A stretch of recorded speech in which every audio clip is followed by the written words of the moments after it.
Hey everybody, and welcome this week to Yes, Your Grace. This is a medieval kingdom management game where we play as a king who's in a kind of old and decrepit kingdom and is kind of an older decrepit king himself. We'll call him middle-aged. Anyway, the sequel just dropped here recently, Yes, Your Grace Snowfall, and I played a very little bit of it. It seems kind of cool, but I mean, to get to that game, we got to play the first one first, right? Anyway, we're playing this. We're going to be playing through and getting most of the best ending. Let's see. It's impossible to satisfy the needs if you simply... this is just like letting you know that this is going to be kind of a difficult game. It's a choose-your-own-adventure game. And it does auto-save every week, so if you wanted to save scum, you could, but hey, let's try and do this in one shot, shall we? So it's a lot easier whenever you have foresight like I do. So, as we sit on the throne, we are the king. And we've got our first, what they call petitioners, coming to us. This is our royal advisor, and we can click on the throne to step down. It's just teaching us some, basic how to interact with stuff here. I better put on the crown as we are the king. And I can hear a lot of stuff outside. It sounds like we're going to have to deal with Crown of the King of Davern. So this is the kingdom we're in, Davern. Very beautiful... Very beautiful hall we have here. I guess it's kind of contrasted against the dark night sky. Okay, we can leave any room by walking to the edge of the screen. It just basic navigation here as we get started. Okay, so we've got our very first decision here. Your Grace. He calls us over a deserter. So we have a deserter in our army who is hiding in a shed as what sounds like a battle is approaching. Why would you do this, Sobek? There's too many of them, he says. We have no chance of winning. And our guard here lets us know that if we let him off, the rest might follow. So, we have one deserter. What if we had 100 deserters? Even the least brave soldiers are essential now, or there's no place for cowards under my banner. Now, whenever I was younger, I always killed this guy, but now that I'm a little bit older, I'm a little more soft-hearted, and I kind of understand where he's coming from a little bit, and I don't know. I'd rather have one man flee than one man just be killed by me. So, anyway, what else was I going to say? So that's a pretty little decision there. We can change it later on, actually. So how bad is it, General? This is our general, apparently. Our men are scared. It's the middle of the night, and yet it's so bright, as if Svarog himself walked our lands. So probably some kind of a god. Anyway, we don't have enough men once they get in. We have nothing that we can throw their way. So we got pretty grim odds here. We've gathered the archers on the wall, and they're waiting for us. So we might as well ascend the stairs, look over our wall at the army out before us, and we've got archers here on the wall.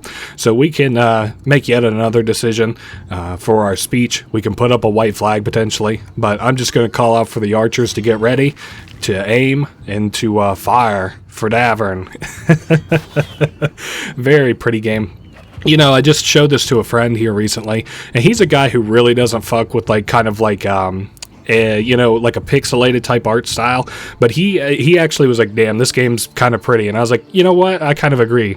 So 1 year earlier, 3, 2, 1, okay, here I come. So we've got characters we can interact with here. Here we've got Lorsulia. You found me. Well done, Father. So this must be a game of hide and seek.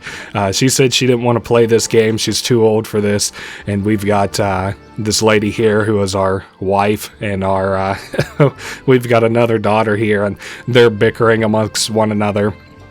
So we might as well spot our other daughter while we can. God, she shouldn't have insulted your sister. She always has to ruin everything.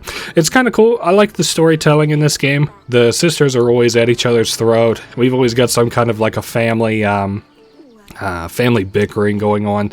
But, I've said before... If the worst thing that you have in your life is some family bickering, you live a pretty good life, all things said and done. The sun finally came out. Let me enjoy it. So our wife asked us not to bother, as we must be. We're having some fine weather here recently. And finally, we get to meet the last of our daughters, Sadani. I was doing so well. She thinks that she hid so well, but your hiding spot wasn't as good as this little girl's. Anyway, maybe next time, Sadani. And our advisor has once again approached us while we're out in our garden with our wife. And we've got to deal with petitioners. I almost said them parishioners, like we're a preacher or something. The petitioners will start queuing in a moment, Your Grace. We really need to shorten the visiting hours, our king says us. Okay, so our first petitioner, our wife, Aurelia. Can you go and speak to Lorsulia? That was our first daughter, the oldest of the three. I tried talking to her, but she just won't respond. I don't know what's gotten into her recently. Maybe she'll open up a bit more to you. So she's on the wall. We can go talk to her soon enough. Now, our second petitioner is the dungeon guard. Your Grace, I bring bad news. The recent rains have soaked through our roofs, and the pantry roof has collapsed, and some of the walls of the dungeon. So we're in a really decrepit old kingdom. Only one cell is currently functional. Oh, man, that's no good. Okay, and we'll keep losing supplies every day until they get fixed. We might as well talk about it here and now. I'll rarely use what it's telling us to use here, the archives. This keeps track of your quests. It's kind of nice if you're completely lost, but like, I don't know. And this is like letting us know who our family members are and stuff. Our wife, youngest daughter, middle daughter, oldest daughter. So what else? Oh, yes. So at the bottom here, we have resources, right? The two primary resources that we'll be using are gold and supplies, the food and money, basically. And then we have number of soldiers in our army. We also have the contentment of our people, which is actually pretty low, which affects our weekly intake of gold. And then we have an additional number of resources we can use here at the bottom. In a general for our army, and then pigeon to send out letters. So anyway, let's go talk to two more petitioners. Your Grace, my daughter's wedding is at hand, so we congratulate him. We don't have enough gold or supplies to make it a worthy feast. Okay, we want to hire a band, buy some of that fancy wine on the market. We would only need 5 gold and 5 supplies. You know what? I don't think I usually do this, but I think we'll do it this time. So we'll give them the opportunity to celebrate, and we get +1 contentment. That's actually a lot of supplies for how much contentment we got. Okay, we'll show those peasants what a real feast looks like. And then we've got our second petitioner here. Your Grace, I come here representing my village. They want to ask us for 7 gold to help gather tools and resources to build an inn. Okay, sure. That sounds like a good investment to me. And we got another contentment for that. So I've actually been spending kind of frivolously already here at the beginning. And we're getting a call from one of our petitioners who came here last minute. Beasts dressed in black. They came in the night, unseen, unheard, until they attacked. And they slayed all kinds of people in this village, and they're asking for help. So let's ask him a little bit more.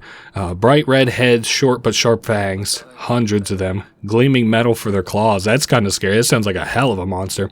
So yeah, we're going to have our general check out this village. So you can see we've used another one of our resources. He'll be gone for a week, and we got 1 contentment from that. And it says, click on the glowing flower to advance to the next week when you're ready. We could do that, but our wife has asked us to talk with our oldest daughter on the wall, so we might as well go do that. I'm going to be doing all these dumb little side quests and exploring with people. So the first one we'll talk to is our middle daughter, Azalia. Yes, Father, can you explain the fight in the garden? So that fight between our oldest and our middle daughter there. Our middle daughter says that Lorsulia is a bit of a baby. She used to be like fun, but not no more.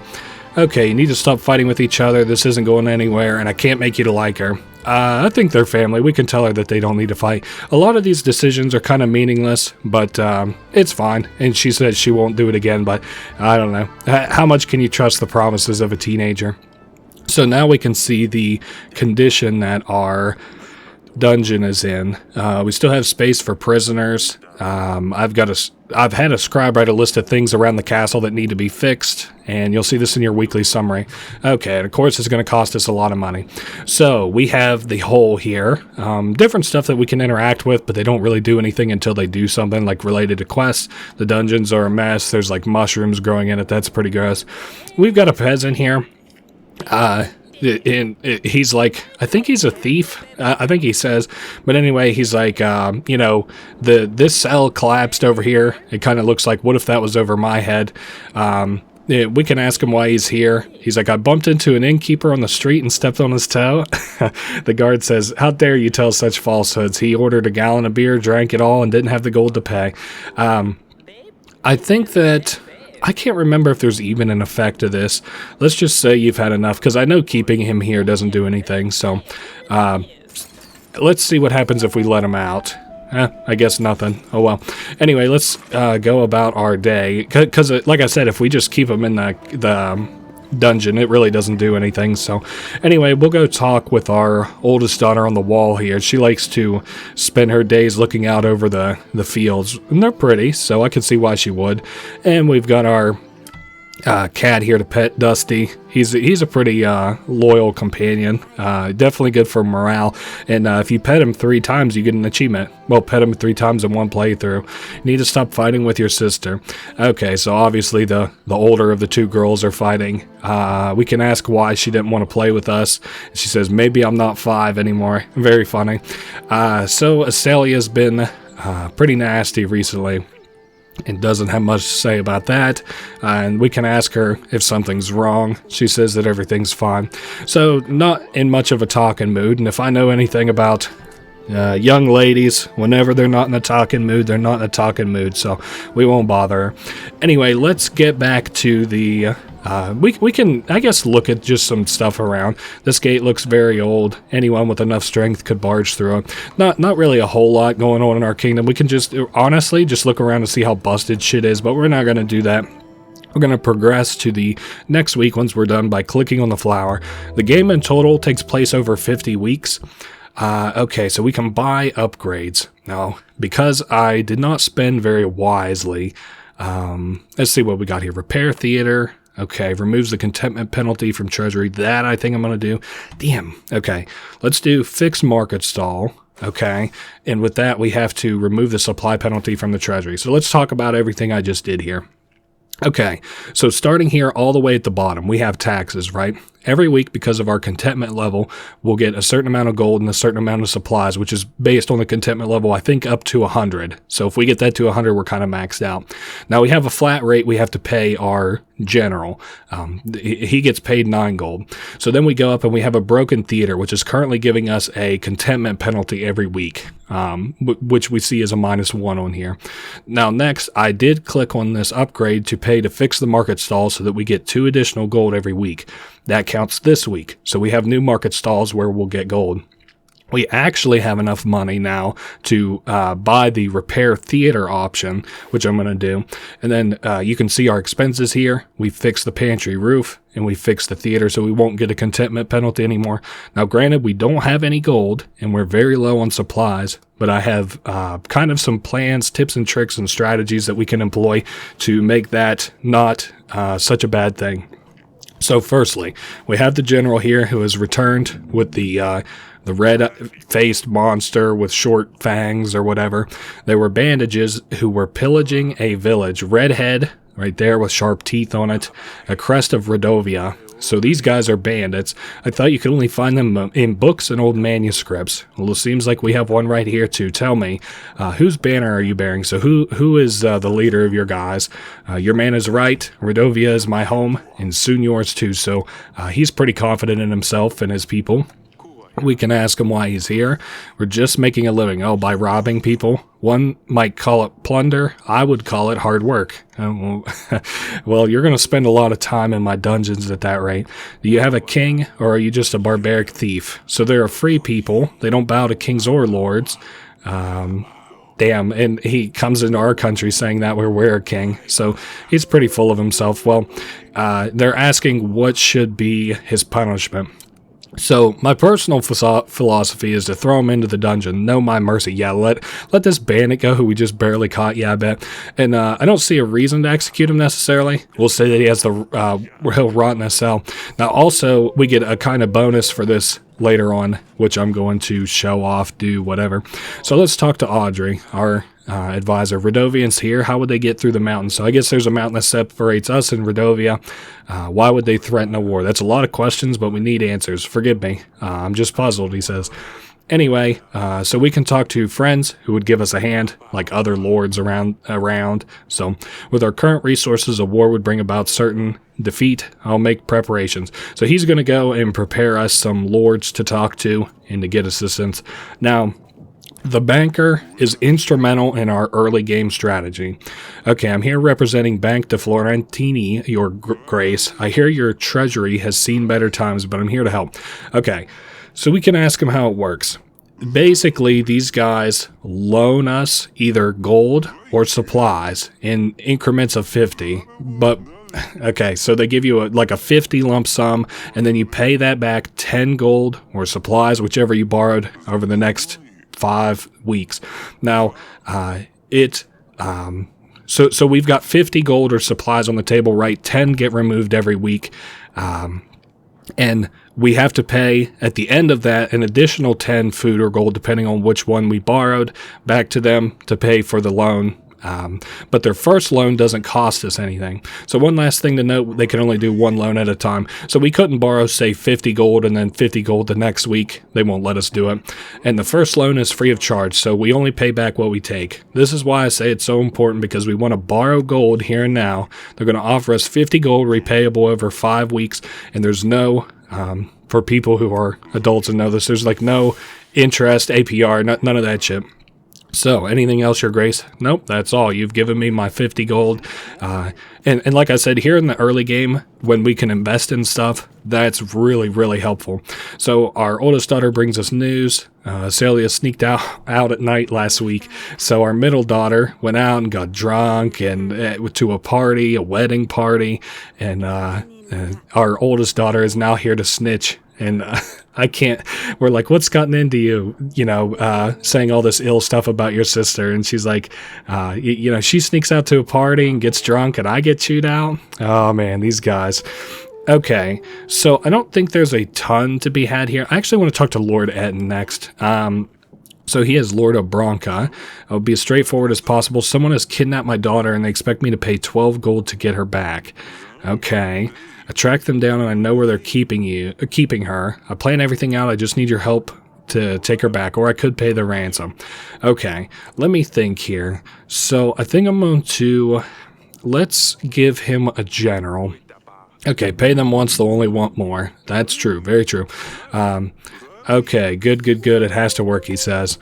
Now let's call up another peasant. Your Grace, my dear son is nowhere to be found. He's a daft little boy, but he's still my son. Okay, we can't really, we don't have a general to give him, so I think we'll just give him 7 gold. So this should be enough to cover your loss. Now, I assumed if I gave him gold that he would pay somebody to, go find his son, but he doesn't do that. Now we have Pietro here. Your Grace, I fear for my life. I think someone's trying to get me. So he thinks that somebody is coming to get him. He's a little bit paranoid. How would I know? I haven't done anything right. I don't know who's coming after me. So then he leaves our throne room with us with nothing but questions. So anyway, let's go kind of trawl around. Let's go to the dungeon first where I can talk to the Radovian. And he's like, wow, a royal audience all the way down here in the dungeons. Enough of the games. Tell me what you know. Why are you here? Barian, that lunatic, thinks everyone will follow him. I think that's Davern. I think that's their king. One of the 7 kings will give him his daughter. He thinks he's got a chance at mingling with the royals. So we've got this guy who's like a barbarian king from a neighboring land who thinks that he's going to marry one of the 7 kings around here's daughters. So now we will talk to our wife, Aurelia. Foreign barbarians visited us this week. One of the bandits was brought to the castle. So, something about a promise here that we made to Radovians years ago.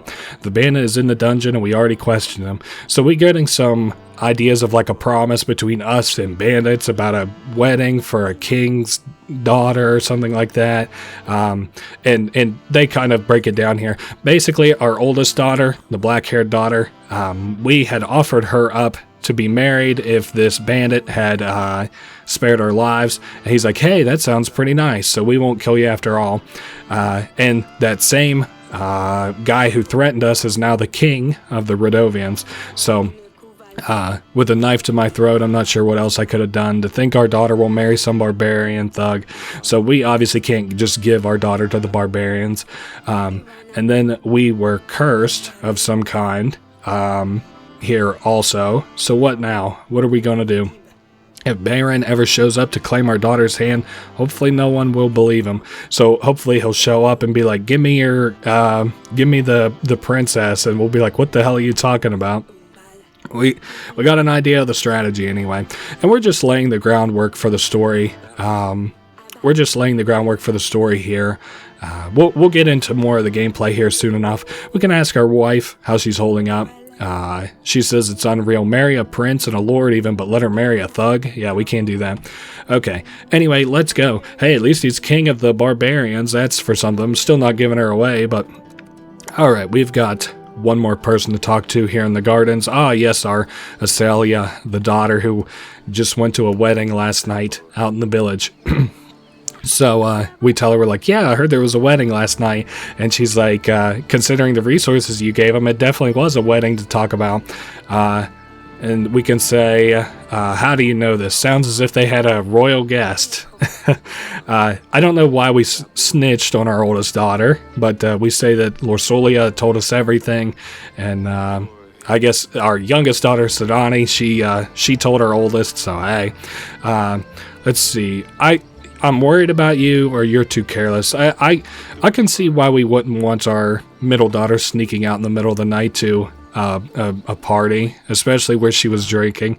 Do you know what's out there? What could have happened if someone found a princess by herself in a village? And yes, we have such esteem. Think about that. Anyway, all she wanted was a little fun. And we can ask if she got drunk, and she says, no, of course not. I can take care of myself. Yeah, since she turned 13, so you got to think about that. Our oldest daughter is 13. This one is younger than her. So we have like a 10, 11-year-old girl sneaking out in the middle of the night to a wedding party and getting drunk. Oh my God. Okay, so we can tell her no more visits to the market, no more playing games, no more horse riding. It doesn't matter what you tell her. They're all the same thing. I'll just tell her that she can't ride horses. All right. I think that we're pretty well done with our... Nope, we've got one more domestic issue to handle. Probably our oldest daughter sitting here at the wall. I guess this is a fine place to be if you're going to be anywhere. This is a very pretty view. Always like the mountains. Shame that the Radovians are apparently marching through them soon. Okay, Asalia told me what's going on. So she's worried, Asalia, our oldest daughter, that we're going to trade her off to a lord. Let's see, we can make some promises here. You won't have to marry a stranger. You're a grown-up woman now. And we can tell her you'll have to get married at some stage. I think it's just kind of a reality. You'll have to get married at some stage. I mean, you got to kind of think of the times. This was like fucking, what, like 1,000 years ago? So getting upset and not talking to us won't help. But I can promise we'll take it slow. So I think that's a fair... I think that's being fair as a parent in the Middle Ages, a king, that, like, you know, we won't do anything crazy fast. But you still have to get married. That's the role of a princess, so... Anyway, I think we're done. Yes, let's go to the throne room to end the week out, and we can see how we're doing. So, bank payment, we paid back 10 gold, and Stan, our general, very expensive to pay, 13. So we ended up plus 4 gold if you discount what we had to pay to the bank. Anyway, it's worth it to take out the loan at least this early in one loan. Let's take a look at the pigeon and see what we got. Dear Eric, we have crossed the mountains. We will come for what was promised, for the gods have graced us with their strength. Davern, the king of Radovia. So we've got the big bad bandit lord coming our way. So they do have a king after all, and where there's a king, an army follows. What promise are they babbling about? So we can choose to lie to our advisor. He's a solid guy. I just tell him they're here to take our daughter's hand. We made a promise years ago, didn't know we'd have to keep it. So hey, our treasury is low, but we can always seek allies. So we're going to do this here, and he's going to the council chamber to prepare yet again some lords for who we could talk to. So first up is the merchant. He comes with a business proposition. He wants 12 gold to hire men and buy resources to build a new tavern in Branca. The tavern will serve as more than just a way for locals to get drunk. It's really well positioned. So he wants to treat it like a like everybody's going to hang out there, like a big inn. So that makes sense. And he says that he'll pay us once they start making money. We'll say that sounds good. Pay him 12 gold. He tells us we won't regret it, and he starts talking about all the stuff he's going to buy. Let's talk to these other peasants here. Injustice and hunger have struck our village. Men dressed in black came and took our stock. Hardly anything left. They ask for 7 gold or 5 supplies. Now, supplies have the less of uses than gold usually does. So we'll give him the supplies. That's something I'm pretty well willing to give out pretty freely, our supplies. Gold, on the other hand, especially while we have a loan to pay back. Disease is crawling in our village. It's nothing serious, but I don't think, but there are sneezes and sniffles all over the place. Seems like they're cursed. Let's see. I think we'll give supplies maybe. Okay, and we got another +1. Now, I like to invest in contentment kind of early because then we get paid out quicker on our taxes, because the higher our contentment, the higher the taxes that they pay out to us. So, and we've got a lot to do down here in the council chamber today. We've got our youngest, Sadani, here, and I think today is the day when we can give her a nickname. Hey there, and we can call her a pumpkin, silly pickle, potato head. I think silly pickle is probably the best for us. I'm not silly. You're right. You're a silly pickle. Very cute. She doesn't quite like it as much as we do, but hey. But she calls us by the right name, Your Grace, as a king. You shouldn't be playing here. Anyway, she said, this is my most cherished place in the castle or fortress. She likes this place. It's got a cool aesthetic. I'll just say fine, you can stay. As long as you don't damage anything, don't break nothing, and we'll be fine. And then we need to talk to our advisor. I appointed a scout. He'll let us know what we're up against. In the meantime, we should invite King Tallies. He might be able to help. So let's go ahead and invite King Tallies. I think we can't yet invite Ada, but that's fine. Okay, with his army, we should be able to repel Radovia. So we've got bandits coming. We've invited a lord to come and assist us, hopefully. And I think that is all. Let me make sure that there's nobody else that I need to talk to. Nope, we're all good all around. So we can progress to week 4. Yep, we're still doing fine, still making payments. It looks like... No, +2, +3. It looks like I made less money this week for some reason, but I don't think that's right. And we got 26 gold, and I forget how many more. I think we've only paid 2 of the interest payments, so that's kind of tough. Let's talk to... Who do we want to talk to? Let's do the general first. He brings news about Lord Etton's case. So they were able to... If you remember, he was busy with a lord whose daughter was kidnapped, and we were able to get his daughter back, and here he is to thank us. Those goons didn't even know what hit them. If it wasn't for your general, I'm not sure my plan would have worked. Take this gold as a thank you. So he gave us, 4 gold for his daughter? Not bad, and we got 2 contentment too. King Tallies is next, the man we invited. Hardly any light can get through these windows. These halls used to shine, Ark. Oh boy. And our oldest daughter is here, and she says that she had feces under her pillow. How can I ever wash it off? Oh, so gross, my girls.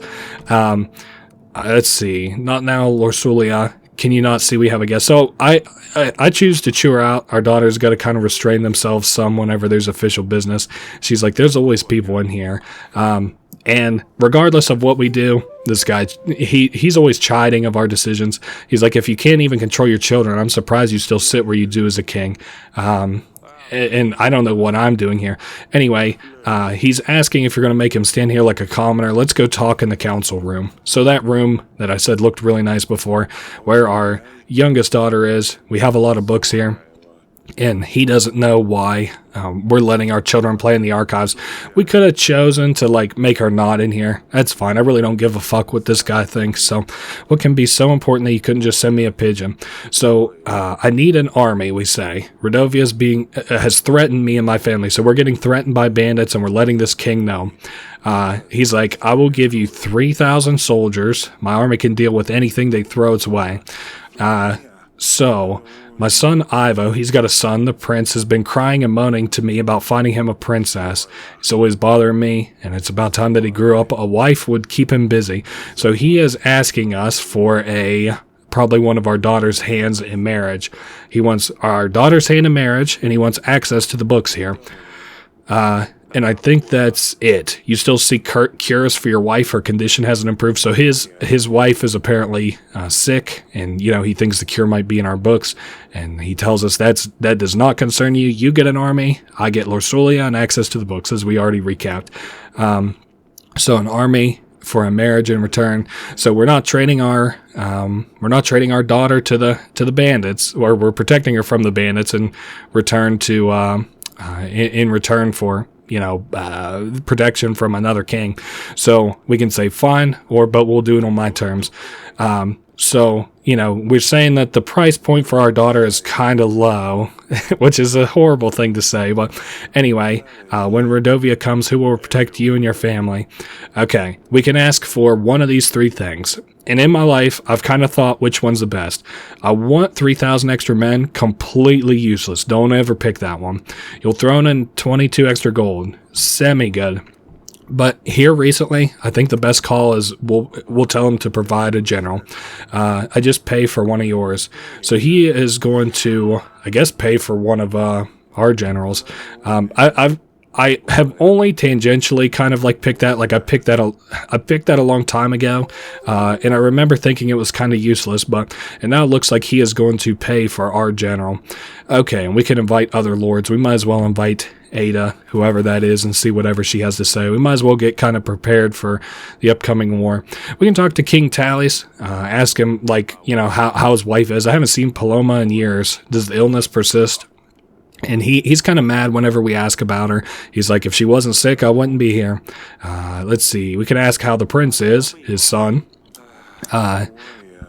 And he tells us a little bit about him. He's like, what's there to say? Ivo has royal blood, and I pay enough for his masters to ensure he's at least half as smart as I am.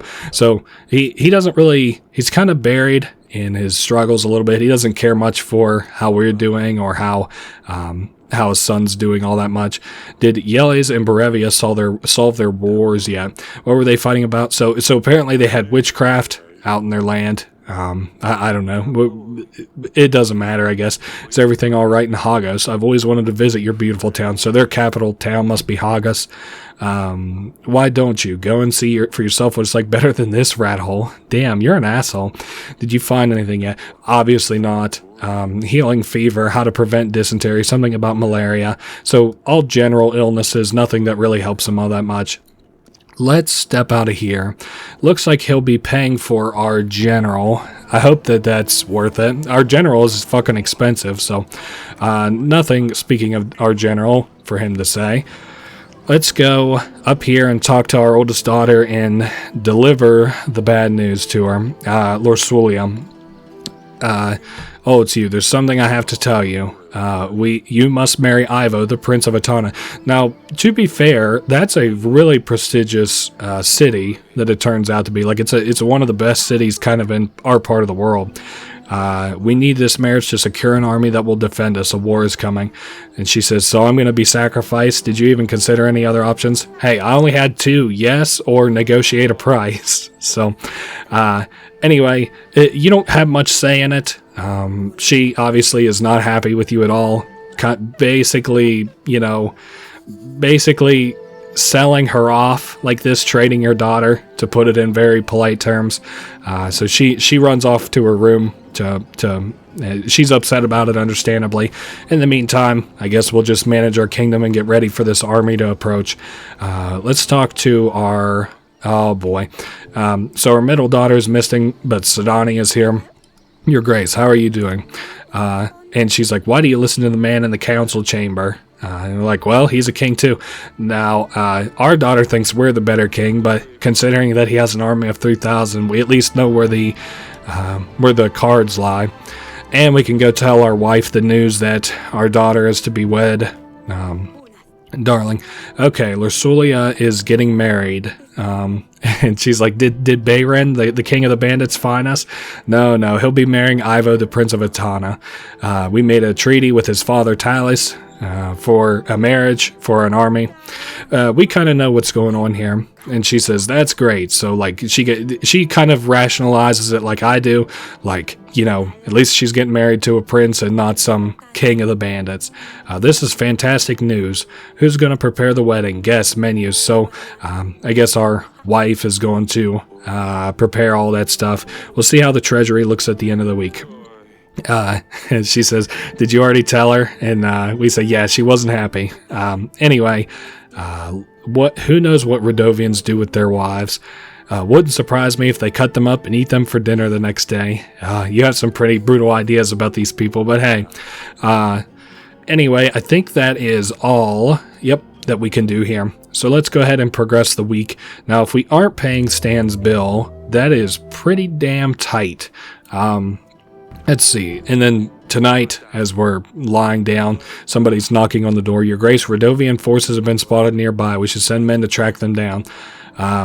Yeah, send a general to check on this. Our general isn't busy anyway, so might as well send him out to see what's going on. Alright, so now we don't have to pay the bill for Stan for a bit, our general. Let's see, we're making 14. We spent 10 on a bank payment. We get 9 supplies. I'm going to go ahead and buy flowers, and I am going to go ahead and buy the fabric and the band. Damn, that's really not much gold to leave me with next week. You know what? I think I'll just let's buy the more expensive one, and then I'll buy the fabrics tomorrow, just so we have something to play with this week. And we have the wedding going on in 4 weeks, so let's talk to the general. He investigated those Radovians last week, so they have formed stationary posts around the castle, camps if you prefer to call them. They're planning their next motives. Okay, so although we now have a prospect army, we shouldn't give them any advantage. So just because we have an army doesn't mean we should let them live out near our castle. So we have to go bust these outposts full of bandits here soon enough. So I'm pretty well always going to send the general out every week. We'll be ready for the wedding in 4 weeks. The Radovian posts need to be eliminated by then. So 4 weeks until we'll go pop these Radovian posts. Striking the right balance between the two might be tough. Balancing like wedding preparations, balancing our people's needs, and balancing, popping these outposts. With our current resources, we will need to prioritize. I agree very much. So let's see what Lady Ada has to say. We can ask her for help in the upcoming battle. Really should visit Grevno more often.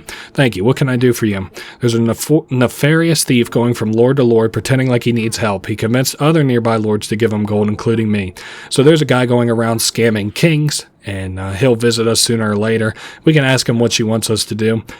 Let's say he does show up and I recognize him. She wants us to imprison him, and, once we have him in our dungeon, send a pigeon for this lady, and she'll give us her army, and she'll give us a food every week. We'll talk about that more whenever I have more to play with there, but we'll just be on the lookout for a man trying to scam us soon enough. So here is the inn merchant. Your Grace, the tavern you helped me establish is up and running. It's doing so well now. It's not just a stop between long trips. It's more of a destination on its own. So pretty good inn all in all. A whole 1 gold every week. That sounds fair, right? We can tell him he must be joking. That's ridiculously low. I want 3 pieces of gold. That's fair to everybody. 3 pieces of gold it is. He says, hey, it was worth a shot. All right, our youngest daughter, what do you need? What do you need help with, silly pickle? I'm worried about Lorsulia, father. What will happen to her when she leaves? She's like, she promised she would take care of me forever. You know how little girls are. What about Dusty? The cat. Are you more concerned about Lorsulia or her cat? She says, oh, both of them. Anyway, our youngest daughter kind of is taking it hard that her older sister is leaving, but hey, has to be done. Anyway, if she would rather stay, she should. Can you talk to her, convince her to stay? Oh man, it's funny how kids are sometimes. I better check on Lorsulia when there's time. And then we'll talk to this last peasant here. Your Grace, they took our cattle. Monsters with steel came in the night and took everything. Oh, God. Let's see. Can we help him? Take this 5 supplies or 5 gold. I'll give him the supplies. Like I said, I'm pretty well always happy to part with supplies. Not so much happy to part with gold. So we have to go talk to Lorsulia to... maybe see if we can see how she's doing, and we don't know where she is, so maybe our middle daughter, Asalia, knows where she is. Oh, I accidentally opened the map. Oh, well, we'll talk about it. So send the general by selecting Radovian Outpost and clicking on a magnifying icon. Anyway, let's look here. This is more simple said than done. So... we are here in Grevno. This is our town, home of King Eirik. All around us, there are places that we can explore, and we can send our general to explore them for us. We can go ahead and confirm that. Our general isn't doing anything this week anyway, and he'll leave at his earliest convenience to go pop that Radovian outpost. And we've got our daughter Asalia here playing with a sword. We can ask her, what are you doing with the swords? Please tell me you haven't had a skirmish with Lorsulia. No, she's too soft for that. She wouldn't stand a chance. Okay, let me be the judge of that. She's like, you'll fight a girl, and then we'll pick it up, and we'll skirmish a little bit with our daughter. Okay, so let's just swing our sword to teach her to be on the defensive. Too slow, we say. There we go. You've got quite an arm there, young lady. So she's got an arm for sword fighting, and while we're playing around, we can ask her how Lorsulia is doing. She says she's locked herself in her room. She's a baby. You did leave feces on her bed, and she's like, hey, don't pretend that the feces is the reason that she won't come out. She says, are you going to trade me away too? So she's apparently 12, which is not much better, but that's fine. Let's see. You're not so brash now, are you? She says, like, are you going to trade me away to a prince? And we say, what happened to the defiant Lorsulia? It'll happen at some stage, though. So we tell her, like, in this life of kings and kingdoms and princes and princesses, that it's kind of like, the role of princes to marry princesses, and that one day that'll happen to you too. I feel bad for her, but who will I vex now? Sidani is too young. It's not the same. She's like, we say, I'm sure you will find something to do. All right. That is enough of our sparring, with the promise that we will one day spar again. We hardly do anything together anymore. All right. And now she's feeling bad about what she's done to her older sister. I feel like it's best to give her some time. Okay, fair enough. Anyway, let us leave. And I saw probably our wife that we have to go talk to. Yeah, in the bedchamber. We'll see what she has to say. Probably get some advice on how to... Oh, we can see how the wedding preparations are going. Do you need help with anything? I'm preparing some handmade decorations. Oh, okay. Hey, I'm paying for the good stuff for this wedding, so don't worry about that. We're going to have roast duck in a Silesian salad. Oh, that sounds very nice. I've never had duck before. That sounds like it might be good. I've heard turducken is also good. Let's go ahead and leave. So we can actually take paintings down, the Grey Mountains. They're bigger in real life than they are in this painting. I'm pretty certain we might have to wait until the quests kind of call for it, but that is something we can do. Let's go ahead and go back to the throne room and progress the week. All right, so we have 26 gold, and we made a bank payment. We got one more to make next week. Tavern business is giving us 3 gold a week. That's very good. Let's just go ahead and buy the fabrics. Leaves us with 16 gold. I'm glad I paid for the more expensive side of things in terms of wedding preparations. Okay, so let's talk to our advisor, see what he has to say. There's still time until the wedding. We should check out the Radovian post whenever there's a chance. Yeah, of course. Let's see what the general has to say. No sign of Radovians at the east post. There was nothing left behind. Fair enough. So this is the paranoid Pietro. He is visiting us again. He says, I know they're after me. Oh, when I went to bed, somebody was in my room. They moved the candles. So he is kind of... in his head, to say the least. Aurelia has now approached us. Have you seen Lorsulia? I think she's locked up in her room, refusing to come out. I think it's best to give her some time. And of course, the mother is worried that her oldest daughter is locked up in the weeks before her wedding. I wanted her to help me pick the flowers, but she won't talk to me. Anyway, our wife's going to go back to the preparations. Let's talk to this merchant. So, what do we have here, merchant? A mixture that can cure illness, works most of the time, cures almost anything, and you won't find anything better for 5 pieces of gold. We'll just say, no thank you. And how could you know for sure that you won't need it soon? And he's going to go off to peddle it somewhere else. Alright, and we've got a soldier now. Your Grace, yet another village has been raided by Radovian forces. Okay, let's see what we're offering them. Damn it. Okay. Let me think. We got 3 weeks. We got a general. I really don't think we can afford it. I'm sorry. I have to. We lost 1 contentment, which really sucks. But I have to pop these posts. I think that's an early test, kind of showing you that, like, you have to kind of prioritize. You're gonna make decisions that are kind of shitty sometimes. Okay, the bed chamber. It looks like our wife has got something to say. Probably more wedding preparations. That's fine. We've gotten everything done. So the big day is in 3 weeks. I can't believe how fast the time flies. everything's on her head. She's like, I can't believe my daughter won't help me. And we're debating telling her if we promised her hand to a bandit years ago. We say, nah, that's probably not the best idea. And that is that. Just want to confirm real quick that, yep, we don't have anything else to do there. So we will go to week 7. We are making plenty of money. Tavern business is good. New market stalls. I'm just that should be the last week that we have to pay the bank. And we've got 2 more weeks until the wedding. Grevno week 7. And there is our general. How did your scrawling around go? So it was crawling with Radovian scum, and they managed to dispatch most of them. I guess that's good. We got 1 contentment there. So that's to counterbalance our contentment that we lost last week. At least we're getting close to the wedding, and we have to make sure that the Radovian posts are popped. I think what I'll do, so I don't get tempted, is I'll just go ahead and send the general and have him go pop that outpost, and we'll talk to these petitioners. So thanks to the new inn we built, our workers are happier and they work harder. We can plow much faster.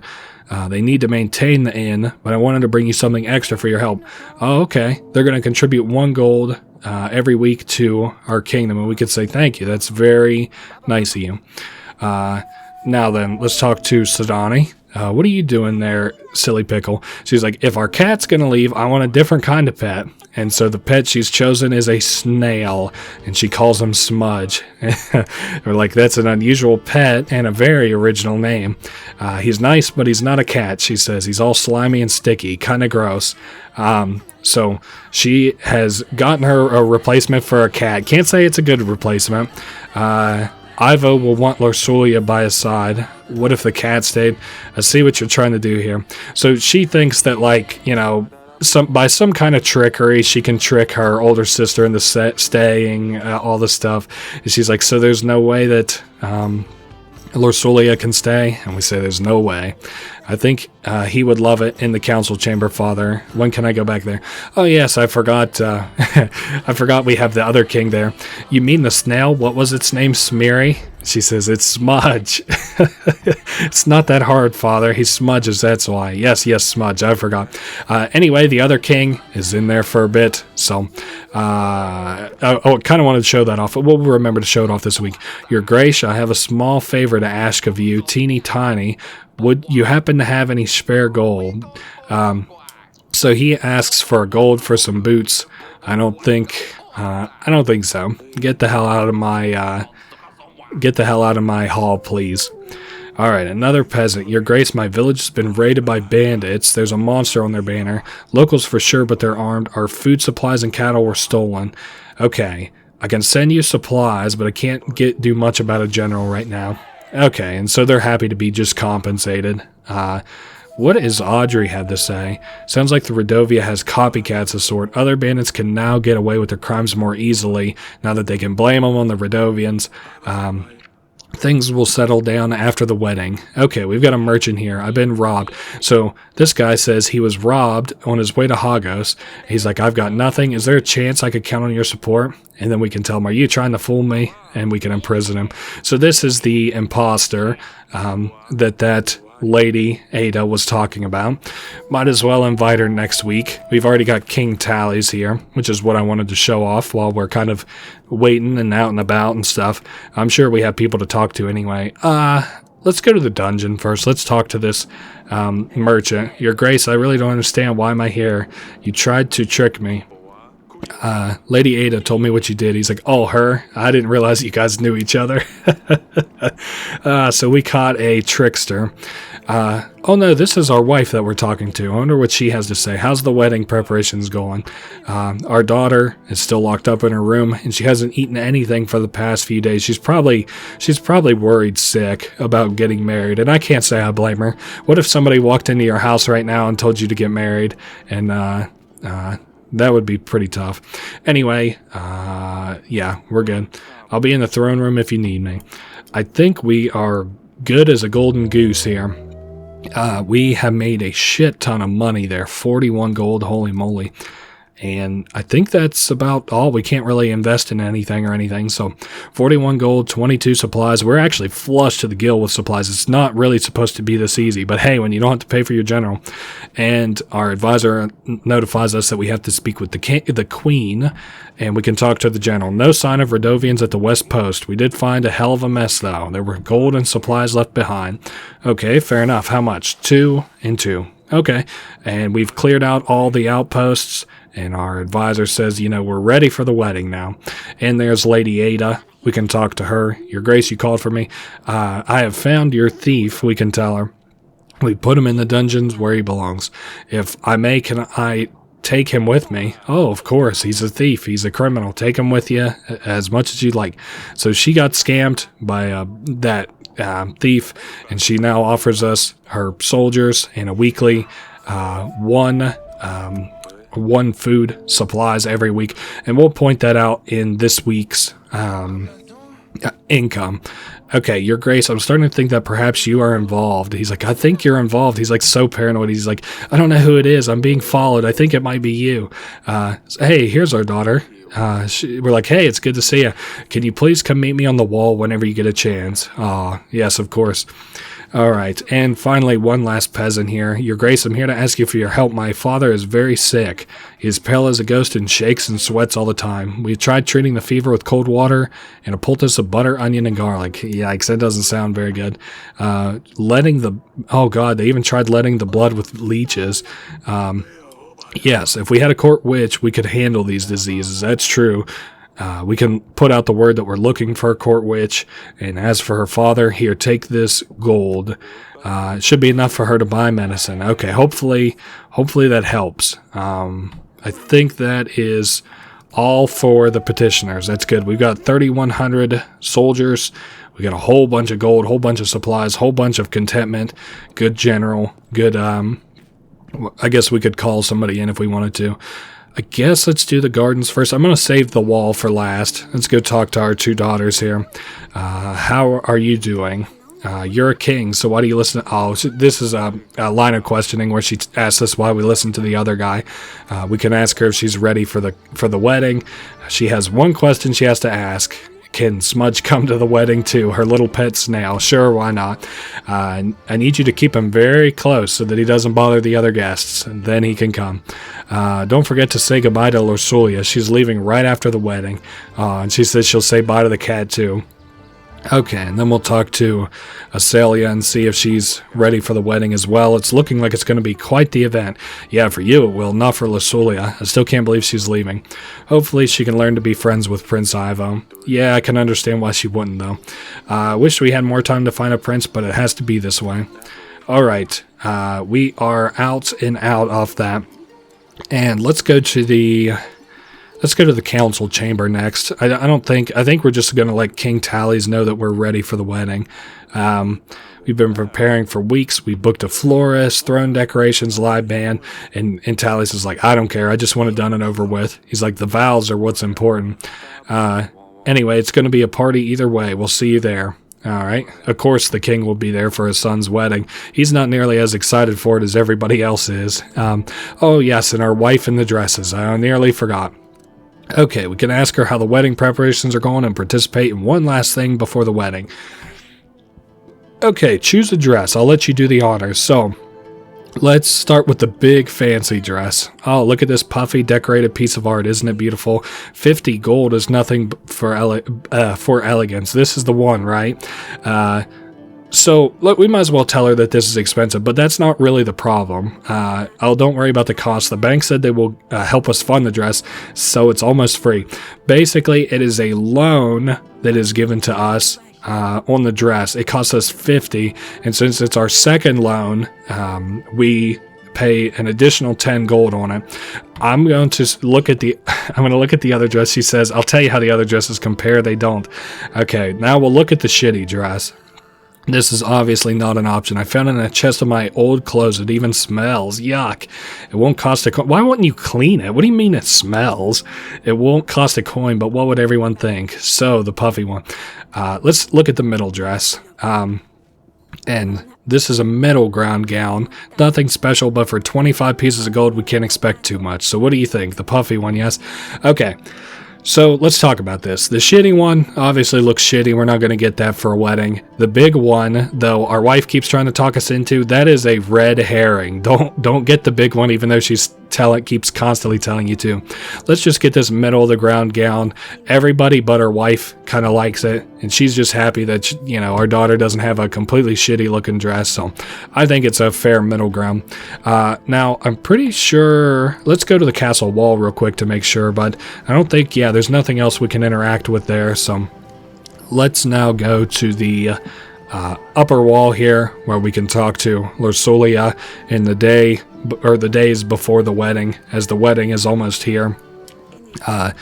And we could say you wanted to see me. So this game gets kind of sappy at points. I plan on just turning on the cruise control and kind of trying my best to get through them. She's like, oh, I'm sorry I shouted at you. I didn't mean it when I called you stupid. I just wish things were different. So I think that's a sentiment a lot of people have. They just wish things were different in hard times. And she tells us that she loves us. This is funny. I didn't want to laugh right into the mic. We can tell her you'll be fine whenever she tells us she loves us, and we'll get an achievement for that. For being so callous. That's crazy. I love you more than anything in the world. Very, very sweet. You hate it when I call you that, but you're still my Luli, I guess. I'll miss you calling me Luli. Your mother has prepared one hell of a wedding. I think you might actually like it. Anyway, let's go. Of course, the vows part, but hey, what can you do? I want to make sure, before we wrap up the week, we have called all our allies and stuff. Now, if their name is in green, they're an ally, and we're good with them. If their name is in white, they're a potential ally, and if their name is in red, it's an enemy. Not like a direct enemy, but they will never be our ally. And that is that for this week. We did good yet again. We are making hella money now in Tavern, new market stalls. All that gives us 6 alone, which is half of what we rake in taxes. So we get 18 a week in gold, 10 a week in supplies. We're doing A-okay. So it is time for the wedding. The kings of Davern and Atana make an alliance treaty. So the blue and the gray banners are brought together. You can see here our banner. It's a crane, I'm pretty sure, and their banner is a griffin. And the prince here, he's like, I'm overwhelmed by the beauty of my new wife here. I'll enjoy the company, I'm sure. And then he slips and falls, of all things. We can ask him if he's all right. Are you all right? He says, oh, I'm fine. So he's a bit of a klutz. Yeah, I'll enjoy the company of my wife, and here's to that. So he tries his best to give a speech, and it kind of falters. He's a young man, he's got a lot to learn. And he tells Lorsulia she looks very pretty. She, of course, is, cold. She just met him. Let's just say you'll get used to him. Please make some effort to give him a chance. Oh man, I know it's all you can say, but how kind of callous, like, you'll get used to your new husband. Anyway, the king doesn't really want much else to do with the wedding, but he's like, I'm off. We go, oh wait, just a second, Talus. About the Radovians. This does seal the deal. We get his army, he gets our archives, which is all I feel like he really cared about. And he's like, I wasn't sure if you would honor our bargain, Eric. Let's see, are you trying to insult me? Let's just say I'm a man of my word. He's like, I suppose you are. And the party went on. Everybody was eating fancy food, drinking the finest wine. The band was first class, so all that money we spent was good. So our youngest daughter, she says, I looked for him everywhere. I stirred up every pot, even in the kitchen. Don't worry, we'll find him, Sidani. The salad looks surprisingly flavorsome. What is it? A Caladace recipe? And she's like, hey, this is the old lady. She's like, the dress isn't half bad. Didn't know they had such sublime taste. If you get like the big puffy dress or the cheap ass dress, she'll like insult it. These snails are extremely undercooked. And then he spits it out. We're like, what? Snails aren't part of the menu? And our youngest daughter screams because obviously it's smudge. The party went better than anyone expected. Okay, and the king says he's wasted enough time. He's going to go look in the archives. He's a dutiful husband, if nothing else. He's obsessed with curing his wife, and he goes to leave. But first, He's like this Baron here. He's like, let's have a drink, one more toast with us. How about it? And we've got the server here to give us our drinks to the young couple. Okay, so he takes a drink and he turns purple until the ill-fated toast, that is. And we'll get a time-sensitive event like a QTE sort of here. Eirik, do something. Send for the doctor, help him, go and try to help Talus. So we run as quick as we can to come help. That's actually a really pretty animation there. King Talus was on the ground before anybody had a chance to react. And it looks like it was a fast-acting poison, and he's dead. And this is his advisor, Talus's advisor. He's like, Your Grace. So obviously they're trying to lock the scene down, make sure everything's all right. His king has fallen. Eirik, how could you even allow this to happen? So everybody who is not us is obviously very upset with us. This is beyond our beliefs. You have failed as a host, and you're responsible for the events of tonight. The king of Atana, Talus, is dead. Ivo, you're Talus's only son. Oh, I didn't know that. You have no choice but to take the burden of the crown upon yourself. Go ahead, Ivo. So, a new king is born, and he's still not happy with us. His father is dead on the floor in front of him. As the new king of Atana, my first order is to withhold the armies that my father promised you, and I will not be paying for your agents. Hey, the king of Davern, you are responsible for Tally's death unless otherwise can be proven upon a trial. So anyway, we won't be getting the support from Atana until we can prove that we were innocent in this plot. Lorsulia, pack up your things. We're taking my father home. So despite everything, our daughter is still leaving. We say like, hey, wait, you can't do that. But the advisor says the vows were said, the marriage still stands, and he's a king. Have courage, my darling, our wife says to our daughter. So things are looking tough around here. So your kingdom has agents available for hire. They'll be listed here. We can choose whether or not to pay an agent. I'm always going to pay them because they're always useful. And we have so many extra supplies from where they've been just paying for our general. Now, let's talk about this real quick. If you had an extra 3,000 soldiers, they'll take it from you. So if we had 6,000 because we'd asked for it, they'll take it from us. If we had an extra 22 gold that we requested, they'll take it from us too. So instead of 38, we'd be down to, 16, which isn't the end of the world, but they can't really take away the fact they've been paying for Stan. Well, they could, but they're not going to, apparently. So anyway, we are in a bit of a pickle now, which I'm sure will get reiterated here. And the Baron is like, oh, that's all I can recall, Your Grace. Considering how much I drank that night, it's remarkable I remember anything. We say, that was useful, thank you. Okay, so we have to do our own investigation, and we're glad your daughter has been found safe as well. I think we have examined all the guests. So we talked to all the guests. Everybody seems pretty normal, has normal stuff to say. Tally's soldiers were the main bulk of our army, so now we have nothing for this Radovian invasion coming up. We have to figure out who poisoned King Talus, look for leads, investigate it, and we have to focus on the goal of being ready for Radovia to come and storm our gates. In this situation, we shan't rely on Tally's, Ivo's army. We need to seek help from other lords in case we can't convince Ivo in time. So we have to solve the murder and then also raise an army in case we can't solve the murder. So we have to sign treaties. Baron says, he's like, speaking of allies, treaties, etc., I have a hefty army waiting for orders. I can throw in some extra gold and supplies to aid you too. 230 men and 6 gold. So we could say that would be great, but that'd be presumptuous. What's the catch, big man? You do want something in return. He says, Lurs from Pendle, Your Grace. So Lurs has stopped delivering spices to him, and he needs spices. I guess, life is always better with spice, so persuade Lurs to renew the deliveries and my men will aid you in your battle.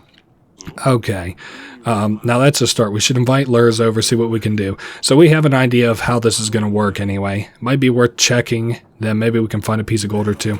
It's letting us know about encampments that we can investigate. Don't worry, we're going to break this all down in my short tutorial here in a minute. We don't know when Radovia will show up, but we need to start preparing for the battle as soon as possible. I made a note of the things we can do in the weekly summary, Your Grace. We should be able to deny payments to our agent. So, like I said, we can choose to pay our general or to not, or whenever we get other, assets, we can choose to pay for them or not. Also, to maintain an army, it costs food. So the bigger our army gets, the more food we have to give them, and that is a drain on our resource consistently.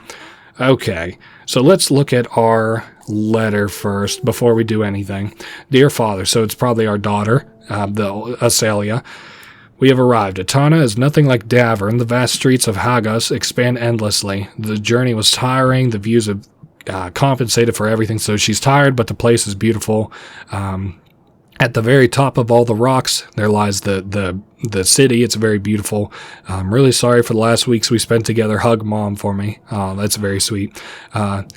Oh, yes, Atana can be very pretty. So he's saying that the city is very pretty, but also very dangerous. Okay, we should reply to Lorsulia. Tell her it's good to hear from her. Okay, and we should obviously have a question for her, but we'll have to ask our girls what we should ask her. So let me know when you're ready to write the letter, he says.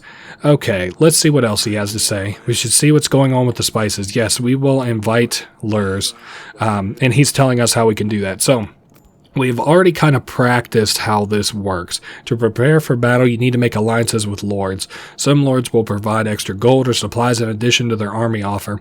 Okay, anyway, let's take a look here. So a lot of different stuff means a lot of different things, and we're going to break it down here. So red, obviously enemies. The death sign means that they're dead. The little arrow means that they're busy and we can't invite them. So if like Etten had a little red arrow, we couldn't invite him. The bottom number is their soldiers, the number of soldiers they'll give us. The top number is the number of gold that they'll give us every week, and the bottom number is supplies. And I think that's about it. They've advised us to invite Lurs, so we might as well get him over here so we can get that quest in action. Let's see. We can send agents to explore locations very similar to whenever we had them busting Radovian outposts. We can have them explore, outposts as well. To get us supplies and to get a feel for the area. Let's see, what else we got going on? I don't think anything. We already used an ally. I am probably going to use the general this week. You've called for me, Your Grace. So this is the server. He's like, we asked him what happened last night. He's like, I don't know. I only brought the food and the drinks like I was told. I'm sorry. But he didn't do anything, he says. I only picked the food up from the kitchen and brought him to the ceremony. Let's tell him to calm down. I wasn't saying you did anything. We're just trying to get to the bottom of this.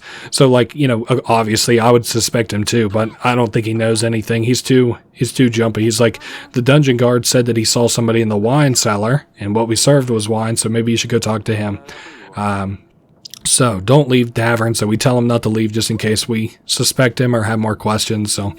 Alright, and another peasant. Your Grace, my son, a disgrace to the family. I sent him to gather some brushwood in the forest. Turns out he's too dumb to find a way back home. Do you think you could help us find him? Let's see. Really, I'll just give him gold. This is another case where, he's like, oh, you're willing to pay for my son? Hell yeah. So, that is good. Because, our general can kind of make us... He's more useful than just to send him out for 2 weeks. That's 3.5 gold our general would make us a week, which when you consider how much we pay him is actually a net negative.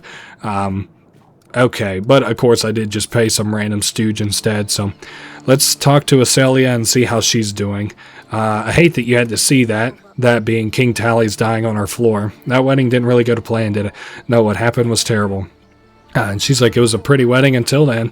Lorsulia was even considering dancing, and she looked very pretty. I agree with that. It was a good wedding, but we got a letter from her of all things. So they've arrived safely in Atana, and she says it's beautiful. You would love it there.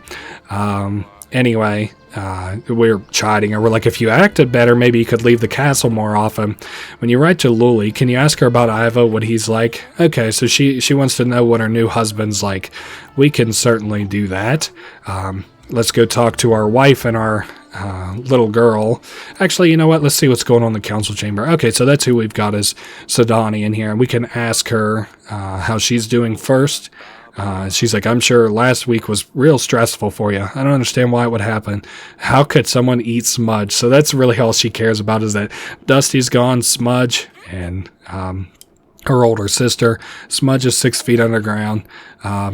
Anyway, it's so boring here without Luli. You promised you'd convince her to stay. Hey, I didn't promise that. Okay, and she asks if she'll visit. And we'll say, of course she'll visit. Let's give her some time to settle in first, and then we'll arrange a dinner. Okay, and she says, well, you think she'll bring the cat? And we say, well, cats don't like to be caged up. I don't think so. All right, so she's going to hunt up another pet by that time. Lorsulia wrote a letter. I'm about to reply something to her. Do you want me to tell her anything? She's like, tell her I'm taking her bedchamber. Mom let me. And tell her Acelia read her diary. No, don't tell her that. So we've got a limited amount of space on this paper there, silly pickle. Okay, so I can only say one thing, yes. Okay, a big decision. So she'll come to us later and tell us what she wants us to write her sister. Let's just tell her goodbye. Now, on this table here in our council room, we can actually look at the evidence that we have gathered. Now, we don't have anything yet, but we will soon enough. Speaking of... I already used my general. Okay. Don't worry. I don't have a use for him. I accidentally just clicked on map, the map. Let's go to the dungeon and talk to this guard about what's happening. So how can I help you, Your Grace? I heard you know something about Tally's death. They said you saw somebody. He's like, well, I didn't see somebody, but I found this. It's some kind of a tooth. So we've got a big-ass tooth here. I was guarding the prisoners, Your Grace, and I might have had a drink or two. And never left the dungeon until the end of my watch. And he's like, okay. So he was looking around. He found the tooth. He found it here in the wine cellar with all the wine.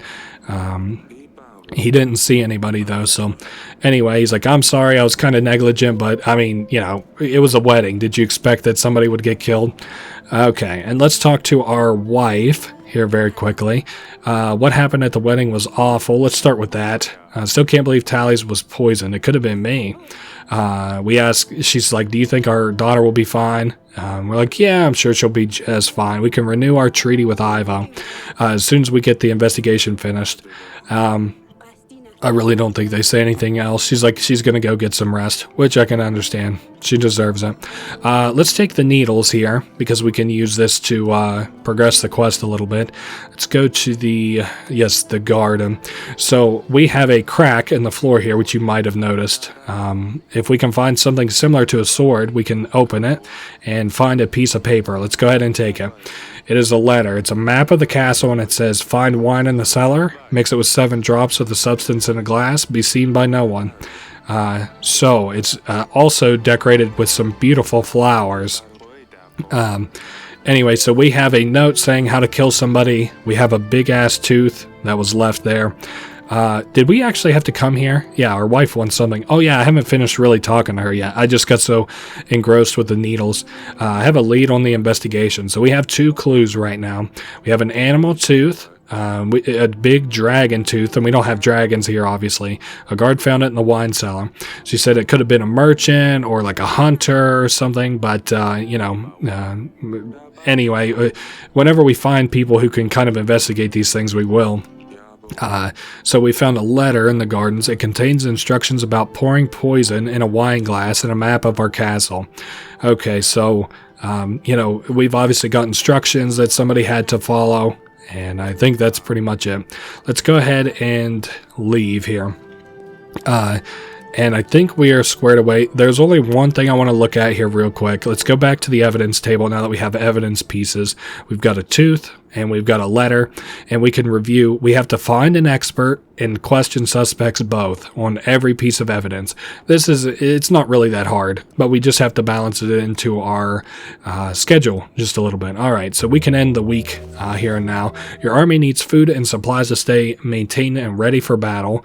The bigger the army you have, the more supplies it costs to maintain it. To pay the army upkeep, simply click on the pay button. So we could choose not to pay it. I pay it every week. It's like an upkeep cost a little bit. Same way as our general, we pay him every week. We have to pay to feed our army. We got -4, but we're getting 1 supply from Lady Ada, and we've got taxes of 9, so we're fine. Speaking of, though, we can pay for different stuff over here. So what to buy? We have, let's see, general will be available during the battle, or stables. Damn, I actually really don't necessarily want either of these. I think I'm going to pay for the carnival, because it's a +5 contentment one-time use. So we basically basically have a carnival going, and I wanted to see if that changed anything for us, but it doesn't just yet on the taxes side of things. So I think I really don't have much of a use to do the stables just yet. I think I'm going to hold out 1 week, and then I'll buy training grounds next week if I can afford it. So bleeding into week 11 here, I'm not really... Yeah, we had the general who we sent out to explore a little bit. Your Grace, a nearby river is dried up. The residents have been carrying water from a lake to their home. I helped them with my horse, and now they have extra water saved for a few days. And they now know it's thanks to the king. So, plus 4 contentment from that. That's pretty good. Let's talk to Pietro first, before we talk to Lars. I'm sorry for what I said last time. He blamed us, if you remember this guy, for having some kind of conspiracy to kill him. The thing is, someone is after me, but how do I find out who it is? I have no clue. And so we can say, like, we can ask him, how can I help you? You should leave. But really, the best solution is, I think we both had enough of this, and we can imprison him. And he's like, oh, it was you, I knew it was you.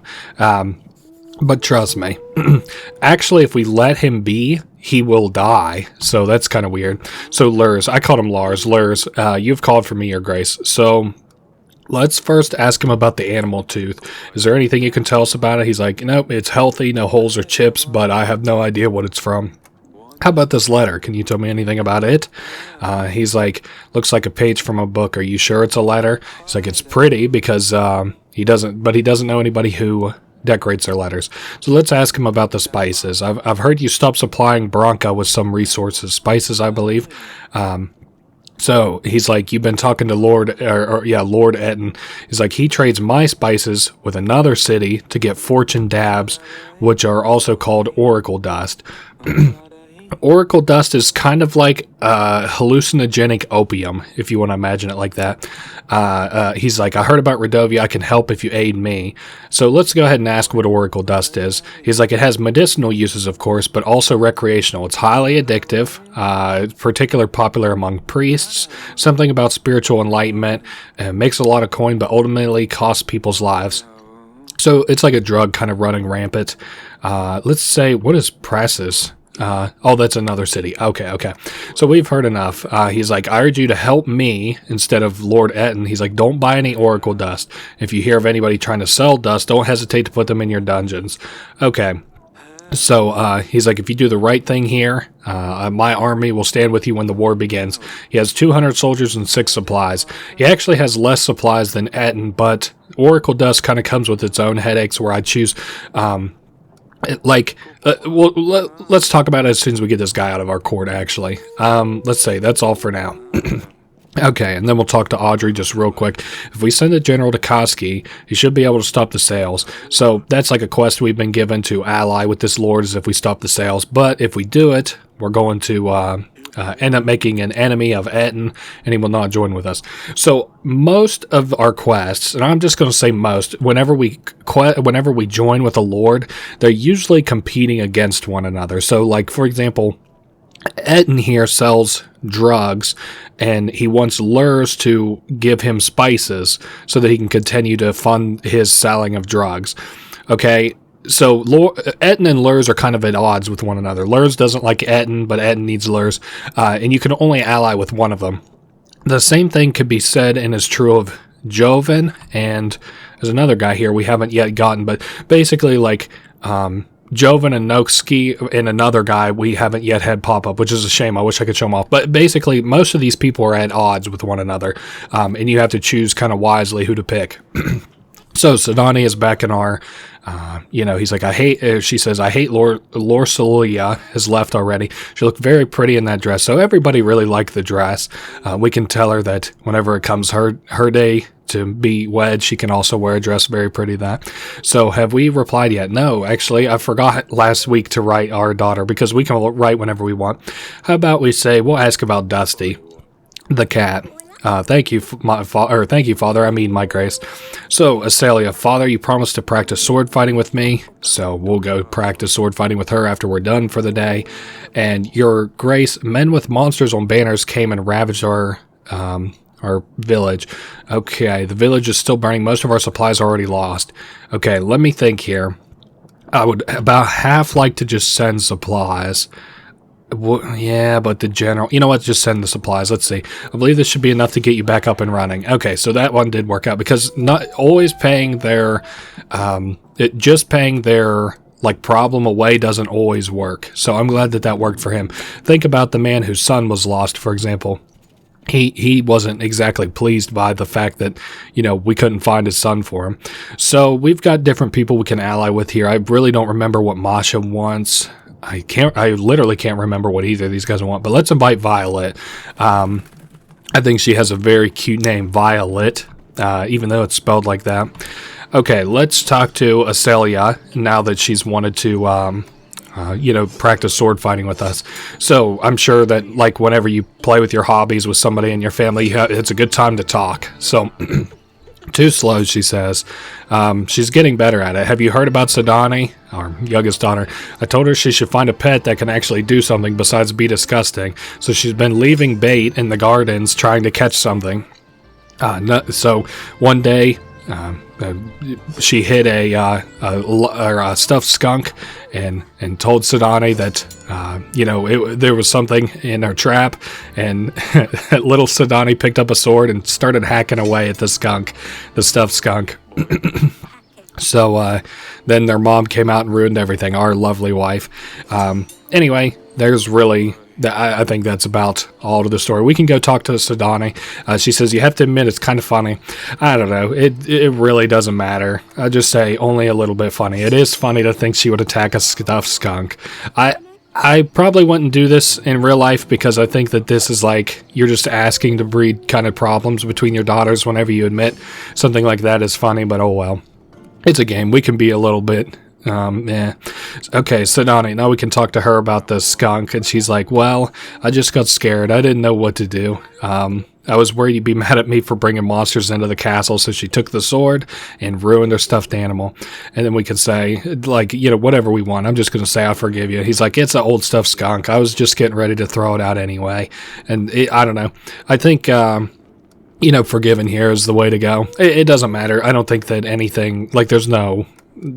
A lot of these are just inconsequential. So let's talk to Pietro, and we can ask him how he's doing. He's like, oh, your grace, it feels safer in here. I don't have to worry about anybody coming for me. I have my friend here, which I guess is this Radovian guy, and no one can come inside. He's like, I wish I'd asked you to imprison me sooner.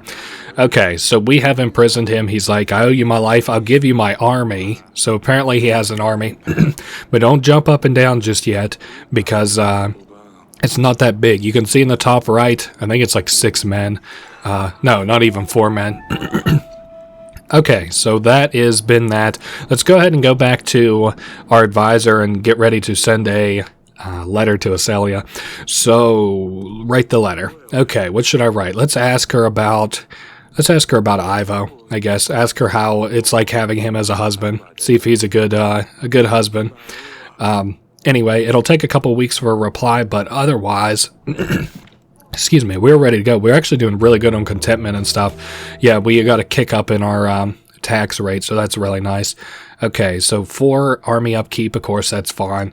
We're at 51 here. Let's go ahead and do training ground so I can train 10 soldiers per week. That'll be 190 extra soldiers by the time that the Radovian army comes here. I know we haven't had it spoiled yet, but that's fine. Anyway, we don't need the stables yet. Don't need to prepare the general until we get closer to the time. I really hope there's one encounter that I'm hoping I have the money for when it comes, but we're going to have to see. And okay, we're good for today. So, Your Grace, the situation got pretty hot, but it wasn't possible to avoid bloodshed. But anyway, we have secured Lord Etton's Dustweigher, so he broke up the drug trade in that city.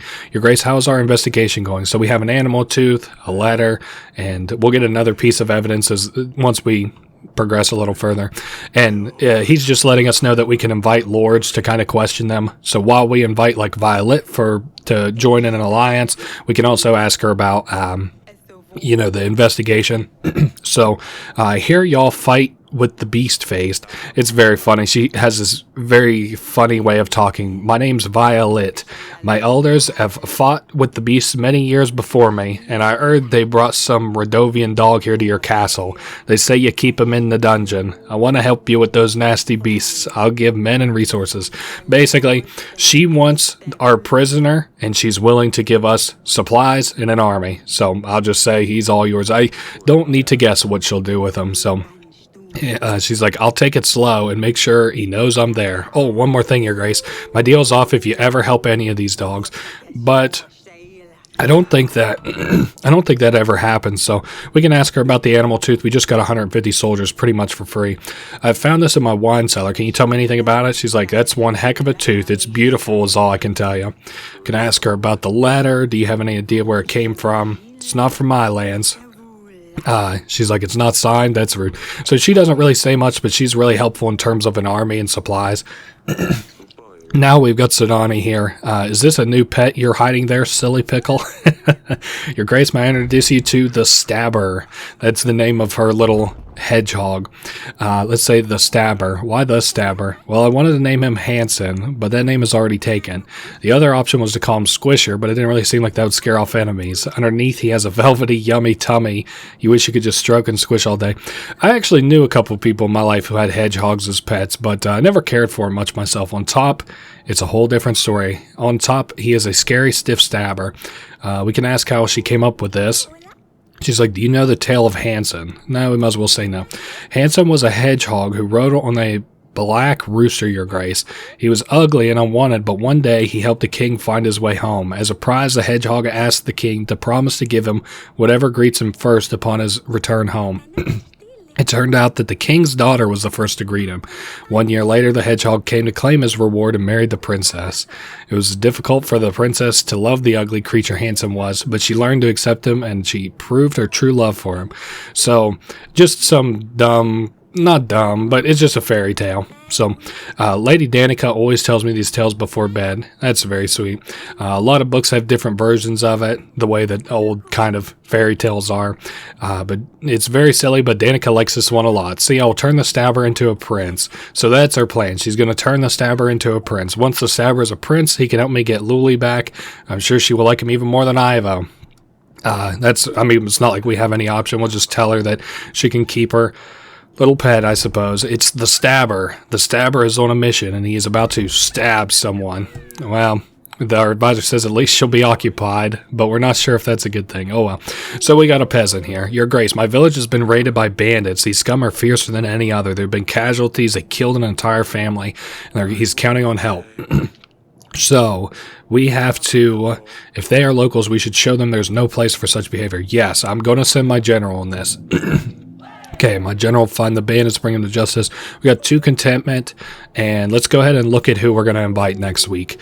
I really just don't remember what Masha wants at all. Let me think. I'm wrecking my brain, but let's invite Joven, actually. At least I know what his quest sort of looks like.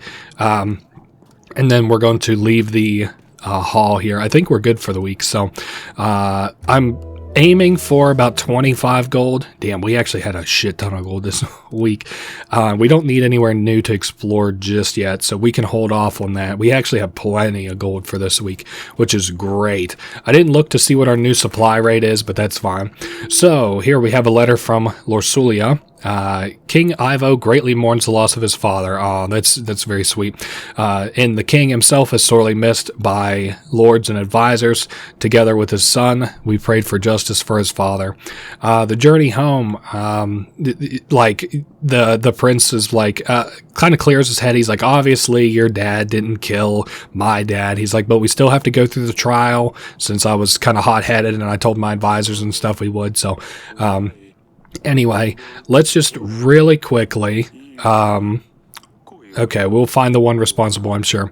Okay, let's ask her about the cat, see how it's doing. We really don't have much to talk about, unfortunately. Okay, Joven, we can see if he'll join our army. Lord Joven, Your Grace, my condolences about Talus's death. So he's heard about the Radovians, and he will help. 120 men and 5 gold a week, but only if a man named Sir Frederick joins our ranks. We can ask him who that is. Who's Sir Frederick? The battle for Brianna? Surely you must have heard. He led the defense force, repelled an army 5 times bigger. So this is like a hero, sort of.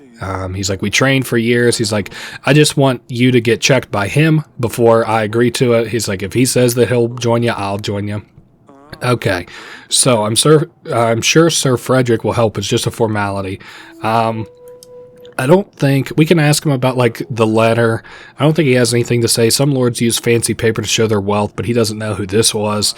An animal tooth. He's like, you have a library. Why don't you look it up in there?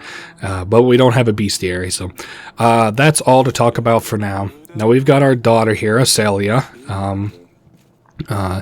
As what are you doing here with this brush? Mother made me sweep all the corridors. And we say, what did you do this time?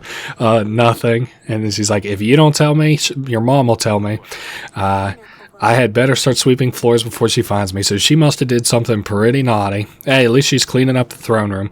I don't know which of these guys to talk to. Oh, actually, I kind of like Olivia a little bit. My name is Olivia, Your Grace. I come from the forest. They're the leader of the cult of the trees in the western woods.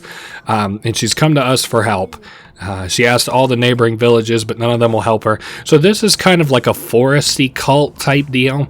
And it's kind of nice because you would think that most of their shit's bullshit, but actually most of it's kind of real. So a stream of water keeps running all over this tree's roots, and it's kind of like fucking up with the tree. The tree is unhealthy, so their harvests have been unhealthy because they pray to the tree.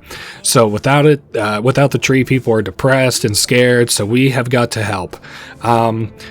Let me think here. A worshipping oak. I guess we could ask about this, and we say you're praying to a tree. It's the tree of the god of thunder, a symbol of love and life. Nothing bad can happen to this tree. So I used to think these guys were nut jobs, but actually we'll give her some gold to pay somebody at the market to come help her. We get +2 contentment, so very nice. We let her know, like, yeah, your tree's going to be all right. Don't worry. Your Grace, a traveling merchant here. He's selling exclusive wares. Very nice. So this is a merchant. He's like, we'll tell him to go ahead and tell me more. So he's got a bunch of bullshit that he can sell us. And he's like, I also sell recreational goods. Wink, wink. He's like, 1 bag for 7 gold, 2 bags for 12. I'll give you a little discount. Okay, then we can put him in our dungeons, and it's a good thing I haven't invited anybody yet. It's funny, he's like, no, I was talking about sugar. I haven't even heard of Oracle Dust. We're like, how dare you lie to me? All right, so Audrey, I think, is just going to let us know that we should get in contact with Lurs because we've done enough for him. I think there are different ways to fulfill that quest, but that's like, we're good off that one. So, okay, let's go to the dungeon just to talk to our new prisoner, just real quick. Your Grace, he's like, I can't bear this place, let me out. He's like, I didn't know you hated the dust. He's like, I thought it was like anything else. You'll stay here until Lord Lurs arrives. And then we'll go talk to our wife. I forget if she... Oh, yes, we can tell her about the letter that we received from Lorsulia today. Let's see. Our daughter has arrived safely. That's good. And she likes Atana, the city. That's good. Their castle is much better than ours, our wife says. Hey, now. At least our wife's being optimistic. When you write her, tell her I'm sending my best wishes to both of them. Aw, that's cute. And what has she been doing without her sister? So ask her what she's been kind of into lately. See how she keeps busy there at the big town when compared to our little castle here. Anyway, we can progress the week. We'll go to week 14. Let's see how we're doing on money. 43. I'm holding out for a 25 gold purchase that I know will come soon enough. We're doing good on supplies. I wanted to, take a look at this army upkeep. It's getting pretty expensive, but with our new allies, we should be able to kind of not circumvent, but deal with it a little bit better. So we got a pigeon note. The craft will flourish, no man can stop. In the middle of the night we shall meet, for the dust spreads fastest in the sandstorm. So it's some kind of like a poem hint or something, but our advisor discerns that it has something to do with Oracle Dust. We should either give it to Lurs or Etten. I'll just go ahead and give it to Lurs. It's just some bullshit. I have no idea what it's supposed to mean. So you've called for me, Your Grace. Let's see. The secret messages for you. He's like, oh, very nice. I've done your task. So we've done everything that he asked. And in return, he should give us, wait, with Etten not buying my spices, others have turned their backs on me as well. I can hardly make a coin now. So Lurs lets us know that he has had to trade with the Radovians, the bandits, and I really am not so mad at this. As long as he's trading, I really couldn't give a fuck less if Radovians have spices. Spices can't exactly knock down my walls, so Lurs offers us an alternative. We can buy the spices from him. That's not happening. I'm 100% fine as long as he just keeps buying them from the Radovians. And that is that. 200 soldiers. And I think we get food from him. I can't really remember. I could have looked at the allies. This alliance gives us many benefits. We should expect an increase to our income. Maybe it was gold. Let me look. No, it's 6 supplies. Let's see what the general said. Your Grace, I've found the bandits. They were quite the bunch drinking away, and he let the villagers deal with them. So that's good. We popped that bandit joint. Now, we've got a shade bit of a problem here with this merchant. I remember this one vividly. This is the guy who's been giving us 3 gold every week. So he made a pretty good tavern, but it's become so good that it's now filled with, it's like brothels, it's filled with, prostitutes and rough characters, thieves, rogues, and stuff. He's like, it attracts customers. Hey, he's like, but, it's still not good. I don't know the alternative. He basically just says, you can either kick them out and they'll just move to another pub, or we can tell them to be happy with the extra money. I think I'm just going to say we'll just kick the Pandaras out because it seems like a problem that can grow into a bigger problem. So we can send him our general, tie our general up for another 2 weeks, unfortunately. Oh, well. So the income, he says, is going to drop significantly. That's fine. To nothing, by the way. So our daughter comes with a special request to turn the stabber into a prince. So she read more into the story. It turns out that, the hedgehog was a prince or something like that, and the princesses kissed him, and she asks for 1 piece of gold. Oh, well, here, you can have 1 piece of gold. Okay, she also needs to find a black rooster with a saddle. Oh, my silly pickle, I don't know where I could find one of those. All right. I can't remember. I don't think we asked about our daughter last week and what she did. I don't think we can do that now. I think I just wholesale forgot to ask. I literally don't remember. Oh yeah, what did Acelia do that you made her sweep the corridors? She's behaving worse and worse. Fair enough. She convinced one of our servants to practice sword fighting with her. So that's, and the servant got a huge cut on his cheek. Gotcha. She says, well, you shouldn't have let her play with swords. And we say, well, if I didn't let her, she'd have just done it in secret. So, anyway, she's hoping now that we only have 2 daughters to look out for here that maybe it's a little bit less hectic, but no such luck. Oh, yes, we can still invite a lord. Who to invite, though? Violet and Ada are good. Maybe I should just invite... No. Let's invite Sir Frederick, because I'm trying to do whichever quests I know that I can complete quick, easy, no trouble or anything. Okay, let's progress the week. We are doing crazy good on stuff. The new inn... Okay, that's a guy, not the one that we had this week. Something else that's kind of weird, the first week that an agent travels, you don't have to pay them for some reason. Whatever. I guess let's go ahead and unlock the stables. It's really not something I'm that concerned with. And progress, I guess. We're good for that week. On to week 15. Okay, we have Sir Frederick here, who has come at our request. At your service, your grace. I'm looking for allies. So this is the hero that I had mentioned. He defeated a force that was 5 times larger than him. He's like, I have heard of your troubles. He's like, Radovians are beasts. He said, I have 80 men, 4 gold, and 2 supplies to give you. And as a noble knight, it's my duty. He's like, but listen, he's like, there's this guy who runs around and lies, and he's like, he's full of shit. And he's like, I want you to stop him. This is Noxie is his name.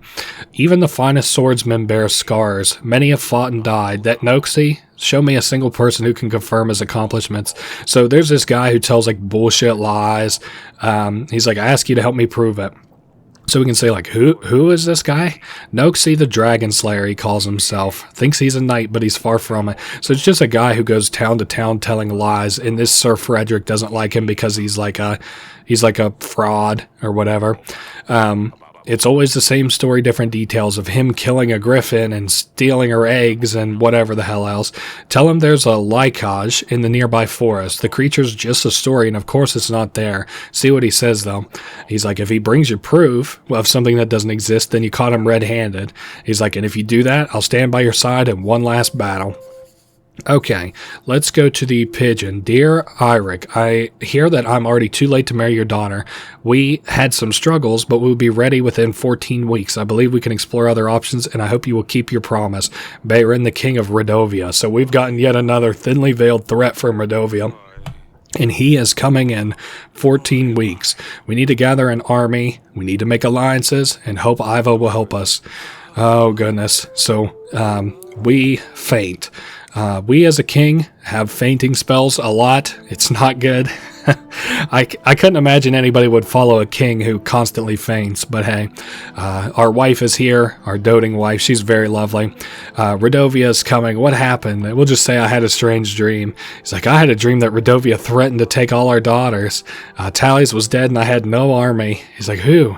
And our wife says, you may want to stay in bed. That wasn't a dream. Audrey showed me the letter. So Radovia is coming here very soon, and the doctors say that we're having stress-induced, like, panic attacks, probably making us pass out. So we have to take care of ourselves. Yes, that we must, but you need to keep calm. Everything will be fine. So, like, we got work to do in these 14 weeks. We don't have time to mess around. Let's go back to visit the petitioners here in the hall. I think, yeah, Audrey is worried about us. He says, Your Grace, I hope you're fine. And we say we feel a little better. Anything happen? Nope, everything's the exact same here. We need to focus on gathering as many allies as possible in the next 14 weeks. Okay, and while we're doing that, we should also focus on the evidence items. Trust me, we're doing the evidence literally as fast as we can. We only have 14 weeks. 14 weeks, so we got pretty much twice as much time as we've already used. Not twice as much, but another chunk of it, you know. Your Grace, may I have your audience, please? Okay, so this is the drunkard from before. He's like, I went fishing, and then I fell asleep, and I lost my fishing rod. Somebody stole it, and now my wife died, and he's like, the fishing pole's all I had left of her. So this is a guy... The first time I'm like, nah, or whatever. But he tells us a sad story about his wife. They were fishermen and women together, like him and his wife. And then a storm came, blew the boat over, killed his wife. And now that fishing rod was all he had left. And he's like, now I don't even have my rod. Please, Your Grace, spare an old man. He's like, just one piece of gold so I can fish. We'll say, here's 7 gold for food and new clothing. So we can give him gold to sort his life out. And he's like, oh my God, I've never seen this much gold. You're my savior. So we'll give him a chance to get back up on his feet.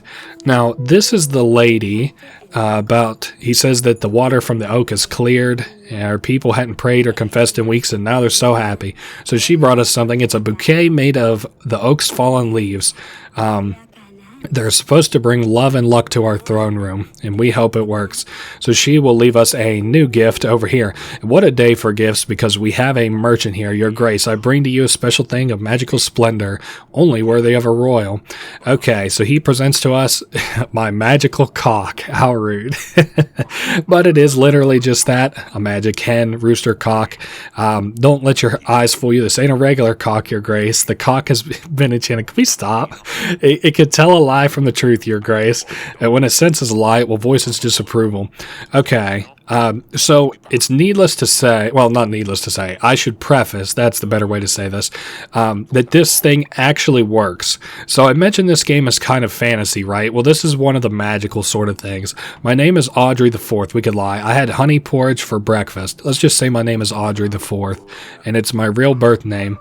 So anytime anybody lies, it will, you know, kind of caw a little bit, and we say, how much do you want? 18 gold. I for some reason thought it was 25. Can I say it's not worth that much?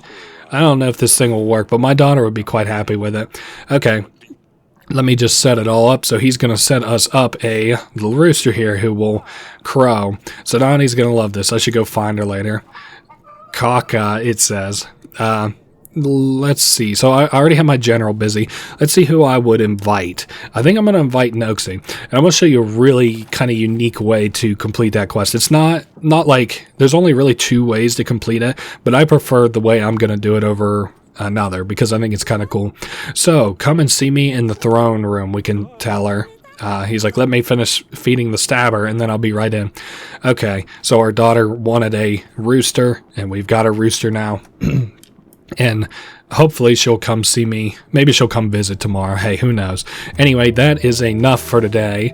We're getting 13 gold a week, which is really, really good. We already got all the additional locations to explore. We're getting 10 soldiers a week.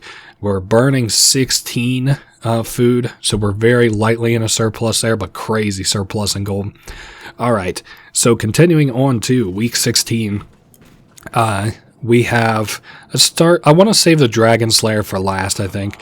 Okay, our advisor says, I know we have issues, but considering last week's incident, do you think we should secure you an heir? So it's like, do we want to have another child, hopefully a boy this time? Because we've got 3 girls. Let's see. We could tell him, he's like, we're working on it. Trust me. My wife and I are working on an heir. It's like, I'm old. It's not easy anymore. Oh man, these guys are funny. Let's consult with the general. Your Grace, I have helped the tavern owner get rid of the panderers, but he called it right, and pretty much everybody left as soon as they threw out the panderers, but everybody moved down the street to another inn where everything was fine. Anyway, so we can tell him good luck on rebuilding your business. We know we aren't going to get any more money from him. I want to entertain everybody but Dragon Slayer. Your Grace, our village was on fire last week and you helped us. Oh, nice. So we helped him just in time. He wanted to bring us blessings. Wait a second. Why is our rooster crowing? I hope the rest of the village is restored soon.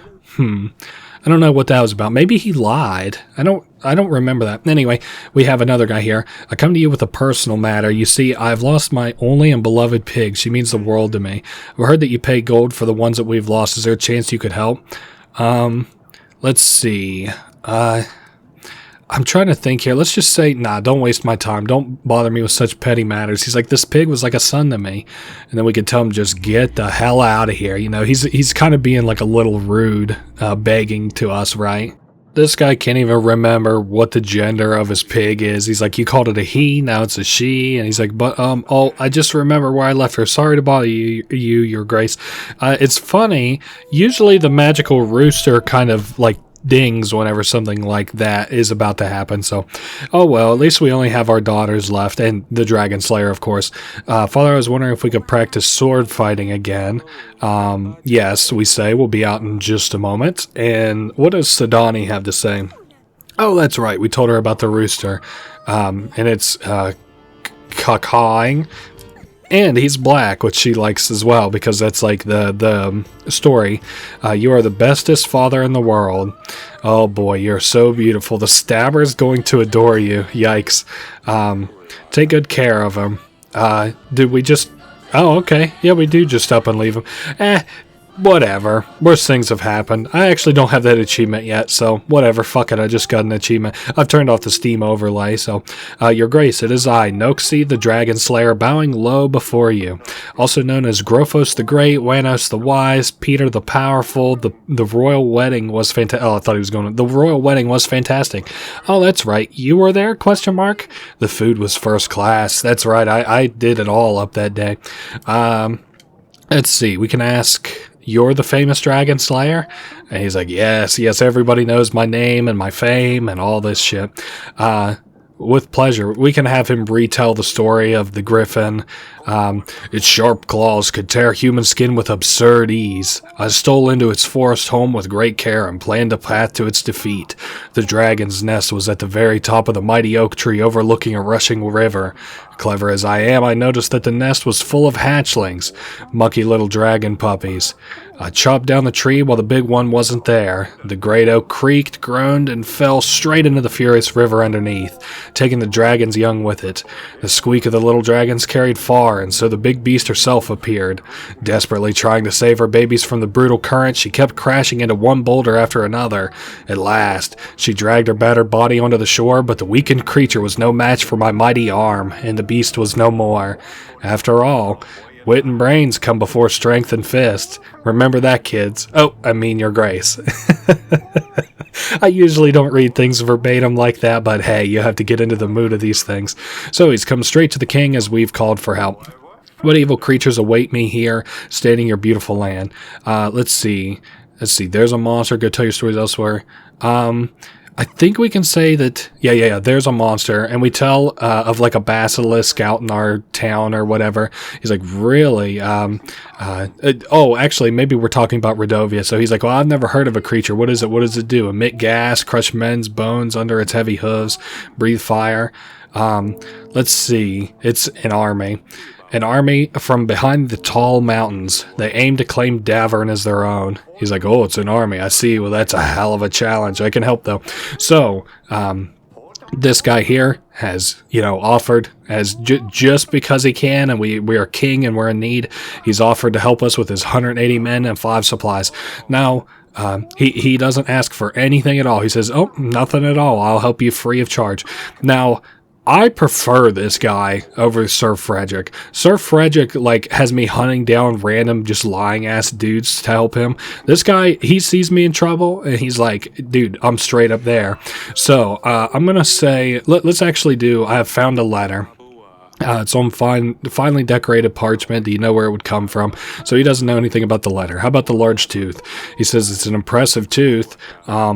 It's a big, imposing beast, but I don't know which one it is. It's not from my collection anyway. He's like, can I buy it off you? So obviously we can't sell it to him. We need it for the royal trial. And we'll tell him that the Sir Frederick has set a trap. This is the unique path I was talking about. I really like this path. So we can tell him that Sir Frederick wanted us to have him hunt a beast to blame or to show that this guy's a fraud. But I kind of like this guy. I like Noxie a little bit. He's full of shit and everything, but everybody knows he's full of shit, so who cares? Everybody knows he's a fucking liar. Just listen to him tell his lies. Poor Lona, that's his wife, Sir Frederick's wife. Thank you, your grace, for letting me know. Just as before, you can still count on me during the battle. Very cool. All right. So now then, I forget. I think we're good to go. So Sir Frederick and Joven are both out this week. We can't call on them. I remember what Masha needs. I am going to go ahead and invite her, I guess. So we're getting 5 food from Noxie in addition to his warriors. My general's still good to go, but I need to. Yes, that's right. We promised our daughter that we would practice sword fighting with her. Let's go visit with the rooster first, actually. Kind of pissed that I lost my rooster, but oh well. How is your mission? Did you turn the stabber into a prince yet? She says, no, not yet. He loves his rooster, I think. Although he doesn't really want to ride it. I guess. So she is going to send him on a mission. So she gets all these pets and sends them on missions. And we're like, that's fine as long as he doesn't hurt himself. Okay, so we try to pet him, and ouch. Don't stab yourself, she says. All right. Well, that was a very expensive thing that we just bought there for our daughter. Oh, and Celia is here with a good friend. Let's see. Okay, yes, father. And we ask who this is. We're like, oh, you found somebody to practice sword fighting with. And she's like, well, I'm not going to be able to wait all day for you. This is Maya. Remember when I sneaked out to the wedding party? And that's where she met Maya. We had fun at the wedding, and I thought it would be nice if she came to visit. And she says, your grace. So, let's see. I wanted to ask about Sedani. You're good with the sword. Let's just tell her she's good with the sword. Who taught you how to fight like this? Her father's a swordsman. And Maya says that you need to be ready when the enemy strikes. So, hey, at least she has a good teacher. That's what my father says. Let's ask her about her accent. I can't quite place your accent. You're not from around here, are you? Your parents are from Barevia. and they passed by the capital for a couple of weeks. Fair enough. And she's like, or we say that's pretty far away from here. They have business in the market, but they let her venture around. Yeah, so traveling merchants, sort of. Maya was showing me some fancy sword tricks she learned on her journeys. So he's a tradesman. He knows how to fight. He's a jack of all trades, your father, isn't he? And we invite him to our castle to visit, and she says, I'm sure he would love to visit. Okay, I wanted to ask about Sadani. Let's see. I think I know why Sadani wants to stab people looking at your two swords. She's like, oh, did you talk her into it? And our daughter's like, oh, yes, you've heard about the stabber. So, our daughter and her new friend are kind of the reason that our youngest wants to have a pet named the Stabber. Let's just say, don't cut yourselves. Hey, you already cut one of our servants, so I think that is pretty well all we have to do for... Oh, actually, let's send our general out because we can get supplies from one of these many, many, many places. I guess I'll just send the general out. We are doing just fine. Let's finish. Okay, so this week, let's look at what we got. We got an army upkeep of -22. We're still creating 10 soldiers every week. I don't know if I made that clear with the training grounds.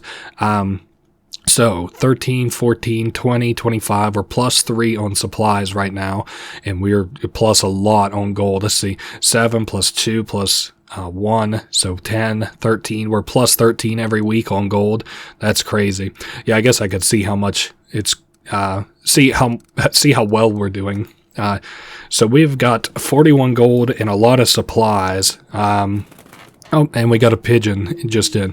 Dear King of Davern, the western woods near Branca are not uninvolved in your troubles. An uncommon object can lead you to the center. Be quick. Yours sincerely. Okay, so it's just letting us know that there is something in the western woods that we should investigate. So we'll send an agent, a general, or something there. Now, I'm interested. Let me call Sir Frederick first. I told Noxie about your plans. He's like, what? I thought we had a deal. He said the rum might impair your judgment. So Noxie calls him a drunk. He's like, I did my time and helped many along the way. I'm a noble knight. He's like, it's only fair that I got help. And he calls us a fool and leaves. Okay, so Masha is kind of interesting. Jonas, that buffoon with the stupid red gloves, lend me some gold and I'll pay you back in a week. So she got kind of scammed by a guy who asked her to loan him gold, and she says that, it was to start a brothel or something. I don't know. Anyway, she got scammed, and she's like, in 2 weeks, I'll pay you back 28 gold if you give it to me. So there's a different way we can solve this, actually. We can say that, we're not going to loan her the money. Now, he gets added to a queue of people who can visit us, and whenever he does, we can capture him and give him to her. Okay, the general. Your Grace, I stopped at an abandoned house on the side of the road. It had pans of every size, shape, and color. And inside of them, he found some gold. Wow, how much? 4 gold, not bad. Let's not talk to the mercenary just yet.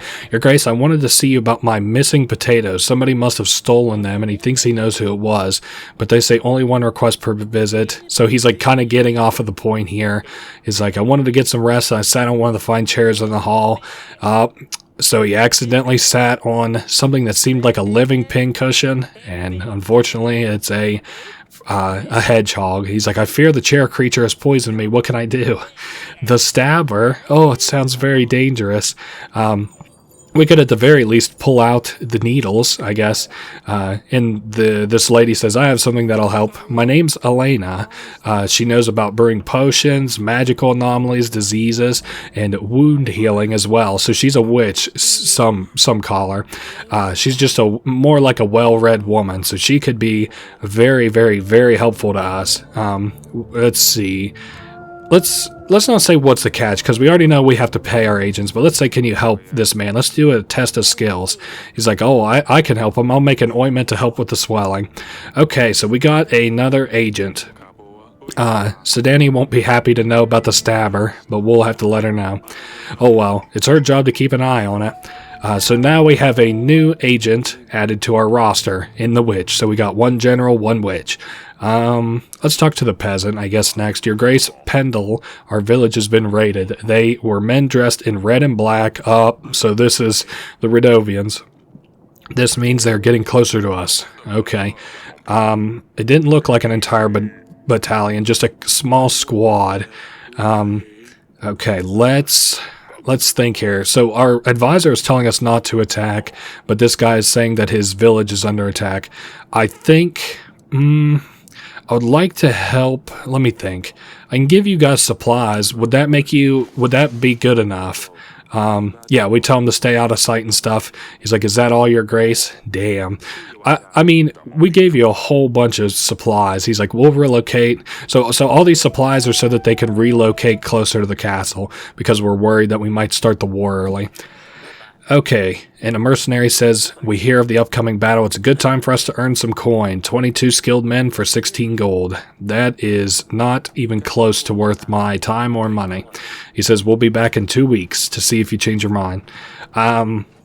So I have agents available, but I'm going to visit, let's see, where, I'm trying to think where, she's in the council chamber, my new witch is. Damn, maybe I need to, oh yes, that's right. So I can send my agents out to investigate on like the items that I have for the investigation. Let me actually go to the castle wall and I can show that off. So our general, for example, he's free right now. We can have him look at this letter, and he says, I've never seen it before, but I can ask around the village to see if anybody knows anything. So we'll tell him to take the letter and go find, ask around about it. Now let's go back and tell our daughter that her poor stabber, her porcupine has died. Maybe I can get my magical rooster back? We'll see. Bring news about your hedgehog. Your hedgehog has passed away. And she's like, oh, I shouldn't have sent him on a mission. Did he at least complete his mission, his final quest? Let's see. Mission? What mission? It's an undercover mission. He was meant to scout the area, retrieve information, and return to me. Ah, man. Let's see. Please don't do this again. Please don't send any more hedgehogs on missions. The last one stabbed a peasant, and I had to deal with it. So she still thinks he might have turned into a prince if she'd worked with him any longer, if she had fulfilled the fairy tale. Nothing is as elegant and fearless as a cat, as Dusty. Okay. She's like, I'm going to find another animal and train it even better. Can I have my chicken back? Oh, okay. It's my own fault. I could have just told her no, I guess, but oh well. Now, let's see, the map. Where could I have her? Oh, yes. Let's have her go to the Hidden Hut, our witch, because that's where our next investigation item is. So, oh, yes, we could still invite a lord. Good thing I kind of forgot. Good thing it reminded me because I kind of forgot. So Joven is out. Sir Frederick is out. I'm sure Joven won't join us because Sir Frederick doesn't like us. Masha is still waiting on... we're still waiting on hers to resolve. Let's go ahead and question Lena. We could ask her about some stuff. Okay, I think we are good to go, right? We can pass the week. Very nice. Now, we can still actually invite people, even though they aren't happy with us. Wait, we're -1. Yeah, I probably don't want to do that. I'm not going to have my people go hungry. We'll wait another week. Let's see. Can I actually see 19, 20? Yeah. We can wait a week. Let's see. We're good to go, right? We don't even have to pay the general this week. Shame that I don't have more uses for the gold, huh? So, week 18, Elena. Your Grace, the wooden hut in the forest. It was a kitchen for some kind of spice preparing. It was abandoned, and we found this vial hidden there. Okay, so we have got a vial added to our investigation stuff. Here comes Lady Lena. She offers her condolences about the king, Tallis. Lurs has explained your situation to me. I believe I can help for something in return. So, yet again, we are offering a marriage, or she's offering a marriage to our daughter for 300 soldiers, and she would give us a bunch of gold and supplies. Let me think about it. It's almost assuredly going to be a no, though. I'm not quite ready to give up another daughter just yet. And Joven is here. Didn't expect to see him after Sir Frederick. He announces to us that Sir Frederick is dead, actually. Lord Joven is responsible for ending his life, says this general. And he says that he does not regret this decision, this guy. So we can say, why? Why did you do that? What made you stoop to this? And apparently he had it coming. So Frederick was an abusive scumbag. Lona, his wife, endured a lot. and then we denied him and went with the Dragon Slayer, and he got mad and drank and got furious, and a master with a sword, but that makes things worse when he's not in control. So he got mad and was like abusing his wife. So this guy, his disciple, finally put an end to it. So he says he trained me. Sometimes he would be completely drunk, and I saw what he was like to Lona, a veteran, now a faded star, but once a real legend. Anyway, he got tired of him abusing Ernie, and he killed her. I really cannot disagree with this, especially since he's about to offer us his soldiers and his supplies. So Frederick would beat Lana up and wouldn't let her out. No one lifted a finger to help because everybody was too scared because he was a hero. But no, Frederick deserved this. And if we spare him, he'll give us 120 men and also offer us his pikemen to join us in the battle. I literally can see nothing that this man did wrong. So you will be freed. Another sad day of the knighthood. Just like a soldier that kind of couldn't handle being a soldier, and he turned to drinking, and his wife paid for it. Oh well, that's the end of that story. We got 120 soldiers, a lot more gold. Oh my god, so much gold. Let's see what the peasant has to say. We don't know how this happened. The creature, the witch from the forest, she escaped. So some kind of witch from the forest escaped. Some kind of old hag from their village. Some kind of old hag, a babushka, is out of the woods, or out in the woods. We can ask about what that is, and she'll explain. It's a witch, a hag, older than anybody knows. She's been around forever, short and crooked. Her bony legs barely support layers of her old wrinkly skin. She sounds miserable. Her nostril hairs are so long they hang down to her breast. Good God. Sounds like a leshy a little bit. The bones clatter against her bones clatter as she walks. They go clickety-clock, clickety-clock. It does feel almost like you're reading a book when you play this game. Let's see. But some legends also say she gives eternal wisdom to whom is brave enough to look into her eyes. We ask what we can do about it. She transcribed these words on their doors. Turn your back to the forest, your front to me. She also leaves old chicken legs on our doorsteps. We're afraid she's going to come for our children. Okay, so you obviously have something haunting you. So my general's tied up. Can I give you gold? Pay somebody to watch overnight. Nobody is going to want to do this. Everyone's terrified. Hey, look in other villages. So anyway, we get 3 contentment from that. We paid 18 gold. That's fine. Your Grace, more and more people gather to pray, but we can't fit in a barn anymore. So they want a new shrine. Okay, I could agree to that. If we do that, if you can aid us with a court witch and some gold, damn, 23 gold. Damn, what would be the best here? Let's just, it's only 5 gold difference. Let's just go ahead and pay it. We're making so much gold anyway. Here's the gold you need. Make it the biggest shrine in Davern. Holy moly. So we got 8 contentment this week. Anybody to talk to in the castle? I know we're just kind of wasting money frivolously, but we're getting a lot of this is investment, sort of, if you can imagine it like that. Get our contentment up high early and we make more money and food along the way.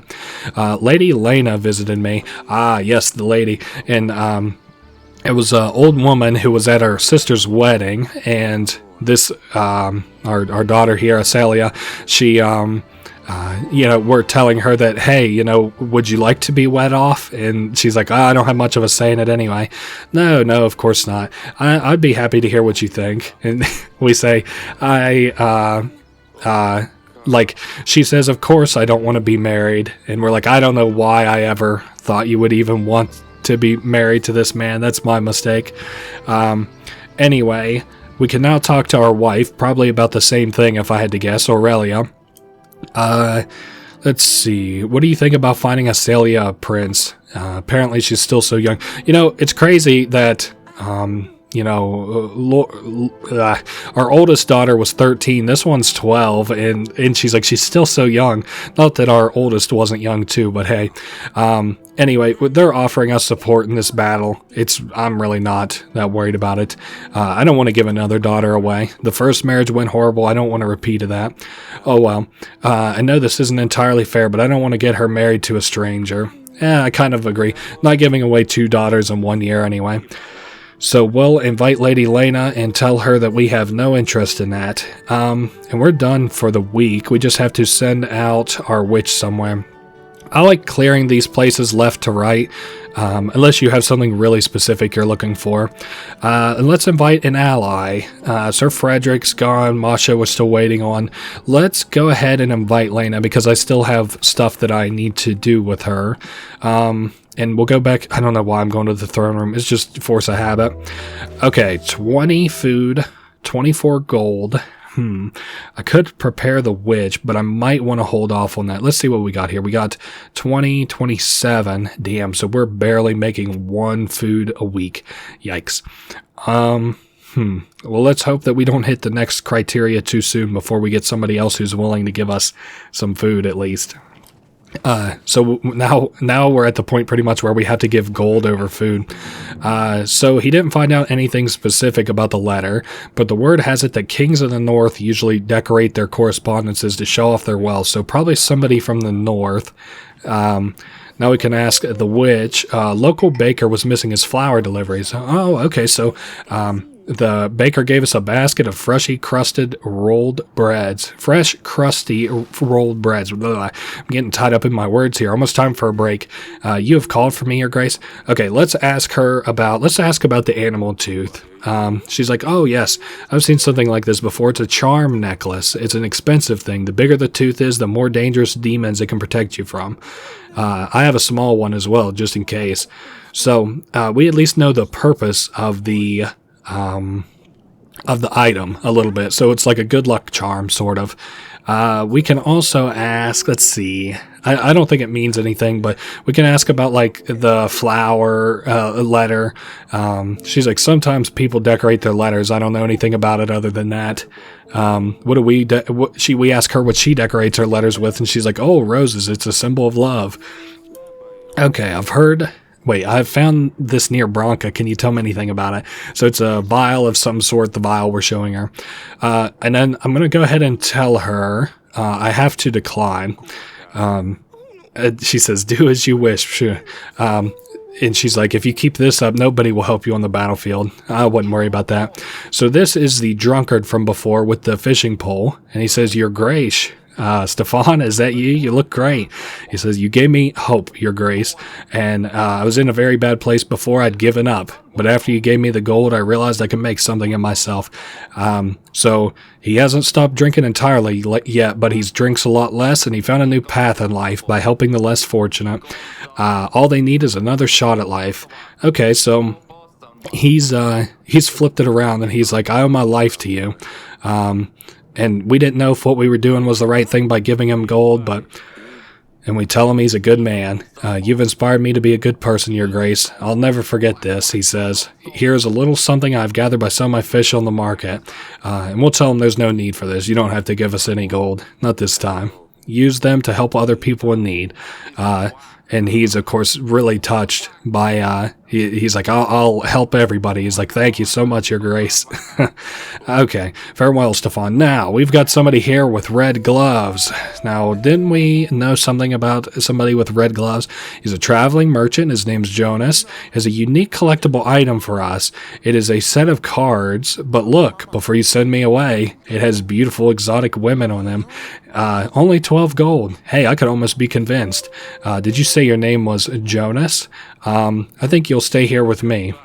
We recognize the red gloves. You're going to my dungeon. He's like, no, wait, I said Jotun, not Jonas. So let's invite Lady Masha, and she has food and gold and an army. So that all I would be very happy with having come to me.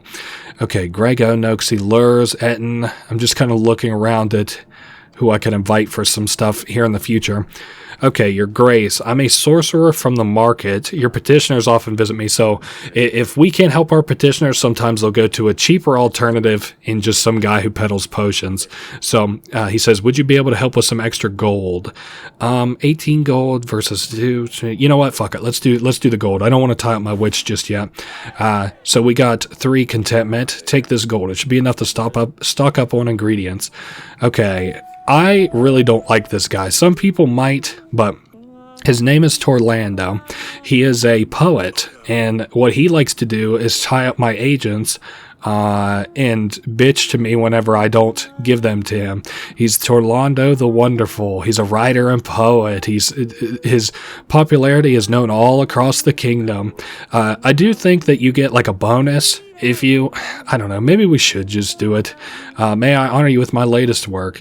Okay, let's just skip through it. He's like, so the poem is for now entitled Kapal Noka. The moon shines so bright high up in the sky, Kapala night is upon us. Laughter and music can be heard outside, but the weary night may not rest. Inside the castle there's no frivolous joy. The fatal matter must be solved. The night is short this time of year, so let's make the best of it while we can. Fire, pleasure, and delight will rule this night. Meh. Do people actually read this stuff? Of course. He's like, there's no greater writer than I am. The problem is I can't continue. I don't know what to do next. So he's hit a wall and he can't write at all. That's a good rhyme. Maybe he should add that one in. So he wants to follow a general of ours while he's patrolling. I'll just do this. Fuck it. I know I've already bitched about it, but let's just do it. He's going to be our general's tied up for 2 weeks in the face of an upcoming war. Your Grace, part of our village was flooded. Luckily, nobody got hurt. If you want food, I could be convinced. Shit, damn it, I can't help you with anything. I don't have any of the resources. So that was -2. And he's asking somebody, he said we'll ask somebody else for help, so probably one of the neighboring lords. Let's stand up and look around a little bit, see what we're going to do. I already invited somebody. Let's go to the dungeon. Oh, yes, I arrested the fake merchant. He's like, I didn't do anything wrong. She will decide what to do to you. And he's like, you're never selling in Davern again. I really didn't mean anything bad. Forgive me. Yeah, I bet. You scammed her out of 28 gold. And then she came here asking me about it. Let's just investigate the forest with the witch. Shit, that isn't even really what I wanted to do. I wanted to have her investigate I think the vial or the large tooth. I can't remember which one she does. Anyway, yeah, we are good to progress to week 20. -26. I think we're good to actually prepare the witch. And then I'm going to hold on to gold just for a quick second here. We're not paying the general because he's tied up with the guy for 1 week. And this will let me use the witch during our big upcoming battle. So that'll be good. Week 20. Okay, the witch is back. Let's see what she was able to find.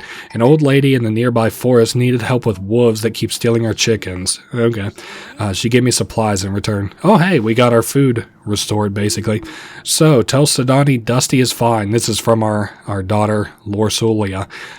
He was meowing the first 2 days of our journey without stopping. He meowed himself hoarse, and then he finally slept. King Ivo is allergic to cats, so we keep him outside of our chambers. Not to worry, though. I made a little house for him, so he has a cozy place by himself, or for himself. So, Lorsulia is kind of making the best of everything despite itself. Let's go ahead and ask her about herself, as our wife has asked us to do. So we'll tell her that everybody misses her and see how she's doing. Masha, I have a gift for you in my dungeons. It is a weasel, as you call him. She thanks us with gold and part of an army. And let's see. I would like to, if at all possible, I would like to get up to 120 by the time the battle starts. Now, can we make that happen? Not really feasible, not even at this point. So we can, even though people are our enemies, we can still invite them to us. So that's kind of interesting. You can see these guys have quests over their heads. Let's invite Violet first. I don't know what she could even want, but anyway, Lady Lydia. Alida?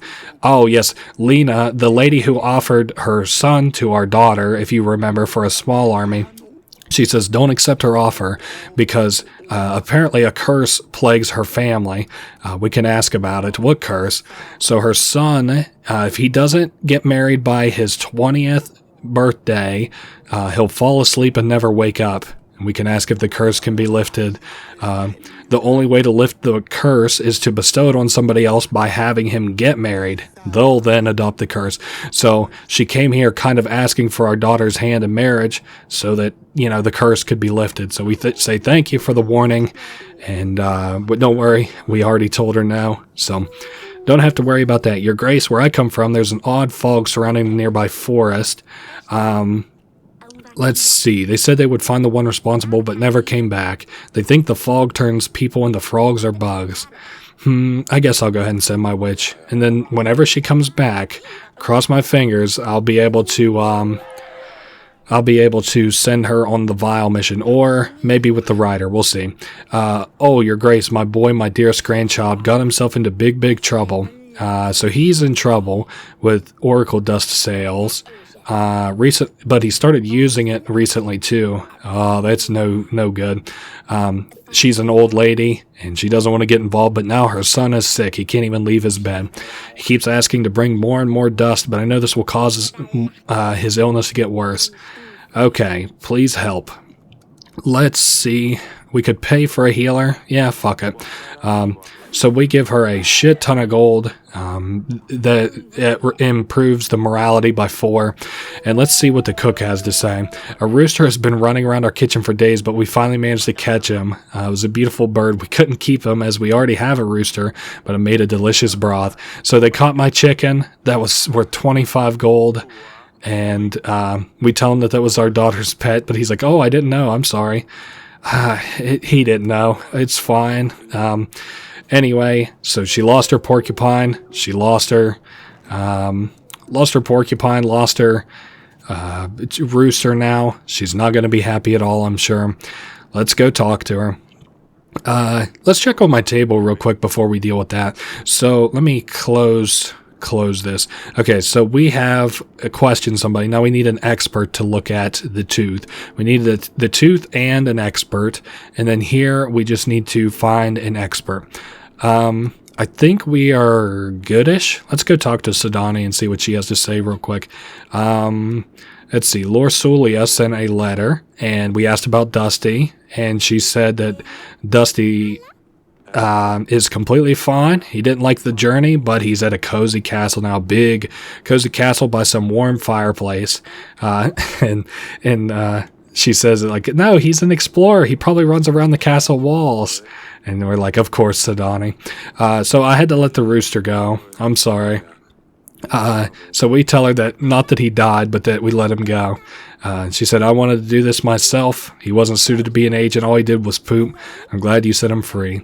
Oh, well, please be careful with these animals. And I think that is all for now, right? We could probably progress to the next week, week 21. So how are we doing here?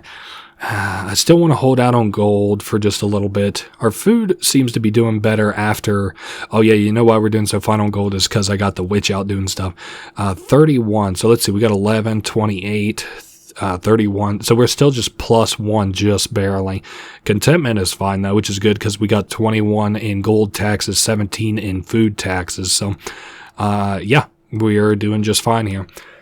On to week 21 here at Gravenome. The general, yes, I had him go out with the sing-songy guy, that's right. I don't know much about riding, but he seems to know what he's doing. He asked so many questions about my underwear, what the fuck? Okay, Violet, we can ask her about a vial. I found this near Branca. Can you tell me anything about it? I ain't never been to Branca. It looks pretty nasty, though. Okay. I'm sorry I even invited you, and I'm not trying to be rude.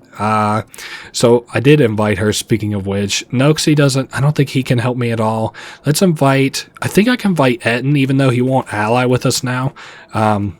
Let's see what the merchant says. Your Grace, normally I wouldn't bother you, but I have no other choice.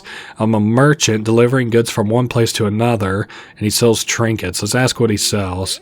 Paintings, vintage scrolls, historic relics. I even once had the wooden leg of Vlode the Spindleshanks. Went for 200 pieces of gold. Okay, what's the point? Let's get to where we're going with this. I would need 23 gold to get back on my feet. And he'll make a profit in no time. No, I am not going to do that.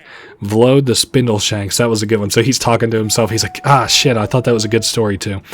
Okay, is that another pet you've got there, Silly Pickle? What is it? Let's say, is it a lizard? A lizard would be interesting. Nope, too difficult to take care of. She has some kind of a silly toy. So she wants to save Lorsulia and Dusty from the evil prince with her agents, she calls them. Like our agents that we have here, and the general and the witch. Maybe I'll let you use them one day too if we're good. Okay, and Ivo's not evil. Wow, that's, you're gonna eat those words. Atana is really far away too. Okay, you do your job, I do mine. Very cute. So we can look at whatever this toy is. We can ask her where she got it. Maya gave it to me. It brings good luck. So anyway, we can tell her to go on, and we'll go talk to this friend of Azalea's because we kind of recognize at least what this toy is. Not me. I don't have a fucking clue. I didn't even get to see it. But the King Eirik does. So let's talk to Azalea and Maya. We can ask about the toy. Explain this, Azalea. And she's like, oh, it's a toy? Yeah, but she got it from Maya, and I've seen this toy before. You're not from Radovia, are you? No, she is... And here comes our wife to accent the point. Is everything all right? Look at this toy, Aurelia. And it's the same one that, somebody had when they robbed us 13 years ago. Where'd you get this toy from? So we got it from her parents, and she's like, maybe they bought it from a merchant? No, unfortunately, she is from Radovia. She is a Radovian beast in our eyes. And Azalea says, like, no, just let her go. I asked her to visit. She's falling on her sword for her friend. But we've got Radovians in the castle, and that's nerve-wracking. They're so close to home. Not only are they close to home, they're talking with our daughter inside our castle walls, inside of our garden. Eirik, that's twice now. Azalea's friend is a Radovian. We're prepared for war against them, and yet they're already here. Yes, I had a chat with them both already. So Azalea will not be seeing her friend Maya anymore, but we are not... our wife says that she's not killing her. So anyway, obviously they had to send him away because of everything I just described. So we'll tell her that she did well. We obviously can't have a Radovian behind our walls. And of course, this is the second time that we fainted. And if we break our promise to they're like reiterating the story. A witch cursed us that if we don't marry off our daughter to this guy as promised, your kingdom will be fertile, but you won't see a successor among your offspring. When I promised my firstborn daughter to Davern, I didn't do it because I was afraid of the witch. I did it to protect us. So, we're retreading old water, but now we know that we can't have a boy, supposedly, because we broke our promise not to give our firstborn daughter to the king of the Radovians, or he wasn't a king at the time, he was just a highwayman. In the meantime, our wife's going to look into this curse and see if there's a way to break it, and we will prepare for the upcoming war. I guess I'd better go see Azalea. So, we'll go talk to our daughter and see exactly what she has to say about her daughter Maya being a Radovian. Yes, Father, so, about Maya. And she says, I'm sorry, I didn't mean to hurt you. And it's fine. I'm just not that young anymore. Wonder how old this king is. Say 50? Nah, I can't be that old, right? 45? Doctors say tense situations have this kind of effect that makes me pass out. But why the war, Father? Isn't life difficult enough as it is? Hey, they're coming over here with an army. And she's like, how can Maya be so sweet, but the Radovians be so evil? Maybe they're just like us. But they've attacked our villages. And she's like, they're bandits, thieves, and the like, but it doesn't mean they're all like that. Do you think that there aren't thieves and bandits in our country? Anyway, they threaten us. They want to take over our castle. It's funny. Azalea's kind of wise a little bit. She's like, they're not all robbers and thieves and stuff. Highwaymen. Anyway, maybe one day we can have peace between us, but Not any day in the next 9 weeks. Okay, let's open up the map and send out our general somewhere. To Wallamy, I guess. I'm sure that we will have the poet guy back before long at all. Okay, and we got +1 on the food. I can afford to go ahead and prepare the general. So we'll have everybody ready for the upcoming battle. Again, I would like to have 1,200 troops by that point, but we'll see what happens. Let's talk to Audrey. You'll have the Your Grace, we will have the royal trial when Ivo arrives right before the battle. This way he can attend the trial himself. Hope we're going to be ready by then. Okay, so we have to prepare the investigation by 8 weeks from now. We've got the general. Your Grace, a nobleman visiting a local village had problems with folks stealing his goods, and we found who was responsible and got him back for him, and he paid us with gold. How much? 11 gold, not so bad. Let's talk to Lord Etten before we talk to the witch. Let's see. I have this. Let's ask about the vial. So this vial has been found near your village. He's like, you can get them from any merchant. He's like, it's not mine though. He's like, I have no ideas who it could be. Let's ask about the letter. He's like, people used to do that in the old days, decorating them, but it's out of date. Like, it's old-fashioned now. Okay, let's ask about the animal tooth. He's like, what's an animal tooth doing in your wine cellar? He's like, I don't know anything about it, sorry. Let's say we know why he needs the spices. And oracle dust is far from dangerous. He's like, my experts say that the oracle dust is fine. He's like, I don't know what he's talking about. He's like, if we don't sell it, somebody else will. We might as well get the gold for it. He's pretty simple in that regard. He's like, somebody's got to make money from basically this crack. He's like, might as well be us. So here is our witch. I've cleared the fog of the forest. So we cleaned up the fog. Okay, so they have fulfilled their task. Up next, this is the priest, I guess. May the gods bless you for your support with the shrine. So did it work? The weather has been especially good for our crops. Wow, we would like to celebrate tonight. In the night, we're going to make a sacrifice to the gods. To show your support, we simply ask you for a few supplies. Hey, I'm fine with it. Whoa, that's a lot of fucking supplies. Oh, man. All right, whatever. Doesn't matter. We got a battle coming up here anyway. So, and like, I don't really need the supplies right this second. Okay, they bring us news. There seems to be some weird anomaly in the woods up in the north. Colorful lights out of nowhere in the middle of the night. So probably Aurora Borealis. Let's just ask him about it. I visited Obarka, the village next to the woods, the morning after one of these disturbances, and his children went missing that night. I think that we're fine. I'm sure the Lord can handle it himself. So we were at 62 satisfaction, and it doesn't look like we're getting dinged for it, so that's good. So he's selling packs of supplies. He is willing to sell 22 supplies for 28 gold. No, I am well past fine on that. Let's stand up. I need to I need to not get a one-track mind about this. Go to the council chamber where I can visit the witch and I can have her investigate this vial. And she is going to take it and try and figure out if the substances inside of it match the substances that poison the king. Okay, that is all. And let's see. Damn, I still haven't really gotten anybody with any definitive answers. Let's invite Lurs, actually. I think he'll have something to tell us about them. So now we can send the general out as well. Let's just go ahead and have him go to Warto. I think our generals will get pretty busy here pretty soon. Okay, we're good to go, right? Let me go to the side. Yep, we are good. Let's progress to week 23. Okay, 31 food. I'm just making sure. Yeah, we end up with a plus on the food. Now, we bought all the upgrades. We don't have to pay our witch for this week because she's in transit. We've got 7 weeks, quote unquote, because we don't, do the last week or whatever, if you want to imagine it like that. You've called for me, Your Grace. So I have this vial. Do you know anything about it? He's like, oh yeah, you can buy these in Atana. I've seen these things with oracle dust inside them. So, it's probably somebody who's Lord Etten, that fat guy we invited last week. Let's see. He was fuming when Talles had his guards kick him out of the castle. So Talles didn't like, or the king didn't like Oracle Dust either. The Baron came in and said, hey, do you want to push this shit? And he was like, no, I don't want to, and he kicked him out of the castle. So, Lord Etten here looks like another potential suspect. Let's talk to the general and see what he says. Your Grace, I've encountered a group of children in the forest. They were looking for the fern flower.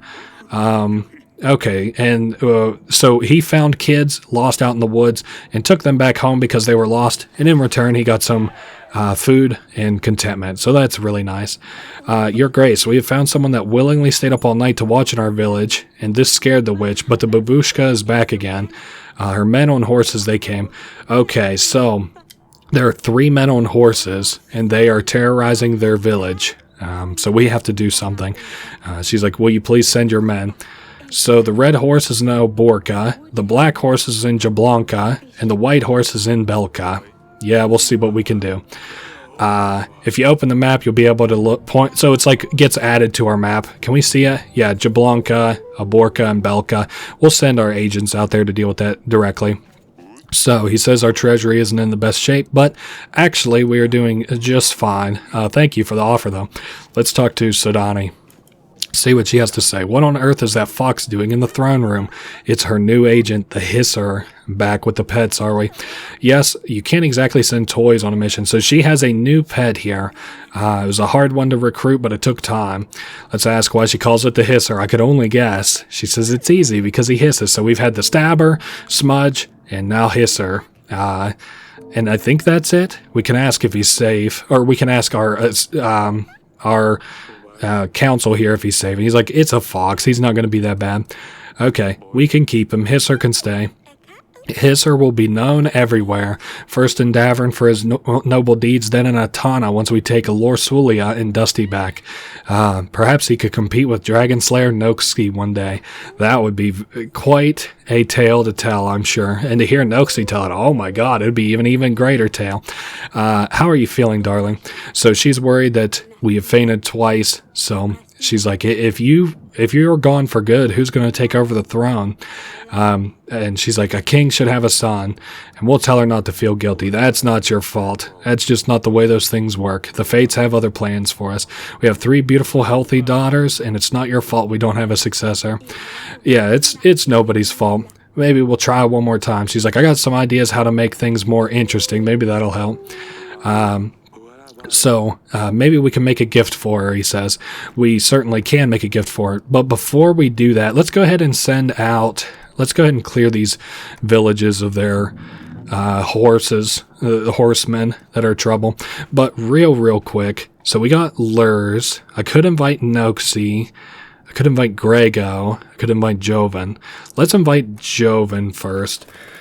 Okay. Now, oh yes, we'll make that gift right away. We got to go to the council chamber because in here there is a ball of wool that we have to collect. Maybe I can make something out of this. So if we take the needles, combine it with the wool. Okay, good. Now we need some fabric to thread it through. Okay, let's go out to the castle wall and old fabric. So we take the wool. Wait. Let's take the wool. Now I just need to make a nice tapestry. And we combine it with the fabric. And we got like a little needle point there. That is very, very cute. I assume because it's 8-bit here and we're playing a pixelated game, it's probably looks better in person, right? Okay, I made something for you, wife. And it isn't even done well, but I want you to know that I'll always love you. That's very cute. Let's tell her, don't worry about silly things. Hopefully that'll make her feel better. She says she loves us too, and that's that. She's going to have it framed and keep it forever. Very cute. Anyway, that should be the end of the week, right? No, our wife has one more thing to tell us, I guess. Let's see what she says. Let's just talk to her about the lead we have on the investigation. It is a vial. A letter arrived. There was a cabin out in the wood it told us about. We went out and checked on it, and it turns out to have a vial, but we're not sure if it's the one used to kill yet. We're waiting on my witch to get back. And that's all. Okay, I'll see you later. That should be all to that, right? Perfect. Now we can finish out the week, go on to week 24, hopefully. We got something going on this evening. What the hell? It's all black. I can't see anything. I'm just kidding. So these two are messing around to put it in the most SFW terms, and then you can see, we'll hear some rowdy rabble-rousers come into our room, and our our daughter, Asalia, has put something in my bedding, says Sidani. Want to sleep, and now everything is itchy, so some kind of an itching powder our daughter has given to the younger one. It's just some nettle powder. It'll pass. Let's see. What's gotten into you girls? She's like, I can't talk to Maya anymore, so I have to find some other way to be entertained.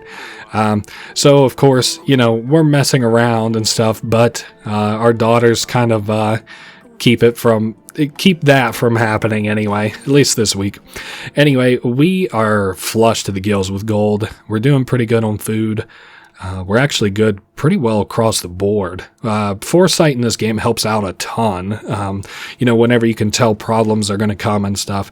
So, we got the general. This was the guy who was going to attack the horse. The thunder and winds were very strong. It's strange because there isn't a drop of rain anywhere, and he dealt with the man on the black horse. He was shouting words in some foreign language. Okay, so we took care of that. Now, Elena says that our witch says that the vial was used to poison Talis. So that is an interesting layer to our investigation. Let's see what Joven can help us with. Let's ask about the vial first. I found this near Bronca. Can you tell me anything about it? He's like, it can be used for anything, the vial, but has been used to hold some sort of substance. That's all I can tell you. Heard that your child went missing. Is that something to do with the magic in the forest? Okay, let's see. Don't you think that I would come to see you in person if my village and family was in trouble? Oh, okay. So it was some guy who was trying to set us up. Interesting. Good thing we didn't fall for that Aurora Borealis shit. Fortune teller is somebody I'm really not interested in. She comes over and tries to sell us a bunch of bullshit. She's like, let me read your fortune, and only if it becomes true, will you have to pay me. So I'm not interested. I'm not really a big fortune teller type guy. So we got one more guy here. Let's see what he wants. We have nowhere to seek help from, your grace. Bandits rule over our village, and they said they would slit our throats if we came to you. But they've taken over our village. They've stolen our women and our food. So please send your best general before it's too late. You have got my general immediately. Okay, so he's going to go home and barricade himself in his home until this blows over. Let's see. We've got a Borka. I guess we'll send a witch out to a Borka. And let's see. We could invite another ally. Joven is good. I'm thinking who we need to invite next. You know what we should do before I even go invite, because I know I'm going to check and see if I have anything around the castle to do. I do got somebody out in the gardens. We'll chew Asalia out for tormenting her little sister. What you did to Sidani the other night. She's like, next time I'll use a gentler solution. And she's like, I miss messing with Maya, the older daughter, so... Or not the older daughter, sorry, her friend. So those two would mess with one another, and now that she's gone, she's going to mess with her little sister. She's bored by a princess's life, a royal life, so she's like, maybe I can bully the servants a little bit instead. Alright, let's go to our investigation table to see what all we have left to do. Okay, the tooth we have to seek an expert of. We'll pin that. We have to question suspects. So this is fine. That's done. We're looking for... Right, yeah. We're waiting for us to get another agent. This one here, though. Question suspects about the paper. Let's see who I could even guess. Maybe I should ask...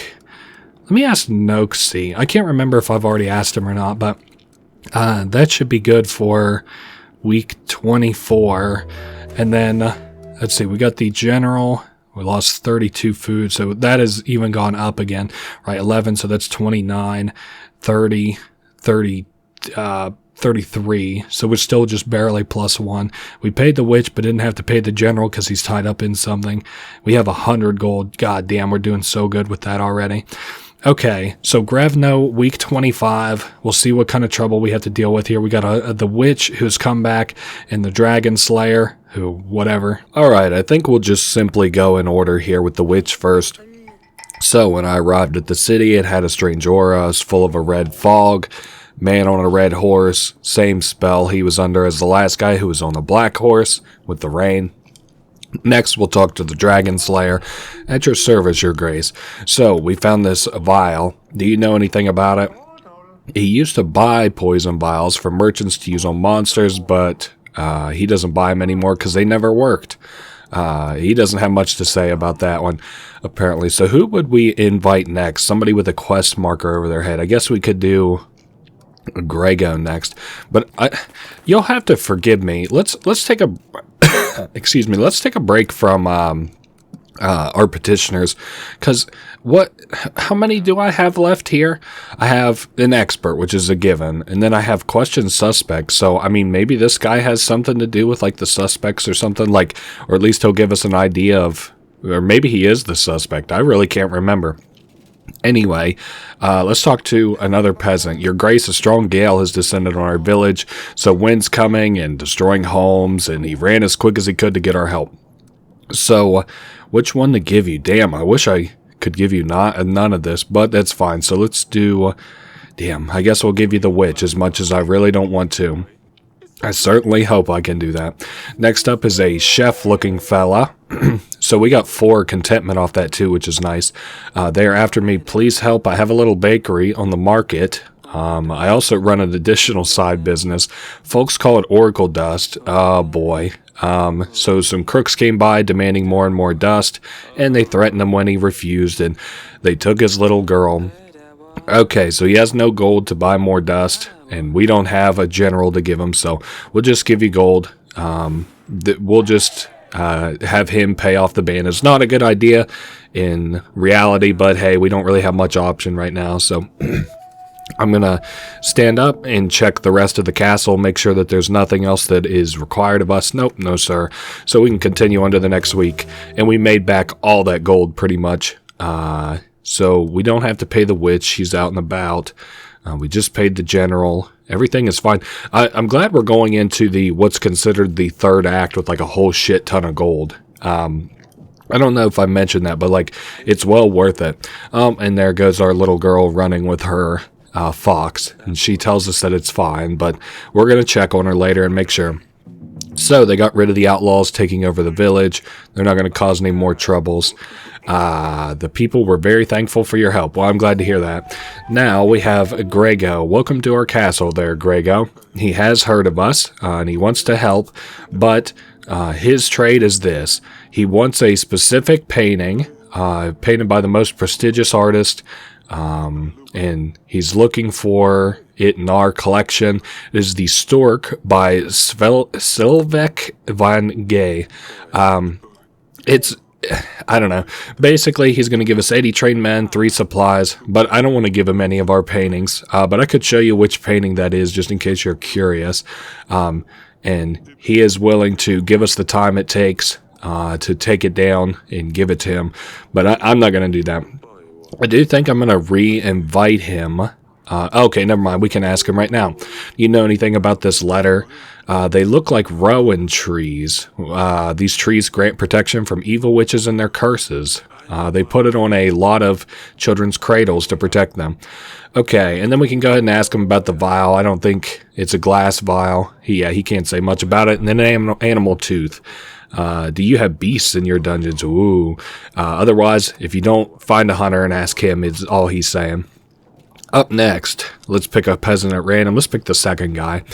Alright, all of my fields are flooded. Nothing will grow anymore. Yikes. Would you take some supplies? I wonder if there's anything your witch could do to help the growth.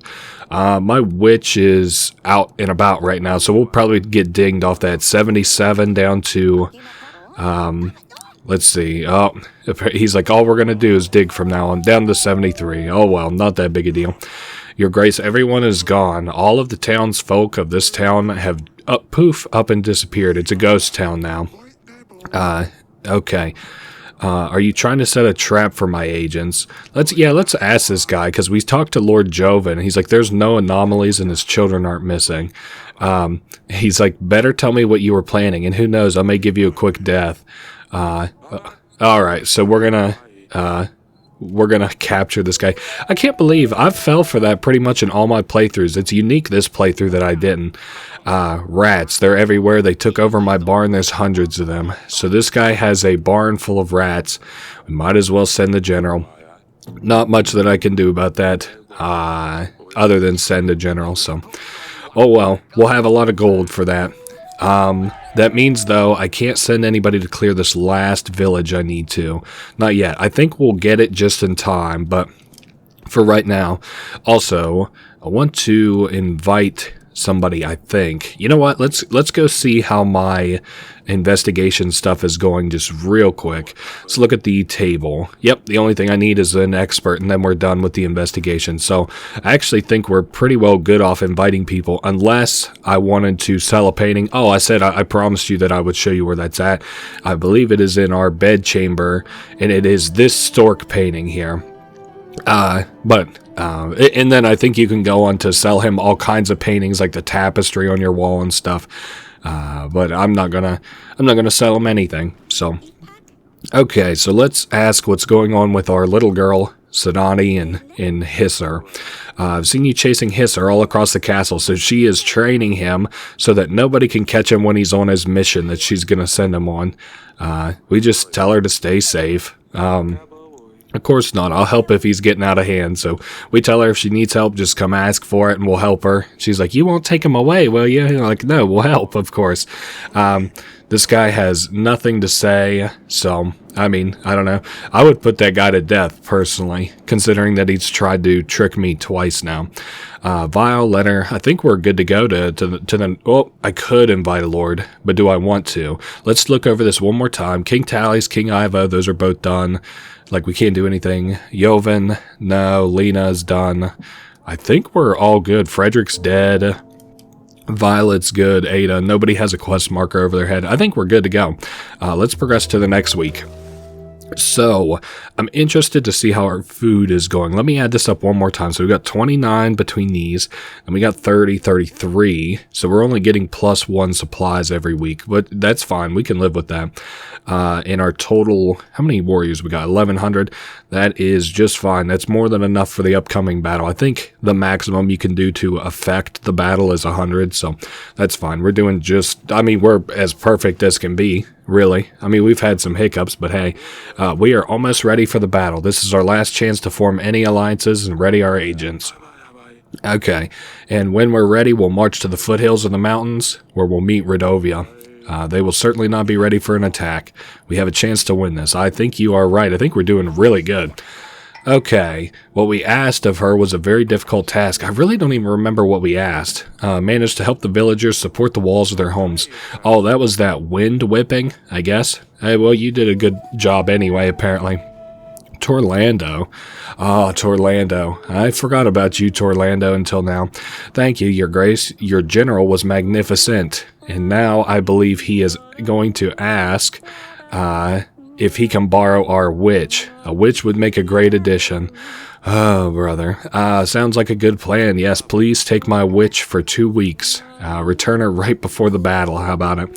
Another mercenary. How many for how many? 22 skilled men for 16 gold. I know we have a bunch of gold, but it's not worth it. I'm just shaking my head IRL right now. Nah, you don't want to do that. Okay, and then our hunter brings us in a fox, and there comes our daughter. That is no good. She's not happy. The hunter came in. He thought it was a pest, as obviously most people don't have foxes running around their halls, and he killed it. And our daughter, our daughter is here and obviously is seeing her dead pet, which is really unfortunate, but we say it's for the best. Hisser was on a quest. It's not fair, so now she has lost all her pets. She lost Smudge, she lost Stabber, she lost the hen too, technically. I don't think it was named. And they lost Hisser, and this is yet another guy that we can employ, a hunter, as our final agent of the game, our third and final agent. Thank you, Your Grace. I'll do my best to redeem myself, and he'll be in the dungeons if we need him. I think your dungeon guard is an old friend of mine. Okay, another agent at our disposal. So, he actually has a role that I need him to fulfill. And she's going to go bury Hisser. I'd better check on the hunter when I get a minute. Okay, yes, we'll go talk to the hunter in due time. Let's talk to the merchant real quick. I can exchange your supplies for gold. I'm one supply short of that anyway. All right, that's all for now. Let's stand up, and we're at least going to go talk to the hunter. But we'll see what else we have too. I guess we'll probably talk to Asalia too real quick. Maybe Sedani. We'll see. Okay, no, you. That's fine. Asali is always trouble, so. Alright, are you saying goodbye to Hisser? She buries all our animals out here in the garden, which is a little bit gross, I guess. It's beginning to become more of a graveyard than a garden, but hey. Anyway, we ask her if she's feeling any better. She says, yes, but I just want to stay here for a while. Understandable. Now let's go visit our hunter real quick. And... let's see, Your Grace. I've found this tooth. Would you mind investigating it for me? I think this one actually takes a week. We'll have to see, though. Yep, he only takes a week, whereas most others take 2 weeks. All right, that is that. I think we're good to go. You know what? I could still invite a lord. Nah, I'm good. The food is fine. I think we're finally breaking even, as a matter of fact. So 11, 29, 30. Yep, we're breaking even with food now, so that's a bit of a problem. We can prepare the hunter for our climactic battle we'll have here shortly, and that's it. Let's move on. So, Grevno, week 28. Let's hope we do as well this week as we do any other. Are you ready for the royal trial?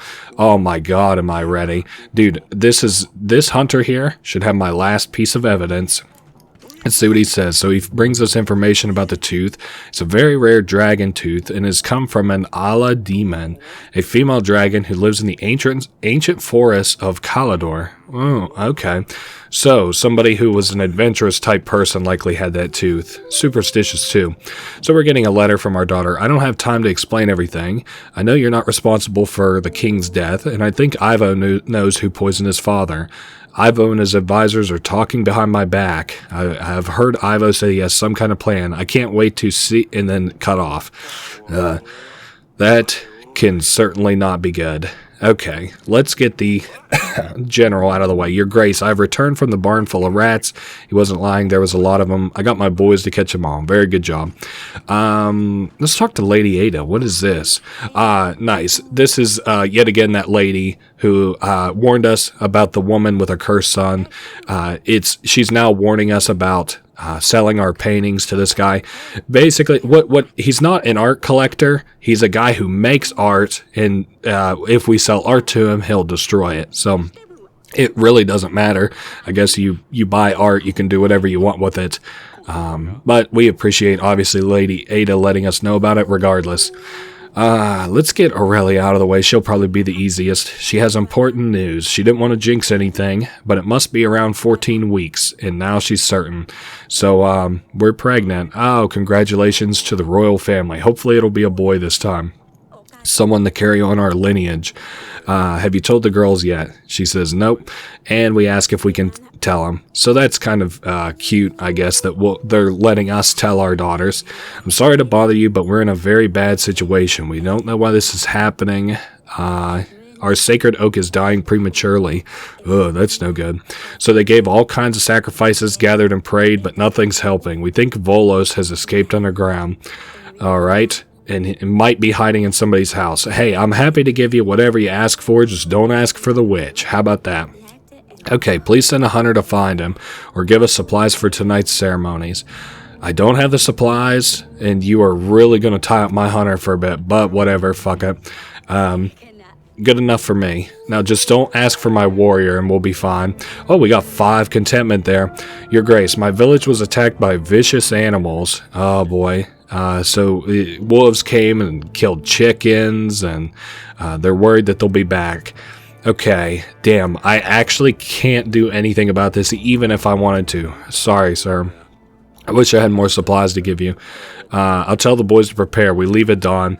I think this happened to me in my last playthrough too, which, that sucks. We got -5 contentment there, so net neutral. So this guy comes and bows before us. His name is Boguslav. I don't want to bother you, but I have a matter that twists my brains. My lady, she's so upset with me. I ain't no man to think straight. So she sold her... I sold our barn to buy her a servant. And... because she always complained about how much work she has, and now she says that now that we don't have a barn, we can't make money. Oh God. So what do you want? I found a new job in the potato fields. I cannot sleep at night. Please help, your grace. I guess I could technically give you some gold, but you sound like a dumbass, so maybe you could invest this gold in some other business. Oh well, whatever. I spent gold on dumber things probably, so... Anyway, let's set our general to go to Belka, and we can at least clear these horsemen that are raiding our villages before the fight with Radovia. So, we have a lot of people to talk to. Our daughters, of course, to let them know about their little sibling that will be coming soon. Your mother is pregnant. No wonder, after all the giggles you've been having in the bedroom lately. Don't be so crass, Acelia, please.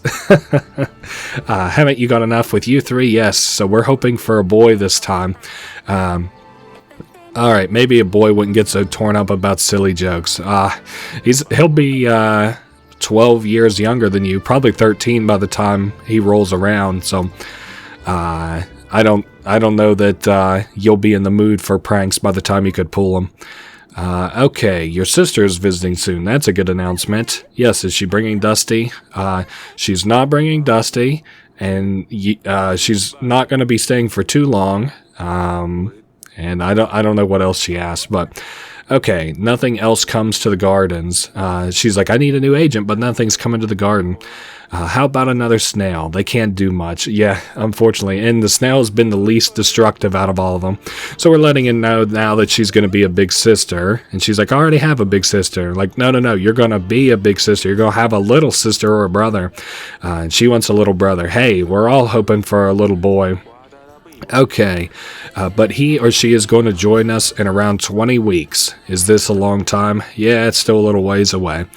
Okay, that is all that we could tell Sadani, which is probably for the best. You know what we should do while we're here? Let's go ahead and look at the table. Nice, we've got all of the evidence. So let's cover it real quick. A vial.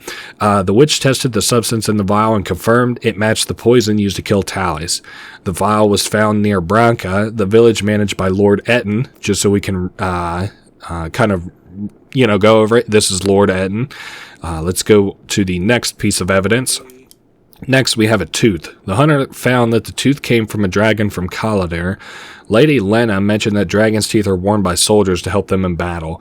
I believe that this aims towards Noxie, but I'm not quite sure. I can't quite remember because it doesn't have the lords' lands right beside their names.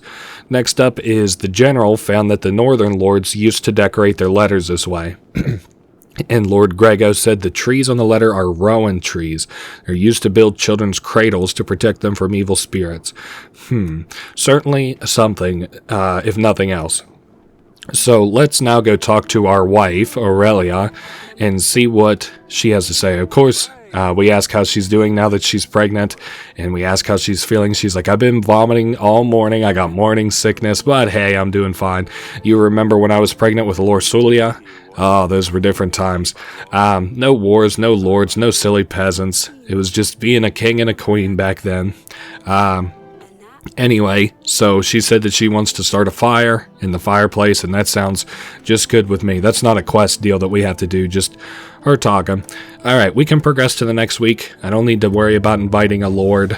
Not paying anybody because we don't have to worry about having agents next week because that's the trial, and that is it. Let's wait till this week. Now we have plenty of evidence here. So, welcome to the royal trial. We'll talk about how this works in a minute. We'll firstly question any witnesses that have a say in the matter, then we'll go through the gathered evidence, and lastly, we will identify the killer. Some of you are suspects, and I have the right to believe that the real perpetrator is amongst us tonight. Let's hear what the witnesses have to say. We have 3 people enlisted as witnesses. Let's start with the king's advisor and see what he has to say. So he comes out, he says, state your name and tell us what you have to say. His name is Rigo. He was an advisor to the king. He has an important piece of information. He recognizes Lady Lena over there, here. She visited our castle not long before the royal wedding and threatened the king. She said her son was supposed to be the one to marry Lorsulia, not Ivo, so she's mad that the king married his son off to our daughter instead of her son. And she said that if he continued on with the wedding, she would come for Talus and his family. He thinks that she's clearly the perpetrator. So, anyway... that was an interesting piece of information. Let's now go to Tally's castle guard. So, the king's castle guard. See what he has to say. His name is Lutfried, and he was King Tally's guard. Well, not enough, I can hear you say. Not a good enough guard.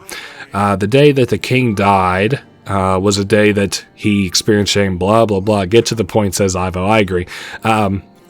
So, many people visited Tally's over the years, but none angered him as much as Noxie, which is the dragon slayer. Who are you to shame me in front of the kings? Order, says our advisor. So Tally's called him a deceiver after he proposed to help his wife. So, hey, he offered to help his wife. And, I mean, Noxie hasn't really failed anything yet.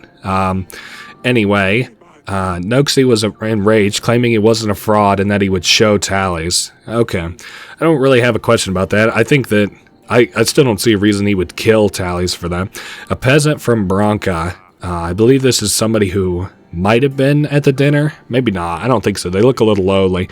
Tell us your name and where you're from. My name's Hermar. I'm from Lord Ettenstown, Branca. The fat, black, coated lord. Okay.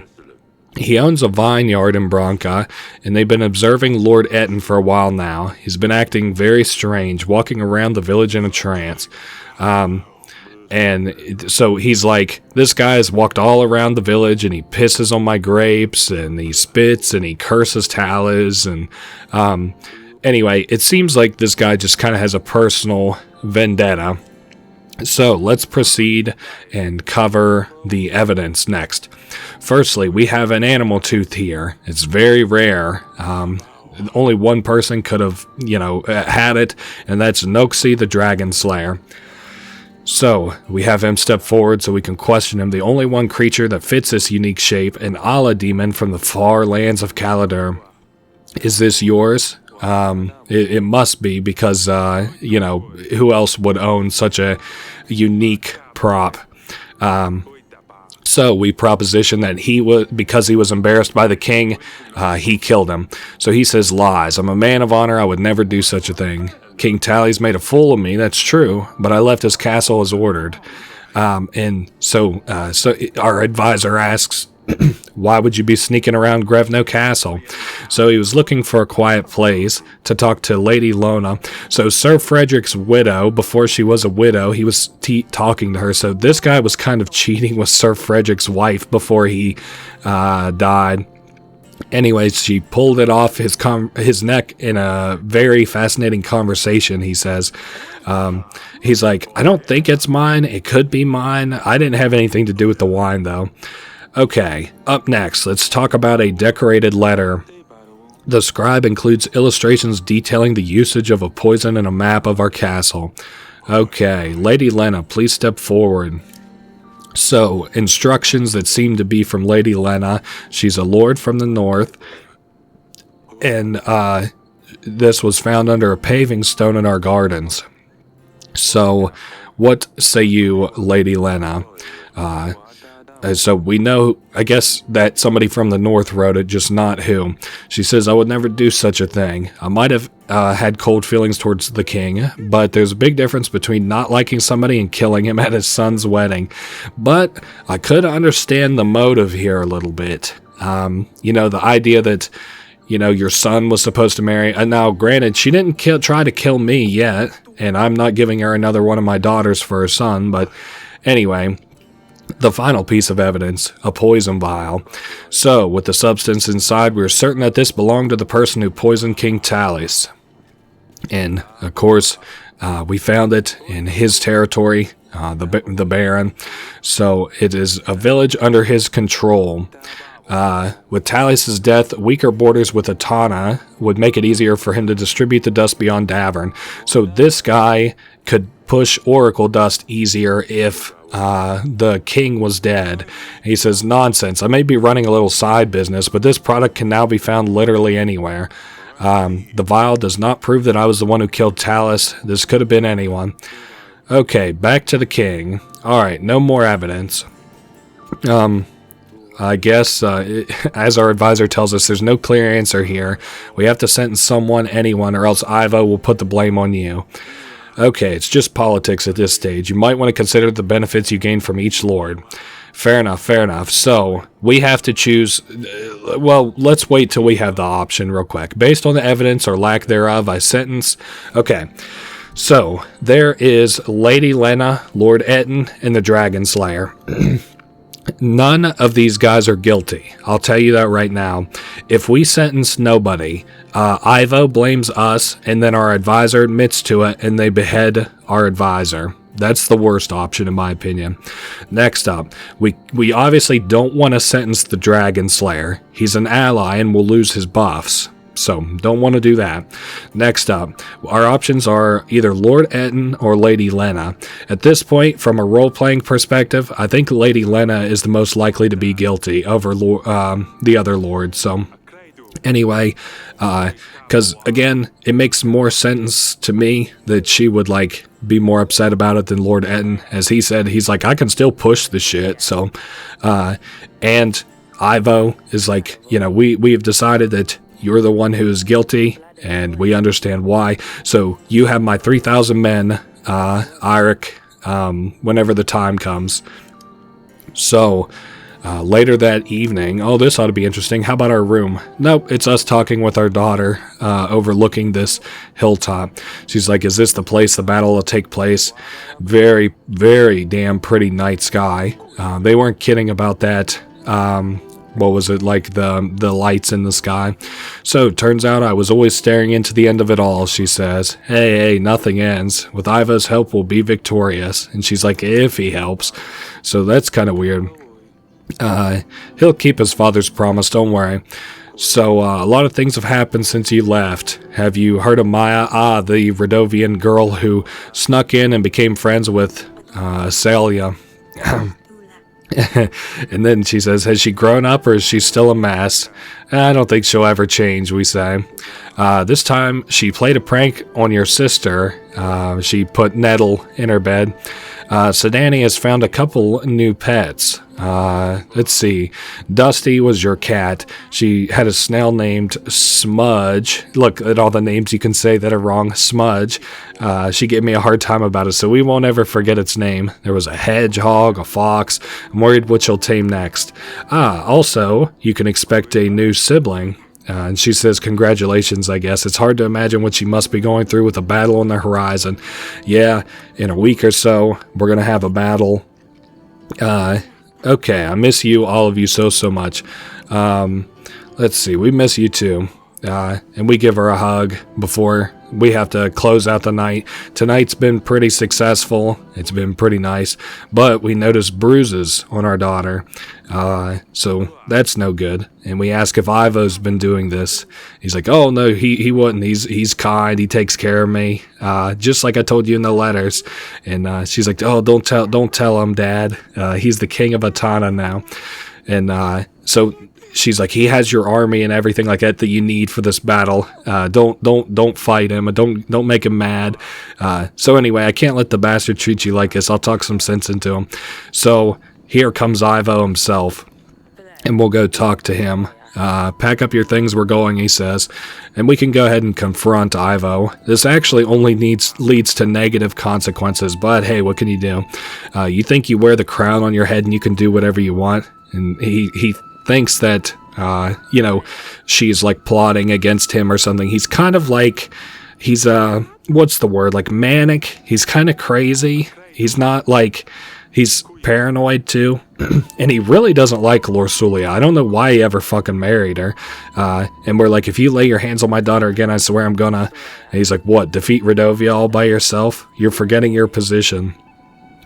He's like, I give you my army so that you can protect your lands. He's like, you want your lands taken over? I can take them away. Davern is at my mercy, so you better address me with proper respect. And then I'll just say nothing. Fuck this dude. Better leave off then. Too much talking will get you and your family into trouble. It's no good. Our daughter is in a bad way. At least we don't have to pay agents this week. We have so much gold, which is good because we need it going into the next chapter. And we have 1,134 men with which to battle. So, the battle between Davern and Radovia, the foothills of the Great Mountains, which we saw in the background for most of the game, at least while we were on the castle wall. It appears that we're late. Radovia has already managed to build up some defense. So, you can see the red down there, and we've got our units there on the black. We have to push them back and create a choke point at the foothills. And the sky does look clear, which is really nice. No clouds in the sky. We can see just fine. Okay, so they have, we've got everybody here ready to go. We'll make an advance on your mark. So let's go ahead and recap who we have and stuff. So we have the witch, Elena. She has potions of magic, whatever we need. Up next are the pikemen that were promised us by Lurs. Then we have Stan, our general, at our service. Next is Valak, the hunter. My mind's sharp, weapons ready. So we have these units we can use. Also, we have the archers over this way, getting ready, your grace. They all say the same thing. We also have a horn, and we're not going to call Atana until it's necessary. We can look out onto the battlefield. Soon everything starts. Okay. Now then, we can go talk to Audrey and get ready. So, we can talk about preparations, I guess. I think he might just recap what we said. We have to defeat the enemy before our army is entirely depleted. So, make a reserve army, he says. Right, we could get a small chunk of our main force and set aside. So basically, what we encounter are like several problems, right? Like in this battle, we have different problems. And if we set aside a reserve, we can take care of one of those problems. So it's kind of a thing that will make sense here in just a minute. So what is next, Audrey? We have archers. I've seen the archers are getting ready. Once the battle started, the archers will be ready for your command. That sounds good. And then Atana should be right around here, ready to ambush these guys whenever we call for them. All right, ladies and gentlemen, it's time. It's time for the war with the dirty Radovians. Do not fear, my brothers. Today is not the day we fall, for we have made strong allies. Oh, yeah, like all the kings have pretty well, all the kings and ladies of the court have all, gotten ready for this battle. For this is Davern, and we stand our ground. And then everybody likes our speech. How cute is that? All right, 1,034 versus 1,000. If you're wondering where some of our forces are, that's the reserves. Okay, ready for orders. First off, let's go ahead and launch our arrows into the enemies. Again, keeping an eye up here at the top. Okay, so 1,000 down to 960. So these are going to get rid of about 40 apiece. It's cool because you can see the banners up here too. There's the wow. The little like swan. That isn't right. Not a swan. Fuck. Crane. That's right. A crane. And then they've got like some kind of like a dragon with like a spear through its head. It looks cool. Okay, so they are down to 880 people already, and they are launching green kind of smoke. Smoke bombs. Okay, your grace magic. The fog is obstructing our view. So, this is one of the counters I was talking about is happening. We have no idea what's happening. We have to send support. Okay, we could send the spearmen if we wanted to. We could send our reserves if we wanted to. But what we're going to send... is somebody who has experience with magic. So we'll go ahead and send... She says she hasn't seen this magic, but don't worry. Do your magic, Elena, and knock this smoke out of here if you wouldn't mind. So 1,000 to 880, and this fog is starting to clear up now. down to 530, up to 2,000. So we have been just completely surrounded here. They have way more troops than we thought. So we're going to go ahead and go blow this horn and call for our Atana allies.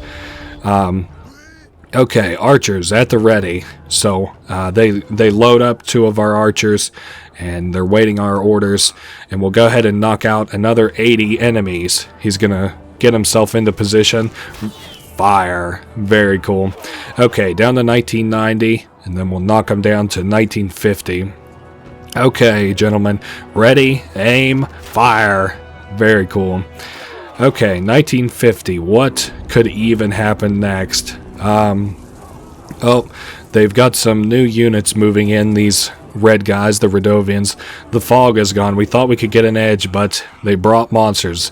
They ride armored bisons. Starting to snow a little bit too. Foul beasts are ravaging our army. We need to keep it together. More men on the battlefield could help swarm the enemy, so we could send more. We could send our reserves already. So I think we're gonna wait. The hooves that can they have hooves that can crush a man's skull. Not all units are equipped to deal with enemy cavalry. Okay, but what is good against cavalry? That's right, pikemen. So we're going to go ahead and send out our pikemen. Ready your spears, gentlemen. And the cavalry won't stand a chance. Let's see how we do. We got 900 to 1950. Okay, down to 700, down to 1600. That is no good. By the gods, where's Atana? Are they deaf? Blow the horn again. Okay, let's see what happens. Okay. Archers at the ready. Okay, we're still down to 2 archers. Alright, ready, aim, and fire, gentlemen. We'll knock them down to 1520. I would say we're not doing the worst, but we're definitely not in a good position. We're still down. We're outnumbered by nearly we're outmatched by about 2 to 1. Okay, we're about more-ish equal. And what now? I can see the screen was just shaking there. A letter, Your Grace. Help isn't coming. So this must be falsehood. We had a deal. Oh, and it's getting very dark. Your Grace, that's not all. And then they're shooting like firework. Those are not fire arrows. It's magic. Creatures made of flames. Okay, magical fog, monsters, and now more magic. We should run right through the flames and burn alive. Okay, focusing on defense should be the most important at this stage. Okay, good organization on the battlefield. So, who is good at organizing people on a battlefield? Of course, our general. He'll be able to lead our men out of this. So go ahead and go down there, General. 760 versus 1,500. Let's see how that works out. Okay, so we lost about 180 here and about 400 here. So they're taking twice as many casualties as we are. So despite the letter, we're going to need to try the horn one more time. And see if we can't get our allies here. Oh man. Okay. Nope, nothing. Oh man, this is bad. What next? He senses something bad is coming. We've got rain. We had snow and then rain. Archers. Okay, ready and aim, fellas. Oh, this isn't good. We're down to our last squad. Alright, get ready. It looks like we're kind of dispersed a little bit more into the battle. So we're melding a little bit in this big fight. Okay, not bad. We're still outclassed a little bit, 2 to 1. We can't last much longer, and there's no signs of Atana. The letter was right. What else is there? Oh, they just keep on coming. Dude, the rain just stopped. That's eerie. Let's give them all we got. We're far from finished. Let's give them all.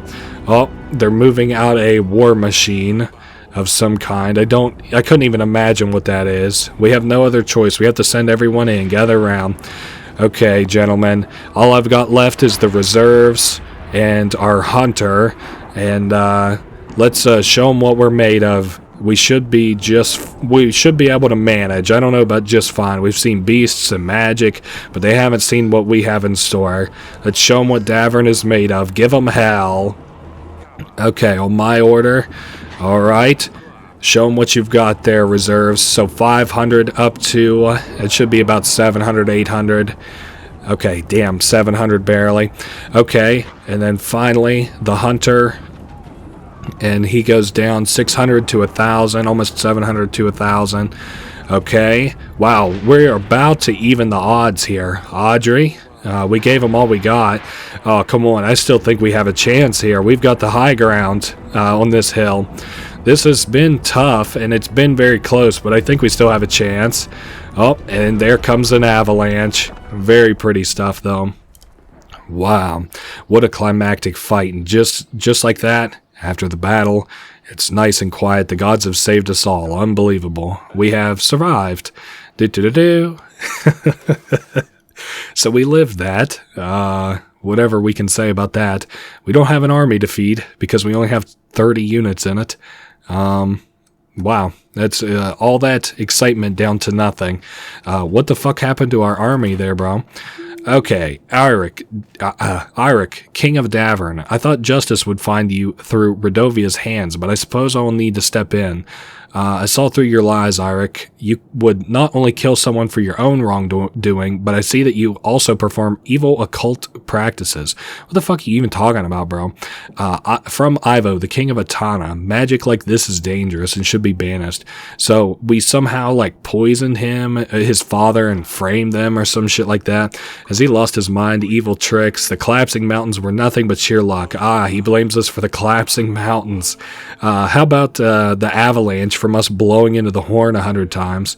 So we have to call a meeting of the King's Summit. Other kings won't want to help us, but we have to try. Fair enough. This is hardly an end, Your Grace. If we're under siege, we better stock up on supplies. We should aim for at least 5 large crates of supplies. The weekly summary will have all the necessary information. Okay, so we will do that. Audrey, we were extremely lucky to win that battle. We have lost all of our men. If not for that avalanche, we would have certainly been defeated. True that. We need to focus on strengthening our army. I don't know if I'd ever forgive myself if the castle was destroyed. So we have to get ready for the invasion from Atana. Let's talk to our general and our witch. So he's back from Belka. I must say something very strange is happening. It was covered in snow, and he dealt with the man on the white horse, and it just melted. Whatever. But it seems like whatever I did helped. Okay, so at least that's cleared up, and now it's time for the witch. Your Grace, Torlando made me bring a stuffed monster head to his house. I'm not sure what he was writing about, but he seemed very eager. Whatever. Okay, Your Grace, it seems Babushka has given up for now. Well, that's good enough, I guess. Her crows are still in the sky, though, so we might have to be on the lookout for her. So their Babushka is still lurking, but away for the time being. Alright, and we got 4 contentment for handling that. So we got 2 more ladies here. Your Grace, I went outside to get some carrots from the pantry, and I came back in. All my pots, pans, jugs, cutlery, and mugs were smashed. Okay, she thinks it's an imp. Let me see what I can offer you. Let's see, the hunter or the witch? I guess I'll send the witch. I think a magic spell will deal with that imp easily. Alright. Up next, one last lady. Your Grace. I went to milk a cow this morning. To my surprise, our Ditty, the finest, healthiest cow in the village, was not giving anything. They think we have a muddy prowling around. So I guess a muddy is in their folklore. I don't know if it's real life folklore. Something that like sneaks around at night and milks all the cows so that they don't get milk in the morning. Let's just go. We have 200 gold. Let's just go ahead and have her buy a new cow. Give my agents time to explore about. So I'll send our general to Cosano. I'm hoping to clear up these places, of course, you might imagine. Now we need to call a King's Summit, and to do that we have to call in King Varid. Thankfully, I still think we get paid out by like Nuxie and Lurs every week, but we don't obviously have their troops as they've been expended in that last fight. We have 30 of our own, though, and we'll grow our own forces over time in preparation for this invasion coming up. So let's see what Acelia has to say. We can ask how she is. I know recent events have been difficult on you girls. And she's like, you mean the battle? I'm like, yeah, and your sister being gone and stuff too. She's like, oh, but it's going to be fine. We're all going to be fine. Let's see. She knew some of the people. So she isn't affected, but obviously her friend is because she lost a lot of people in that fight. And we're just glad that the fight is over with. Okay, let's go to the bedchamber next. Oh, nice. Our wife is finally starting to show, and she looks very, very plump and very motherly. Okay, to be honest, I have no idea what happened. We were losing, but then all of a sudden there was an avalanche, and it fell over everything, and we won all of a sudden. We gave him our daughter. Why would he do this? And he's like, he knows we don't have a rightful heir, so what? He wants to kill a king because he doesn't have a rightful heir? Whatever. He's like, he hoped that we would be defeated, but now he's announced a war because we weren't. So we won against Radovia, but we don't know how we're going to defeat his army. So he has Lorsulia. I don't know why he would do this. Oh well, we're going to work something out, but don't worry because you're pregnant. And she says, how can I not worry about my daughter and my kingdom? Hey, I understand. I guess we could just say I'm worried about Lorsulia. I can't imagine that your wife could help you out very much about this, but we're telling her that, her neck was covered in bruises and she begged us not to say anything. I'm not laughing at the abuse, but it's just like, you just told your wife not to worry, and you're just like, also our daughter's being beaten by Ivo. Oh man, I don't know. Anyway, she's like wants to be rash and kind of act already, and we're like, listen, we have to have a plan. We can't just fight a king immediately. It's not, but you can't expect anything else from a mother. So anyway, time to progress to the next week. Now, time for the King's Summit. This should be rather interesting. Okay, we've got 3 kings here. Welcome and thank you for arriving upon my request. I've asked you all to seek your guidance or help if you'll offer it. We are in danger here. Ivo, King Tali's son, is threatening my people. He also has my daughter, and I fear for her life. So this guy correctly guesses, he's like, you're asking us for soldiers, right? And he's like, what do you anticipate? How many soldiers do you anticipate? So Tali's offered us 3,000 men. So that's what we assume the army he'll bring down around our ears will be, is 3,000 strong. Supposing Coral aids Davern, that's this guy, you'd still be 2,000 men short, and the same with this guy, because every one of these lords has 1,000 strong. Praxis, while prosperous as always, has only had a small army. 1,000 men is the best we could do. Okay, but this guy is wise. He says you're forgetting that you won't have to take the battle into an open field, so it's not necessarily like you need 3,000 men to fight 3,000 men. You're defending the castle walls, and you have the home field advantage, so you need barely half that. So we can say, will all of you help us then? And this guy says it aptly. He says, not so fast. So Ivo was most likely preparing for this since his father's death, so we don't get nearly as much time to prepare. So even if we said yes, it's going to take a while to march these men here. So if we buck right up, we might get to Grevno just in time. So again, like if they left right, as soon as they could, it would still take them until then to get here, like until Atana will get here. Okay, you're the main reason why they're here. So they're kind of telling us, they're breaking it down into 2 sides. We can either help any Radovian, or we can either kill any Radovians that we see, or at least not help them, or we could help every Radovian that we run into, and each one of these 2 different lords will give us 1,000 soldiers if we fulfill their requirements. Now, if we straddle the fence and we help some Radovians and we kill some other Radovians, they won't help us, either one. This 3rd lord, he says that he doesn't plan on helping us either way, so alright, help any Radovians. He's just letting us know, help Radovians. And this guy says, Radovians this, Radovians that. I'm tired of this. Whatever, I'm out of here. I'm going to take my leave. So he leaves. If the Radovians were able to march through the mountains, there isn't much stopping them marching to Yeles, in my opinion. Anyway, it'll take about 19 weeks for Atana to get here, so by week 50 we'll have a war on our hands. If I don't have any problems with the Radovians, then I'll lend you my men. And then this guy says, are you going to let people starve? He's, again, counter-offering, either hurt the Radovians every chance or help the Radovians every chance. Do what you must. I'll see you in 19 weeks. So, in 19 weeks, we'll have another King's Summit. and figure out what we're going to do. And this king, Varid, has came back. I was on my way, and then I ran into one of your daughters.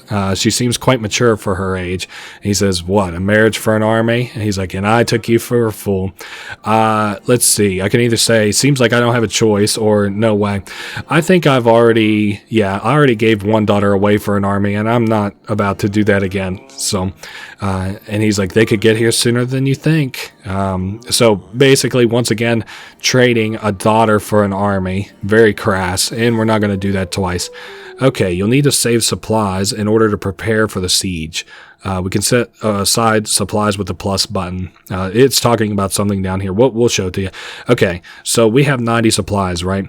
And then it takes 30 supplies to fill a crate. And he said by the time the siege comes, we want 5. I want us to pretty much fill up to the max by then, but we'll see what we can do. I don't mind having about, you know what, actually, let me just give 10, and we'll wait till tomorrow before I full sale stuff, because we get new purchases tomorrow. Otherwise, let's go ahead and continue. 19 weeks until the war, ladies and gentlemen, the big war. So we can talk to our advisor. Perhaps we should consider Varid's offer more seriously. No, I have considered it, and I have denied it. I don't need to trade yet another daughter for another army, so we can be back in the shitty kind of situation we're in now.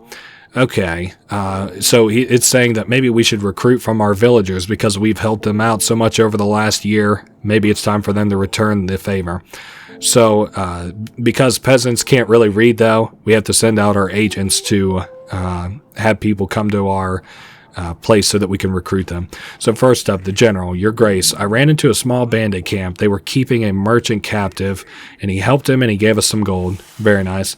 Okay, King Varid says you've sent for me. That's all. I accidentally called him here. I guess you don't have to invite him from this screen. You could, though, if you wanted to. Like to get that thing, the King's Summit from yesterday, we didn't have to invite anybody. So the hunter found Volos, and they buried him by the tree. Okay, so there's no more thunderstorms, and they're grateful for our help. So does that mean that I get the hunter back? Thank you, Olivia. I'm glad I could help. The happiness of my people means a lot to me. Very cool. We've almost reached pretty well max contentment, but we'll see. Up next, the dungeon guard. Your Grace, in order to prepare for the siege, we can make more improvements to the castle. So he's offering us new upgrades for us to prepare for the upcoming siege. Up next, let's talk to this guy. He's a painter. He is Polony, a groundbreaking painter, and he's come to us with a special offer. I really don't like this, and I really recommend you don't do this, but he is offering us a painting. He has a very beautiful painting already in our castle, apparently. Something about like a night sky. Big fire spans across the whole battlefield. It's called Fire at the Waning Moon. And we say it looks just like a bunch of squares. Anyway, how much did you want for this? So a low price of 12 pieces of gold. I'll take it because I want to show off what it looks like. But anyway, he says thank you, and we can continue on to the next person coming asking. My husband is heavily wounded, and he's a local deer hunter. He was injured by a deer, and the antlers got tangled in his quiver, and he was pulled from his horse. Just barely got away from that encounter. Okay, could we do anything to help? How about I give you some gold? And she's like, I know someone that could help. Okay, so we were able to save him with that gold, thankfully. Your Grace, my land has been plundered, been robbed by a horde of rampaging, and he's like, Radovians? No, rabbits. So what if I have a lot of supplies? Could I give you gold, maybe? Try finding someone to help you hunt the rabbits down, or invest in traps, because I want my agents kind of available to me, at least for right now. Okay, what to concern myself with? Firstly, we don't really have a reason to send out letters, at least for the time being. Let's now go to, come on. I want to go talk to everybody that I have to. This is kind of the low point of every day, but it adds personality and flavor. So we can say, King Varad asked for your hand. He told me he'd like to marry you. And she's like, King Varad? He's old as hell, like really old. You can't make me marry him. Hey, I didn't say that, you had to. I'm just talking. And we're like, I'm not sure why. I knew you'd never want this, so we just wanted to talk to her to get a feel for how she felt about it, and obviously she does not feel very good. Alright, let's talk to Aurelia next. Varad asked for Aselia's hand. He's offering quite a big chunk of an army. Nah, he's like, we need a prince, not some old fart. Yeah, and again, we're basically trading... we're basically trading one of our daughters for another. I think it's very kind of crass. Hopefully other kings will agree to help us. Okay, we have no good fortune. Everything is just going horribly wrong. I really just kind of want to be done with this conversation. We tell her to go to bed, so... Alright, now one last thing I wanted to show. Let's go to the council chamber. We can take down the tapestry. Our wife made it, apparently. This one shows a stork. It's our house emblem. Oh, a stork is our emblem. I thought we were a crane. Motherfucker. So I'm not going to give that to Grego. I'm going to place the Battle for Brianna one up on the wall there. That is the ugliest looking fucking thing I've ever seen in my life. It is so hideous when compared to the other very beautiful 8-bit art. I just wanted to show what that looks like. I'm going to rehang my tapestry, the stork tapestry up. There we go. So, I think we need to send our general out and about. So, the buildings are places that we can recruit people, and the question marks are the places that we can get supplies. I'm going to send people out for supplies first, and I think we're good to end the week. Alright, have a lot of stuff we can build here. Let's do mining equipment, hot oil. We can throw hot oil from the top of our walls. Mining equipment allows to mine under the castle wall if need be. Okay, next. We have a lot of stuff to purchase for gold. How about a moat and the reinforced gate? And we're pretty well out of gold already again. In the meantime, though, we can go ahead and get a supply crate filled up. So that's very nice. And we can continue on to the next day. We're up to 50 men in our army, which has almost replenished our 100 that we started the game out with. It'll take 5 more days, but hey. Okay, Grevno, week 33. Let's talk to the general. Your grace, farmers kept having problems with birds eating their planted seed. So he helped them out with it, and they gave us supplies in return. So that's very nice. Hey, we might end up with our whole crew back. So they couldn't find the imp that the woman was complaining about, but she gave her a herbal potion that'll keep just general bad spirits out and pests. So this guy came back from the cult of trees. They looked for a daemon called Volos. It's a one-eyed bear. This guy managed to hunt him down and took him down. Strangely, he was just outside of our castle walls. Ugh. Okay, so we have that sorted out. Let's talk to these last 3 guys. Okay, bless you from all the existing gods. I owe my life to you. My wife has taken me back. Hey, there you go. Okay, thank you, Boguslav. Hope you and your wife are happy. Oh shit, and he gave us a sack of potatoes. This does nothing for us. We just put it with the rest of the supplies and we get +1 food.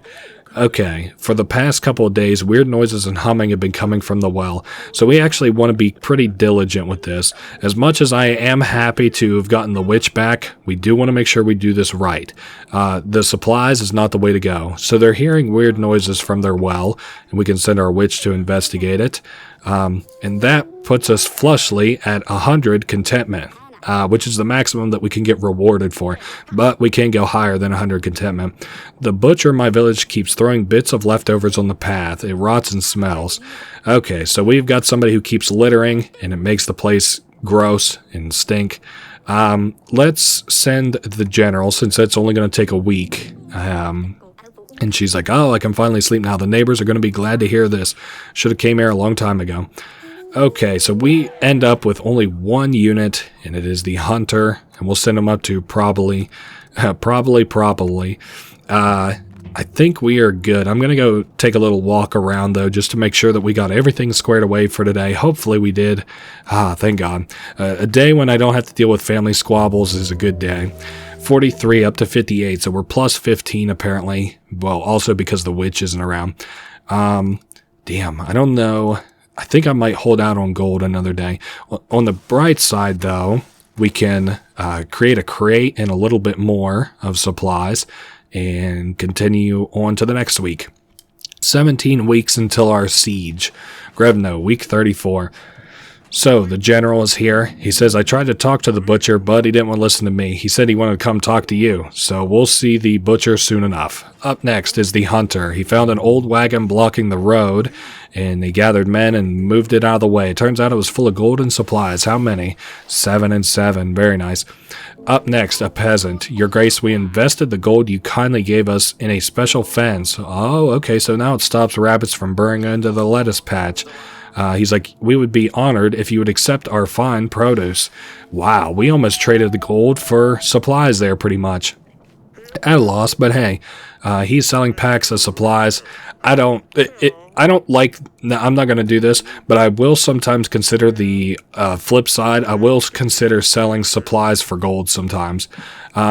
We'll talk to her last, because I really don't want to deal with that in just a second. Your Grace, I have a vicious stomach ache. It's been 5 days with no sign of stools. So he's constipated, and he's like, my wife gave me a mixture, and it didn't work, and it's been worse. He's like, please help me. How about go find a healer? And he's like, all I have is 2 chickens to my name. All right, here's 7 gold. Just go get that fixed, man. Okay, we have a lady here. She's dressed very uniquely. My lord's shelter we seek. Our village is entirely destroyed. We have no place to go, no place to call home. Can you help us?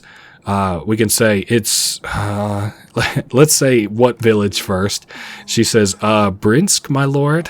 We've never heard of such a village. Must be pretty far away, behind the mountains far. And she's like, yes. Or like Radovians. So she knows that we know that she's a Radovian, probably because of her accent. And she's like, we know that our people fought your people, but like, you know, we are refugees. We're just men and children. We don't want to fight you. We're not, we have no weapons. Let's say, why did you leave Radovia?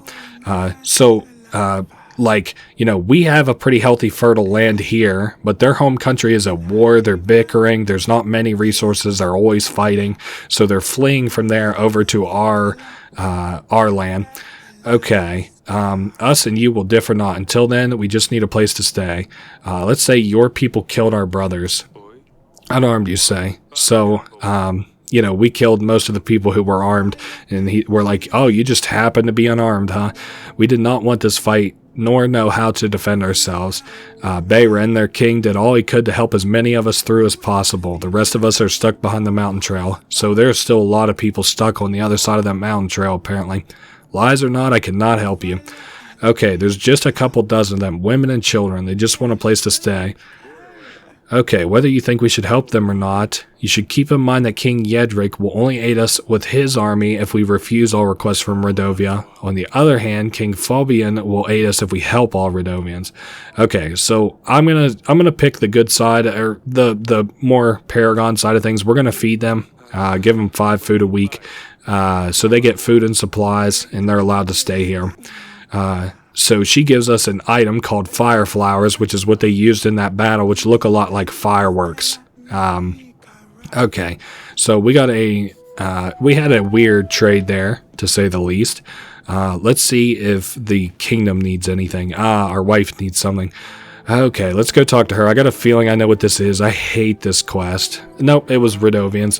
So we're explaining our choices here to her, whether to help the Radovians or exterminate all of them, and we're letting them know that we're gonna help them. So, and she's like, "Don't you remember that they're bandits and thieves, and we lost many of people to the war with them?" This game kind of suffers a lot from. Not suffers, but like if you have foresight, or not foresight, retrospect, if you play this game more than once, you kind of pick choices the first time that you play it that like maybe you kind of come to regret on future playthroughs. Not that I think that heavily about these games, but whenever you're choosing what is like the right option and what is not, you know, it's pretty clear, you know, where you stand at the end of the game. So we're just picking all the kind of right options. I guess if you really don't like the Radovians, you could kind of justify, you know, not helping them. Anyway, we can send 1, 2, 3, 4, so another crate and a little bit more of supplies, and we've got 16 weeks here. A shame that all of our generals we had to pay this week, but hey, what can you do? Up next, Grevno, week 35, so we're kind of in the final quarter of the game. Audrey says Lorsulia hasn't written in a while, which he said it is fine, but okay. Firstly, we have all 3 of our men here. Small family living on the edge of the village lost their child to a fever, and there's nothing that he could have done, but he did bother to bury him, so they were grateful that we helped. We get 2 contentment from that. Up next is the witch. Your Grace, I have helped with the monster in the well. The creature just needed a gift, so we sorted that out with the witch, that well problem. Up next is the hunter. I've told the villagers you wanted to see them regarding the call to arms. Okay. Finally, Torlando. Let's go ahead and finish up his quest, hopefully. So he took the witch, and up next he's going to ask for the hunter. A general, a witch, and a hunter will add a spicy twist. Yes, please, take my hunter. That's all I wanted to do was give away my agents for 6 weeks. So here is the butcher. He's like, your general tells me I'll be thrown out of the village if I don't clean up my mess. What about everybody else? They throw all their stuff on the streets. Why is it me who gets pointed out? And I kind of understand where he's coming from. My cart wheels are broken and I can't carry this all in my hands. Okay, so this guy is kind of part of a chain. Let's say repair your cart, 16 gold, and your neighbors will certainly appreciate it. Everybody has until the end of the month to clean everything up. These are roads that everybody uses after all. Okay, and that is all. So next we have, I think, the lady from the well. Oh no, this is the lady we called for. We can ask if they'll join our army in the upcoming battle. We need to build up our defenses. You can count on all of our community. So these guys these like cultists out in the woods, they are willing to battle with us. So we got 6 men. Up next is a mercenary. I hear it's a tough time for Davern, Your Grace. One battle followed by another. It mustn't be easy to be a king in such times. So anyway, he's like, we offer you soldiers for money. How much money? 28 gold for 22 men. I will pass for now. And he's like, okay, well, let's hope that the King Iva won't want to pay our fee instead. He's like, maybe we'll meet each other again one day, or maybe not. So that's kind of like a thinly veiled threat. He's like, either pay us to fight for you, or, we'll get paid to fight against you, probably. All right, let's invite 2 more people here. I can't remember if we helped the attacked village. It's fine, because like some of these people, they'll like tell you like, oh, you didn't help me, so we're not going to help you, which is fine. But just know that is something that could happen. Anything else here? Nope. We are flush and good to go. Okay, 46. So we're 15. It must be because we got the hunter going is why we got so much money there. Up next, 1, 2, 3. And keeping at 51 supplies there. We can also see we're paying the Radovian refugees now, but oh well, has to be done for the sake of, getting our assistance now that we've locked ourselves into the helping all the Radovians. I've told the villagers you wanted to see them. That sounds good. Same way with our witch. Up next, this first peasant.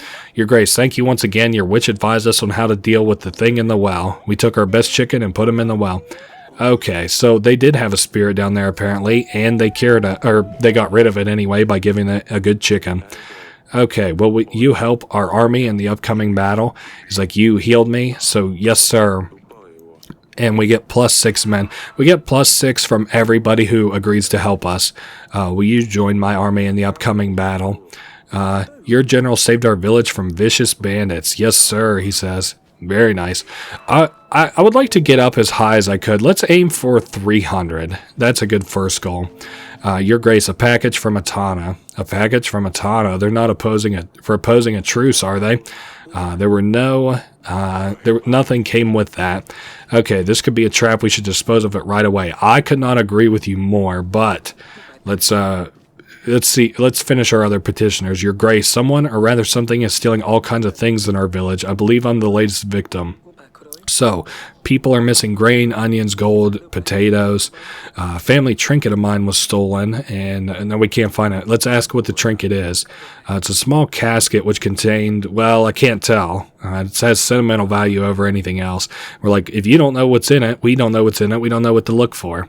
It's a family heirloom, but it was apparently cursed, and whatever is inside can kill a man when it's opened. Ooh. He's like, I know it sounds strange, but my uncle Waclav died to it, so I saw it happen. You have any idea where it might be? He says, yes, actually. I've seen a demon going down Slavko's chimney. Tell me about the demon. They call it Eitwar. I haven't seen it up close. It's a snake with wings. All this happy horse shit that accompanies these kind of quests. I don't need to know what an Eitwar is. Okay, so it goes out, steals stuff, comes back to its master's home, and it gets paid dinner in return. So I would go and ask myself, but, well, let's just say he's a big fellow and not the talkative type. However, I'm sure he would be willing to chat with a royal hunter. I know I would send my hunter, but he's tied up. I'm sorry I can't help you this time. So we get -3, discontent. That's fine.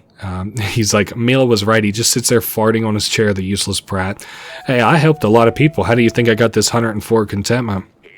Okay, and Your Grace, we have to do something about bolties.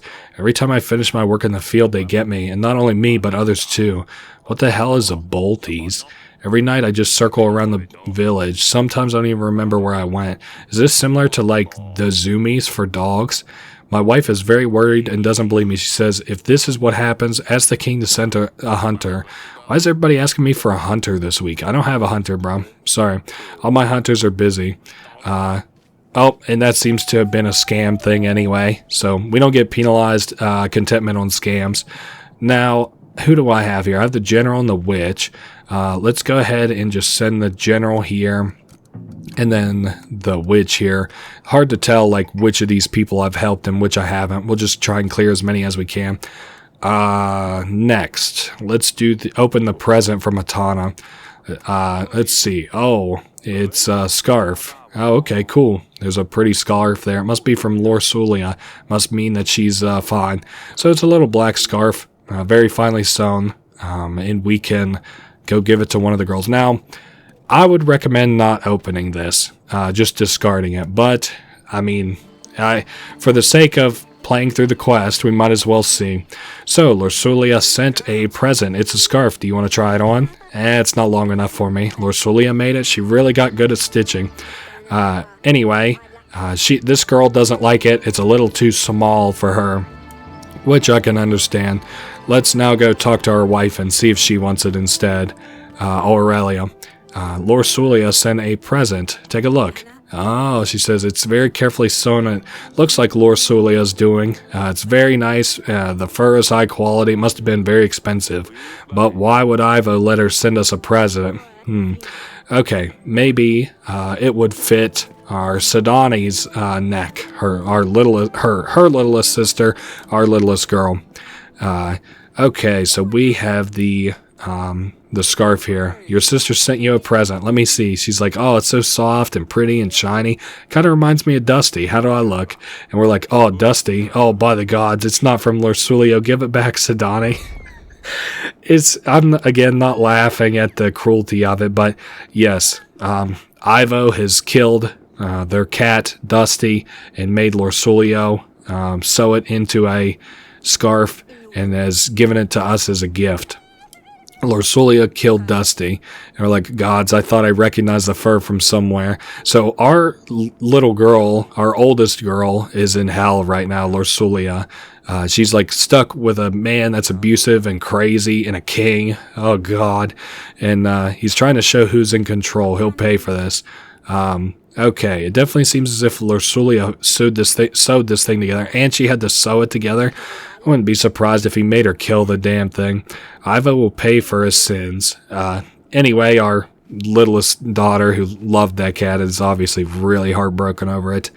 Oh, brother. Anything else for today? Yeah, I guess we better go talk to our wife about that ordeal, shouldn't we? Alright, darling. Hey, listen, I'm really sorry. I didn't realize it was Dusty. I don't think anybody did. We showed it to everybody but the girl, but Sidani. Okay, oh, Luli, just hang in there. Okay, we have to do something, she says. I'm a useless king, I say. Can't even keep my family safe. Our forces aren't strong enough to attack. We're faint. Don't do this, Arik. We have to keep it together until the big battle on week 50. It's nice. We're a source of strength for one another, Arik and our wife. I think we're good to go to this screen anyway. So we're kind of getting cut back on the surplus of supplies that we're getting every week, which is fine though, because we hit what he recommended already, our advisors. So then we got 5 more to go, and I still haven't yet been able to afford either the reinforced walls or the ballista. I'm trying to balance that as best I can. We'll see if maybe I can get my agents busy next week. Yeah, my hope is that I'm either able to use, like, my agents and keep them busy. Oh, great. We got arrows coming through the window.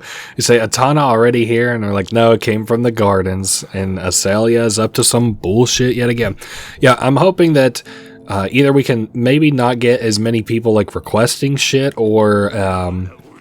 not requesting shit, or like maybe keep our agents busy long enough for us to get those upgrades. So the 2 villagers will be here, and then the hunter, yes, they helped Tornado or whatever, helped him with his poem. So Violet is here, but for what? I hear you're helping the Radovian beasts. So she comes here and is mad, but she has neither an army, and she also hasn't been giving us food or anything, so I don't give a fuck at all. Next up is the peasant. These are the people we called for. Are you going to help in the or with the battle coming up? He says, yes, sir. Okay. Up next, are you another person I asked for? Can't believe you've convinced him to clean up. Oh, the butcher, yeah, we convinced him to clean up so that everybody cleans now. And I think that's basically what we tell her. I'm glad I could help. Please help the man clean the path too. Okay, because it's everybody's waste on it, not just his. Which makes me wonder, like, you know, what did people do with their trash back in the days? I need to look that up sometime. Something I'm semi-curious about. Okay, we need as many men as possible. So this guy is also obviously willing to help us. Up next, a peasant. 2 peasant ladies. I love this. This is very cute. Okay, please, your grace. This woman's trying to take my baby away. I think she means him harm. And she says, oh, she lies, your grace. She's stolen my baby away, and I'm afraid she'll do something terrible to him. So this is about the old King Solomon parable. We can either say neither of you will have the child, I can't decide, or why not cut him in half? So we say it as a joke, though. And the first lady, the darker complexion lady, she says, what? That's horrible. And then the lighter complexion lady, she says, let's not waste any time, chop chop. We say it was a joke, but obviously out of the 2, regardless of whose child it is, might as well give it to the one that wasn't going to chop him up. So, okay, we get 2 contentment from that. And a merchant. He brought us something special, something only the wealthiest lords have. So this isn't necessarily a scam, but I also... it's just regular sugar. So, yeah, this isn't necessarily a scam, but it's also not, I don't want sugar, so I'm good. Anyway, we can let him go, and we better go see what our daughter is into, messing about out in the garden with a fucking bow and arrow. Maybe, can we keep her from just fucking shit up until the battle? Oh, it's our wife. She says, look what she's done. She has changed her hair color, dyed it, and the dress has been cut. There's a ring in her nose. Oh my god, for back in the day, I think you were just asking your dad to kill you. They're not barbarians, stop calling them that. So she must have been having some more influence from Maya. We say Asalia, are you still seeing Maya?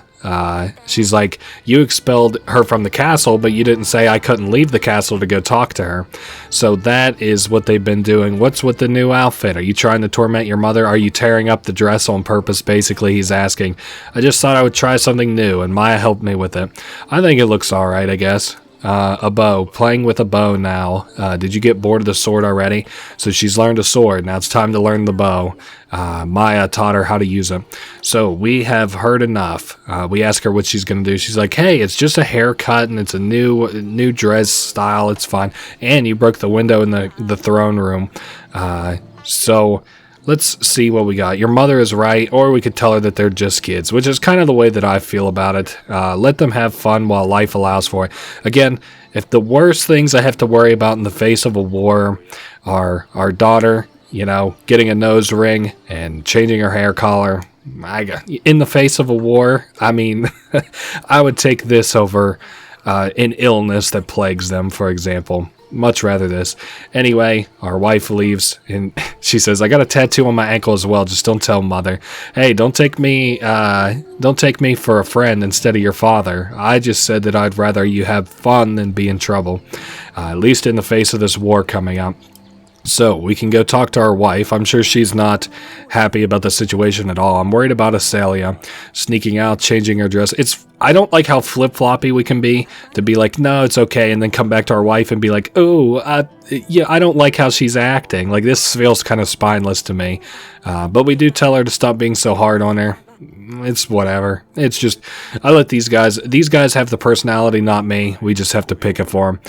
If we forbid her from sneaking out again, if we forbid her from seeing Maya, she'll just sneak out. So, anyway, that is the end of that. Let's go ahead and send out people to recruit for our army. I'm going to send a lot of people down to these woods here. Okay, and I said I was aiming for what, 300? Well, fingers crossed we'll make it. And that is all for today. So we're up to 66 gold. I think I'm going to hold out for another week until I pull the trigger on either reinforced walls or the ballista. We'll see. And then as for food, 1, 2, 3. Okay, we got another supply crate ready to go. And again, I would like to have 10 by the time that the war starts. No kind of guesses what our units might say here. And we've got a letter here. Father, this is from our daughter, Lorsulia. She says, I tried sending letters. I even tried to tell you at the wall. Ivo always found a way to stop me from contacting you. She knew about Ivo's plans but couldn't tell us. She tried to imply it to us, but Ivo's frantic. He's mad. He believes that by getting rid of you, he'll heal his mother and avenge his father. Okay, tell Sidani I'm sorry about Dusty. Tell Asalia to follow her heart and tell Mother I love her. Don't hold back. I love you. Damn. So, this feels like like it has a final tone to it. She's not safe in Atana. We need to defeat Ivo. Take her back, Ivo, and take her back. I can't allow the bottom feeder to harm her. So, I don't know. It sounded kind of final to me, but anyway, he says, I know you want to, but we have to be smart. We can't beat him on his turf, and we'll be lucky enough to beat him on our turf. So, we'll have to tell Aurelia about the letter. These are the people that we all invited to the army. So, we're going to get 18 people from this. I think we helped all these guys, so, and then one more. Like I said, we're aiming for 300. 300 would be really nice. Have you heard of mud bugs, Your Grace? Insect-like creatures living on swamps that glow at night. They say they guard treasure, but don't listen to them. So what are you trying to say? Why are you telling me this? My son went to look for treasures in the forest, but then got lost, and he hasn't come back yet. I told him not to listen to the rumors. Let's see. A hunter could probably track down the mud bugs. Oh, okay, and it does send our hunter. Maybe the hunter can even get rid of the mud bugs and find the treasures. I don't think there's treasures, buddy. But that's fine. I'm happy to send him out. Your Grace, I have a problem. I've been working on all sorts of buildings in the village. The forge, the new inn, a chapel. It's the only thing I do. So this guy is like a builder guy. He can't lift anything anymore, though. So his back is blown out. Or, I didn't mean to say like... I guess that's true. I guess you even said that back then. So supplies don't really help him, but the witch can help him cure his back, which is what we definitely want. He's like, I don't really want to go back to work, but hey, what can you do? Okay, now, part of the plan in sending out our, no, not the witch, the general. Part of the plan in sending out our agents, or so many of them, is that we won't have to pay them this week. So, God almighty, we had to see everybody. Oh yeah, that's right, we got the letter from Lorsulia. So, Sadani, let's talk to her. Your sister sent a letter. Is very sorry about Dusty. She hopes you can forgive her one day. And she's like, I don't know if I can. If she didn't like Dusty, she should have never taken him. Let's see. Let's just say don't be upset. It's not Lorsulia's fault, but it's hard to explain that to a kid, I guess. It's hard to explain any of this to a kid, why adults might fight with thousands of men. Alright, Asalia. Your sister sent another letter. She said to follow your heart. And she's like, oh, we've not heard from her a long time. Is she well? Lorsulia might be in danger, we'll say. No reason to lie to our little girl. But I don't want you to panic. There was a trial. You didn't poison King Tally's. So, and we're telling her to calm down. Everything's going to be alright. But we don't know what's going to happen with Lorsulia. Let's go talk to our wives. She's probably going to take this the hardest, and this is the news I least want to deliver as she's pregnant. Lorsulia sent another letter. She's in danger, and it's all my fault. Oh, boy. So here comes some more of the sappiness side of things. Why are the gods punishing us so harshly? As if the battle wasn't enough. Damn. I think Lorsulia recent letter reads, I now see there's no way out of this for me. Tell mother I love her. And of course our wife is like, what does that mean? We have to do something. I know, we're both frantic. It's like, I don't know. It's just like a cat, how it gets rowdy in our little ass cage. We're stuck here and there's nothing that we can do but wait. And you're just in your head and all you can worry about is anything outside of your cage. I don't know. That's true. If we anger him, he might harm her. So, but if he attacks and we beat him, we have a chance to get Lorsulia back. And that's kind of what we're hoping for. We just have to keep our wits about us until then. So, week 38, done and over with. We're kind of flying through these bitches now. Okay, we can send out for 2 food. As our army grows, it seems our capability to build these supplies is getting less and less.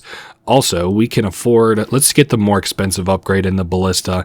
That way that the cheaper upgrade is available there for whenever I can get around to it. Alright, Audrey, what do you have to say? Our army numbers are looking worrying. You think so? We need to call and muster as many villagers as possible. Don't worry, I still think we're good. He's like, they could be peasants, but they could at least throw rocks. At least something. So, the general, that's one of the guys we sent out for the, to recruit people. We have a chance to win this war. He's like, I'll never give up on it. You can count on me and my men. He's talking about his inn. Let's talk to this merchant. What the hell is he selling? He exchanges our supplies for gold. This, I'm about half considering. You know what? Let's do it. Fuck it. And at least then we can afford to pay these people. Let's see, the peasant is up next. Your Grace, I'm afflicted with an itching sickness. This is very funny. His face is itchy, his legs are itchy, his butt's itchy. He can't stand it. However, he's heard that the touch of a king can cure all manner of ailments. So would you touch me? And then we'll say, very well. This is a cheap solution to this. It's a rash that then spreads to us, but we only get like 1 line of dialogue and that's it. So, let's see, a peasant up next. Welcome to the castle, Pastor. So he comes looking for a favor. They need to upgrade their town, Kolovrat, which I had to Google, and I'm not going to put a picture up of it on the screen because I guess now it's used by extremist groups, but it is apparently a symbol that used to mean like some kind of like a religious affiliation, like a spiritual affiliation, and it looks like a windmill kind of, but the ends of it are shaped like they have kind of jagged edges. Anyway, this guy is saying a lot of stuff, but he says that he needs a lot of gold or a general. We'll just give him the gold. Build the biggest Kolovrat in Davern. If we give him the general, he isn't able to build it. So let's talk to Aurelia first. I have something to show you regarding our child. Okay. I really hate this quest, but that's fine. Okay, Your Grace, we hear of an upcoming battle. How much do you want? 22 skilled men for 16 gold. I guess. Here's the gold. Make sure your men are ready for the battle. Okay, you won't be disappointed. And we are... let's go talk to our wife. I forgot about that. I almost said we're good to go. But we also have to send the general out so that we can recruit more people. Lost beloved son. I think I at least paid for this guy. I can't remember, though. There was one I thought I paid for and another that I didn't, so let's go talk to our wife. So we have a local witch here, Delilah. I think she has a way to lift the curse that was cast on us when we didn't hold up to our end of the bargain. So we could perform a ritual that will lift the curse that's been placed on us. She heard from Queen Aurelia. It sounds like we've been hexed. Your poor health, misfortune, no heir. So this supposedly would like lift the whole hex, like instead of just not being able to have an heir. So let's talk about the ritual. What is it? So there are 3 women, a young and a middle and an old, that decide your fate in the folklore of the Davern people, like the people of this world. And instead of requesting an audience with them after your child's been born, you can request an audience with them before and decide things such as their sex or their hair color or their eye color. And that's what they're talking about here. So we ask if it'll be painful. She says, it could be painful, but your wife won't be in her body. It's an out-of-body experience. Her spirit's not going to be there. So we can say, what is the heir certain? And she says, almost certain. You just have to do everything absolutely correct. Okay, that's enough. Let's go ahead and do it. I've done this ritual successfully once across 4 playthroughs, so let's make this the second time the one that works too. Let's get up to 2 times. So we can say, what do you require? So we have to make a brew, and it takes a mushroom that's blue, a herb of grace, or an herb of grace, or rue, a strong smell. I don't think that's important. And the smell puts off customers. Let's see. I'll mark it on your map. Okay, so we'll send our agents out to go get that one. So, what is up next? 2 vials of betony oil. I usually have to Google that. And, what is up next? 1 mugwort oil and a gift for the spirit. Fuck, this is really confusing. Basically, 2 of 1 oil, 1 of 1 oil, 2 basilisk eggs, a book, what else is there? A flower that stinks like hell, and a mushroom that's blue. I'll have to put that up on the screen, I think, so that people know what I'm talking about. Okay, and we'll need 2. One last thing, the spell book. So we're getting kind of the idea here. The book is called Performance of Rituals, Curses and Healings by Jerko Zaremba. He's a renowned scholar in the field of alternative medicine. Okay, when will we be ready? So we have to wait for the fetus to develop a little bit, and it'll be ready by the time Atana arrives at our gates. So we just have to make it to right before week 50. Alright, that is a fucking boatload you just asked me to do. Okay, let's go ahead and close out of that and go to... We got 1 free item in the dungeon, the mushrooms. So this must be the mushroom the witch spoke about. We'll just grab one. What do you have to say for yourself? I thought maybe this guy might say something now that the war is over, but oh well. Okay, there was that. Next, we'll go to the council chamber and see if we have a book in here. The bookshelf, MNO. Oh, okay, I didn't even expect that to be right, but Performance of Rituals, Curses and Healing by Jerko Zaremba. Very cool. I figured it had to be on one of our bookshelves somewhere. So let's go confirm this with the wife, Aurelia, and we can keep track of which items we do and don't have by confirming them with her. So case in point, let's say the book. So the book doesn't sound very convincing, blah, blah, blah. Now, here's what all we have left. A herb of grace, the oils, and basilisk eggs. We need 2 betony and a mugwort. 2 betony, 1 mugwort.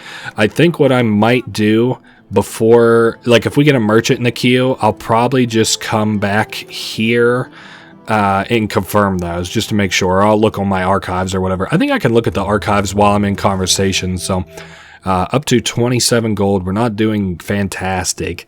The food is, I guess, fine. Let's go ahead and wow, I can't even afford to do another supply, but that's fine because we got plenty of time. We've been doing good on the supplies so far.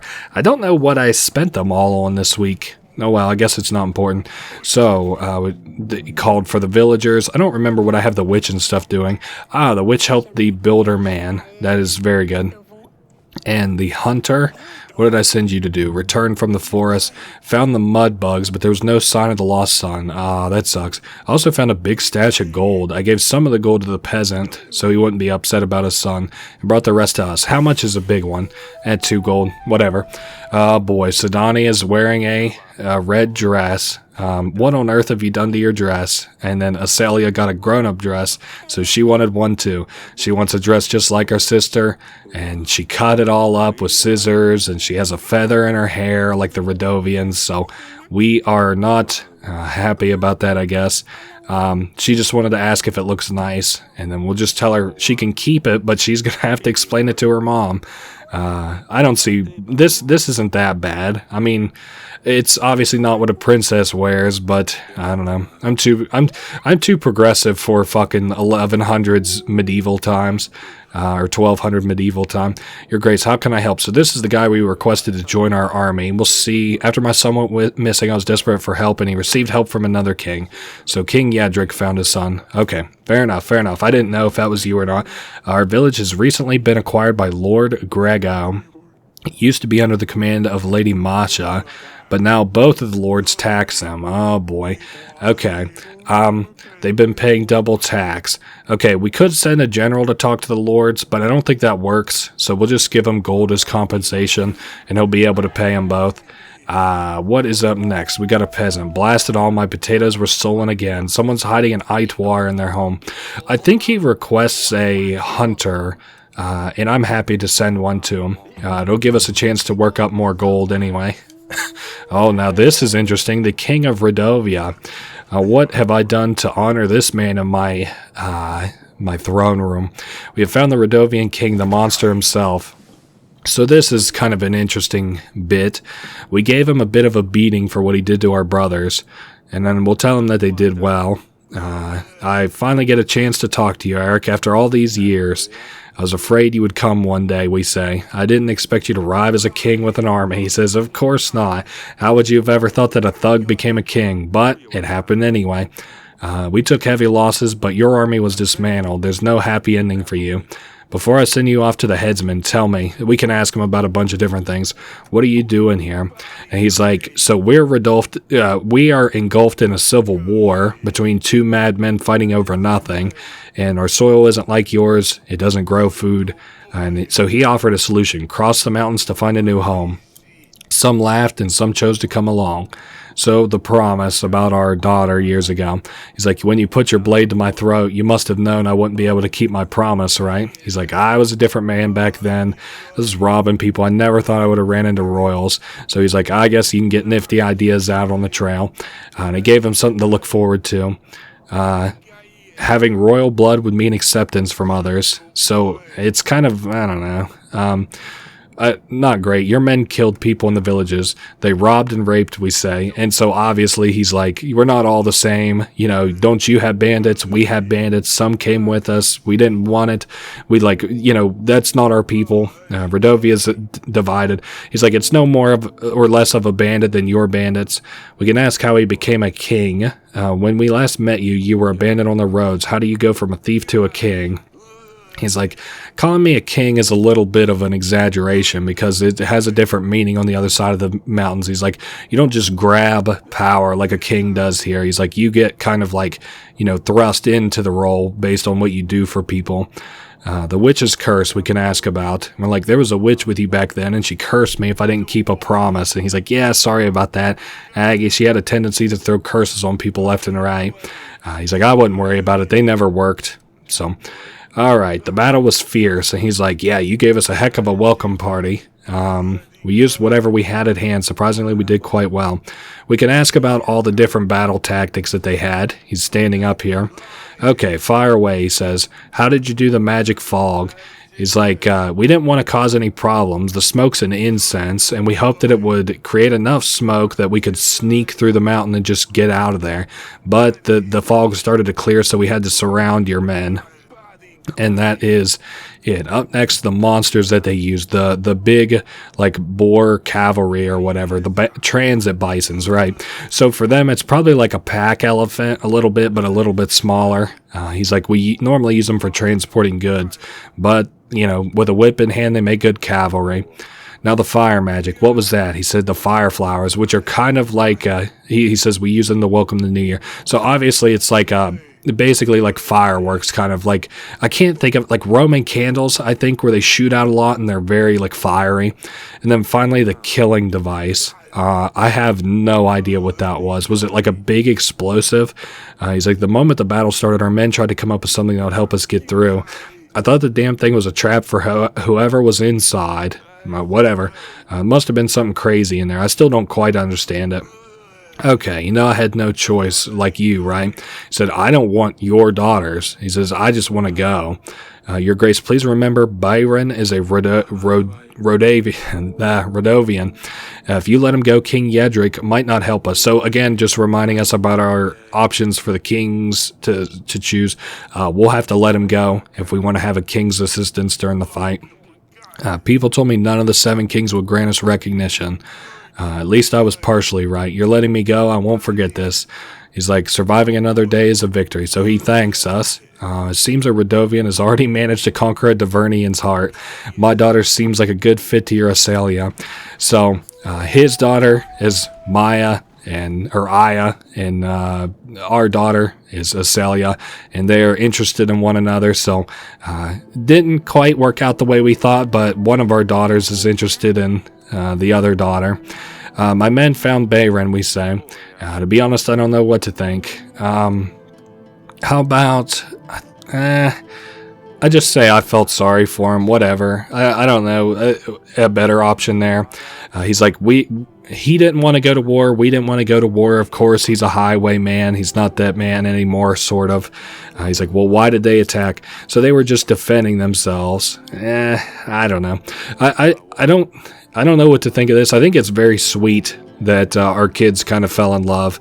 I don't know how much puppy love means to an 11 or 12-year-old or whatever, but I think it's kind of endearing, especially since we're supposed to be mortal enemies. There's a poeticness to it, I suppose. And we're just talking about the curse here, reiterating the curse between us and being like, should we do the ritual? Should we not? That is all. Okay, so she's going to sit there and rest, and anything else that we need to do? Nope. We can send people out. Now, here's what I like to do for the Rue. So I'll send one person out. Now, I'm going to send somebody else out to recruit for the army. Reason being is if I send them to 2 locations and one of them is right, then I wasted sending a unit to another location whenever I only need one person to find the Rue. So I'll only send one person out for the Rue every week. And we made a little bit of money there because the hunter is gone. We were able to fill up almost another crate. So we're getting there. We're at week 41. That was a lot of exposition last week. These 2 people... did you find the Rue? Nope, she didn't find the Rue. No such luck. Okay, what do you have to say to Orlando? The deed is done, and finally, the poem is ready. Of course, tell me how this poem goes. Okay, it's absolutely worth it, he says, and we're in for a treat. The moon shines bright high up in the sky. Capulan night is in sight. Oh, okay, we're rhyming. Laughter and music will rule this night, but there's no rest for our tired knight. Oh, this is awful. Inside the castle wall, he rests and waits for the night to fall. That's a good line. There he was, strong and sweaty, back from his quest. Unsheath your sword, general. Let me see its best. The metal cold is she the witch. Spread your scrolls, my love, and let me see your potions. Oh, this is rather crass. How about we just say this is ridiculous? He's like, do not disturb me. The Beastmaster, here he comes. I hope you would wait for me, he says. He pulls his own monster. Oh, I'm not reading all this. What the hell? This is, oh my God almighty.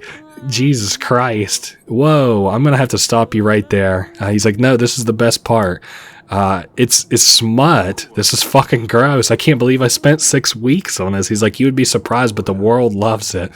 So we send him out. Even if he's pissed at us, I don't know what else he expects. Your hunter helped me track down the mud bugs in the swamp. He hasn't found their nest, but he helped me Wait, he managed to slay one of these dolts, and he found gold there, so that's cool. And he gives us even a little bit of gold. He's like, what about your son? And he's like, he just came back home. So it seems more like maybe he was looking for this gold than that his son was lost. Oh, nice. His itchiness sickness has been completely healed. That is very good, and we're glad we could help. And it's like our body starts to itch now, so, oh, brother. And our advisor offers us to touch ourselves to make it heal faster. Very crass, but very funny. Will you join my army in the upcoming battle? And let's see. He says, yes, sir. We're really not making awesome time to get 300 units. By the time that I had offered Sadani, and she has a baby bear, and they both growl at one another. And we're like, a bear, really? And she's like, isn't he the best? I don't know if I'd say that. It's too dangerous, we'll tell her. And he's like, it'll grow bigger than we can handle quick. And she already named him Watchstick. He can help us get Lorsulia back. Please let me keep him. I don't know, man. A bear? I really don't want you to keep an animal I can't kill. Why Watchstick, though? And she said she's done with silly names. She wants grown-up names for her grown-up agents. This is surely not a good idea. So we ask Audrey about it. He's like, bears are friendly and generally not dangerous if they're used to humans. So, like, this is an alternate reality a little bit here. I would never keep a bear, but if he ever becomes dangerous, we can always get rid of him. And she's like, see, he's harmless. Okay, how did you get him? And she says that she's been leaving leftovers in the garden until finally one day he was there. And we're like, oh God, of course, all that food, you're attracting these beasts. All right, we heard enough. I think it's fine for you to keep the bear if we can get him domesticated. And if anything happens, we'll get rid of him ourselves. Okay.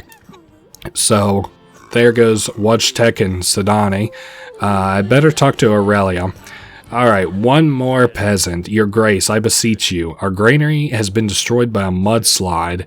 I'm gonna have to send you with supplies. I want to send my general out to recruit more people. Okay. I need the Rue location too. Okay, we'll send the witch out. And who is this person? Double tax. Oh, yes, I can certainly recruit this guy. I paid a hefty fee for them to be happy. I just like to keep my contentment up. I don't know. It's like, it's hard to explain, I guess. I know we stopped getting bonuses after 100, but whatever. Have you seen Watchtech the bear?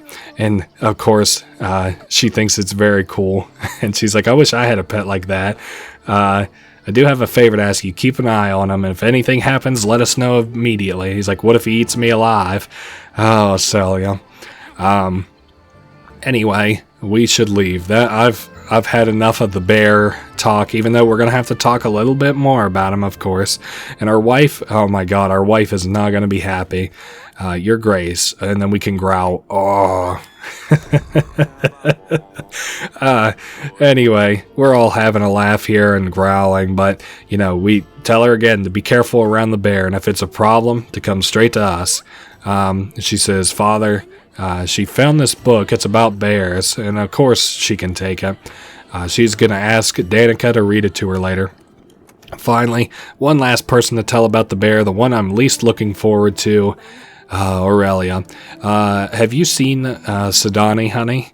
She came to me earlier. I haven't seen her. Why? Oh, well, don't be mad, but she has a bear, and I couldn't tell her no. And of course she's like, what? Are you out of your mind? Oh man, she's not happy about it at all. It's just a cub. He's not dangerous at all. Well, he might be nice and cute now, but wait till he grows up. Hey, that's how I feel about it. Anyway, so we'll keep him around for the battle and maybe get rid of him after, is what Eric says. I think that we're done for this week, thankfully. Up to 23 gold because we had to pay out the wazoo for our guys. And we could almost, we can scrape by another 10 to the granary, to the supplies. And we're good. We got 9 more weeks to go. I can't remember if I sent, I think I did send, these guys out to call to arms to the villages. So, all right. So, this is the, Oh, there were a few sacks of grain and wheat. Arranged for them to be transported to the castle. Oh, good. How many are we talking here? 4. Okay. Fair enough. That's what she was looking for the rue. So he found the Eitwar in the village, and he's reporting that it turned to nothing but ashes as he made the final blow. So he killed an Eitwar. This is a damn good hunter if he's telling the truth. Will you join my army in the upcoming battle? We're going to war. He says, yes, sir. Okay, we're getting closer to 300, but, Your Grace, thank you very much for the help you offered. They couldn't move the stones into town. They're too heavy. The wheels of the cart keep breaking. And the horses eventually started fainting from the overexertion. So they need a better cart and more horses. Damn, I really just don't have the gold for you there, buddy, or I'd just give it to you. Anyway, our kingdom's resources are very tight, and he says he understands that. Damn, that sucks. Okay, 128. Oh, we lost 5. Like I said, we can afford it now. Little bird told me Asalia has been seeing somebody she's not supposed to. Oh, brother.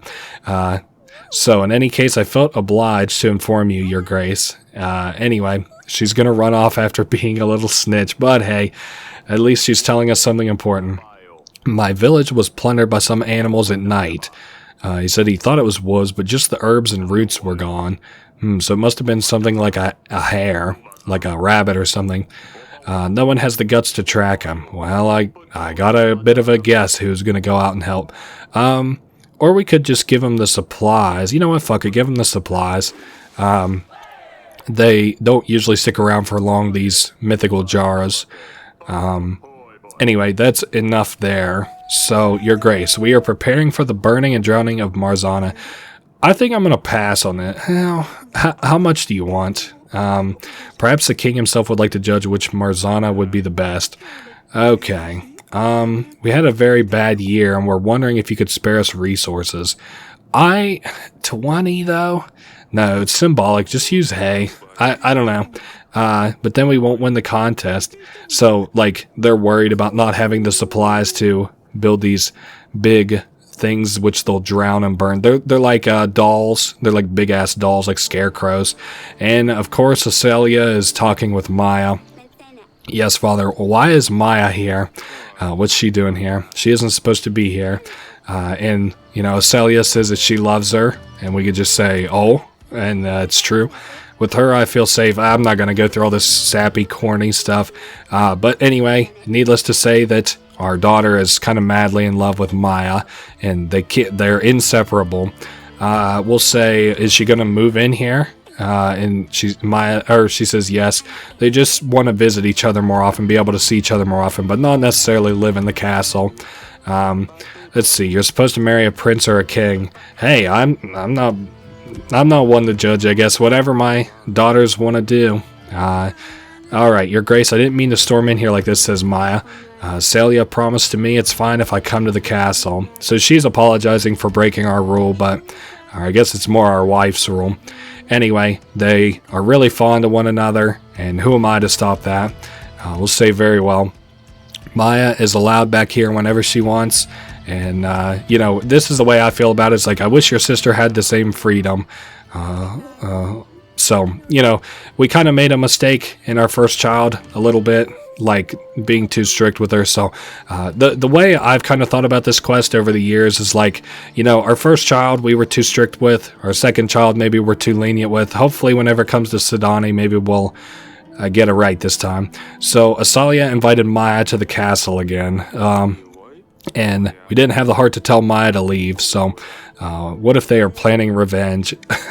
And obviously they're too weak to strike an attack at us, so and they said that they are in love. In love with a girl? Yes, I think so. At least she can find someone she can love. Hey, that's literally how I feel about it, so I want our girls to be happy. That's very true.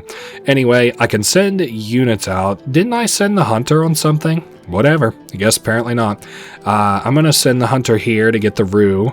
Eitwar in the something. I believe we've taken care of the Eitwar, so I have sent out all my units, and we still have so many more people to recruit and so little time to do it in. I think we are good for the week, though, for this week. Let's see. Our food just hit the appropriate amount. We're still not able to afford reinforced walls, but that's fine because we're kind of playing it fast and loose with our gold. Anyway, yeah, on to the next week. Grevno, week 43. Let's talk to our advisor. We have to call the King's Summit soon. This will be our last chance to talk to him. Okay, don't worry. That'll happen in due time. If you haven't spoken to Davern yet, you should invite him and let him know about your decision. So that's the guy who wanted to marry our middle daughter. Okay. So they invited people that we're going to recruit, obviously. And finally, we got the Herb of Grace. It was easy to locate because of the smell. Okay, why have you called for me? Are you going to join my army in the upcoming battle? And we found the Eitwar, so he'll help. I don't remember if we helped with this sickness or not. I think we paid for something, but I can't remember. Oh, we must have did something because she said, yes, sir, we'll help you. All right, the fortune teller. You can get the hell out of my court. She tries to sell us rocks, which are nice to decorate your throne with, but they don't serve any use except for the Stone of Positivity, which I actually will buy, because it's about half showing it off and half showing what it can do. Okay, that's all. So there is a Stone of Positivity on our throne now. Now, what next? Let's get the peasant girls out of here. Okay, there's something wrong with the horsekeeper's boy. He jumps and twitches all the time. Oh, okay. So he's kind of like not right in the head, maybe a little bit. He mumbles things under his nose. He's a little weird. He throws huge tantrums, punching everything. They're praying and giving him herbs, but it's not helping. He has to be cleansed of the disease. I guess we'll send the witch. Oh, drain the blood. Christ above. I don't know that I want to do that. So what does this lady want? Our village has been flooded. Okay, our wood stocks, food supplies, it's all gone with the river. Oh, man. What do you need? I'm afraid we're dealing with a water monster here, a sprite. 23 supplies. Fine, I guess. Hopefully it'll be enough. Let's hope the monster won't want any more. So what was that? Like a lady who just scammed me? I guess since I didn't get a happiness boost. Now the merchant. So everything's 5 gold apiece. So we need betony oil, and we also need... what's the other thing we need? We need not dill seeds, not chamomile tea, betony oil, and mugwort oil. I think we need 1 mugwort oil, and I think we need 2 betony oils. Let's hope we don't have this backwards, because 1, I don't have the money to have it wrong. 2, I don't know that we'll get this merchant again by then. So let's hope that it was 2 betony oils. Oh boy, I have so many fucking quests now. You know what? Let's just go talk to our wife. That'll make things way easier. Let's hope that we were correct in our remembering. All right, the bed chamber. All right, Aurelia, how many betony and how many mugwort do we need? Okay, other items, the oils. Okay, I got 2 betonies, 1 mugwort. Oh, thank God, that is correct. Okay, now we just have the Herb of Grace, which we also have on us. And one last thing, the basilisk eggs. Those will come in here in due time. Was there anything else I wanted to tell her about the ritual? Nope, we're all good. I guess we can close out the week, right? Who is this over here? Bad blood. Might as well send somebody out there to recruit for the bloodletting we did for that boy. And this itching sickness as well. And I don't know. We're getting closer and closer to the 300 that I wanted, so maybe we'll get it, actually. We'll have to see. So the food is up to 50, which is good. Our gold isn't doing great. I need to do the math here. So we got 31 minus. We got 28, right? Yeah, 28, 30. Damn, we're only +1 every week in the gold department. Yikes. So the only time we'll ever make money is whenever we send units out to do stuff. That is a toughie. Okay. Anyway, we got people being recruited. I attempted to help the horsekeeper's boy. Unfortunately, he died. Damn. Okay. There's our other recruit, and we'll talk to the merchant. He's selling packs of supplies. No, I am very good off that. No, thank you. I'm just fine. I see we've got the banker here to offer us a loan, too. How can I help? Will you join my army in the upcoming battle even though your horse boy died? Unfortunately, the witch couldn't do anything, but I don't think anybody could. So, yeah, we'll help you. That is very nice. All right, and one more. Yes, this is the guy who had the itching problem. Yep, you were the one who cured my illness. You are the chosen one. So, yep, he will join us for the fight. Let's see. I don't want to, because I'm probably just going to tell the banker no for now. Your Grace, everyone is sick. People in my village, they can't stop coughing. They cough so much they lose their breath and faint. It's not just one or two people, it's the entire village. Oh my God. So they sent him to help, or to get help. Okay. And they have to do something. So I will send the witch. Hopefully she'll figure out what the problem is. Up next is another lady. I'm sorry to bother you. I come from Whitero. As you know, we hold the annual burning of Marzana. So once again, these people who want supplies to burn their big doll. No, I'm good. Nobody's getting help with this. You should either give everybody help or nobody help. But you could do it however you want, I guess. So our treasury isn't in the best of shape, he says, but I don't want to borrow anything just yet. If I can't afford what I want by the end of the by like day or week 50, then I will probably pull out a loan because there's no penalty for it. Then obviously you get to week 50, there's no time to pay it back. So anyway, it's like a free loan. So Pigeon, yes, Ira, King of Davern, your daughter Lorsulia was accused of treason, blasphemy, and witchcraft. She plotted against her own husband. Lorsulia committed the act of blasphemy by publicly criticizing God's work, the will of the church, and purposely avoiding participation in ceremonial events. Finally, she was found guilty of witchcraft. Not without great grief, I feel obliged to inform you that after many long debates and attempts to expel the devil out of Lorsulia, it was deemed necessary to ultimately cleanse her body by flame and pray to God to forgive her. From Ivo, the king of Atana. So they burned our daughter to death. That is horrific. And once again, we're kind of falling into a territory of a bit of sappiness here, but yes, it goes kind of without saying, but our daughter is dead, and her husband, that evil guy, he is the one who killed her, and of course now he'll be marching an army onto our doorstep, and all this was kind of for her a little bit, and she's gone now. So our Lorsulia is gone. Let's see. I'd hoped it was a nightmare. That sounds about right. How did we let this happen? So it feels like the last 50 weeks, last year, I'm sure has been like a nightmare. So we have to, make them pay for this, obviously. So we thought the Radovians were barbarians, but it turns out they're more civilized than the crown. At least they wanted to marry our daughter, not murder her. Okay. And then our wife says, our daughter is gone. Can you think about her for a second? And it gets again, just kind of some sappy stuff. They're both sad, both of the parents. And we say, how are you feeling? And then, of course, our wife, pregnant, nearly ready to give birth, probably 2 months out from giving birth, is, not doing the best with the news. And none of us are, I'm sure. And, we got to go talk to our daughters and stuff too. Your advisor took the letter. Oh boy. But she says, you have to tell me, how did she die?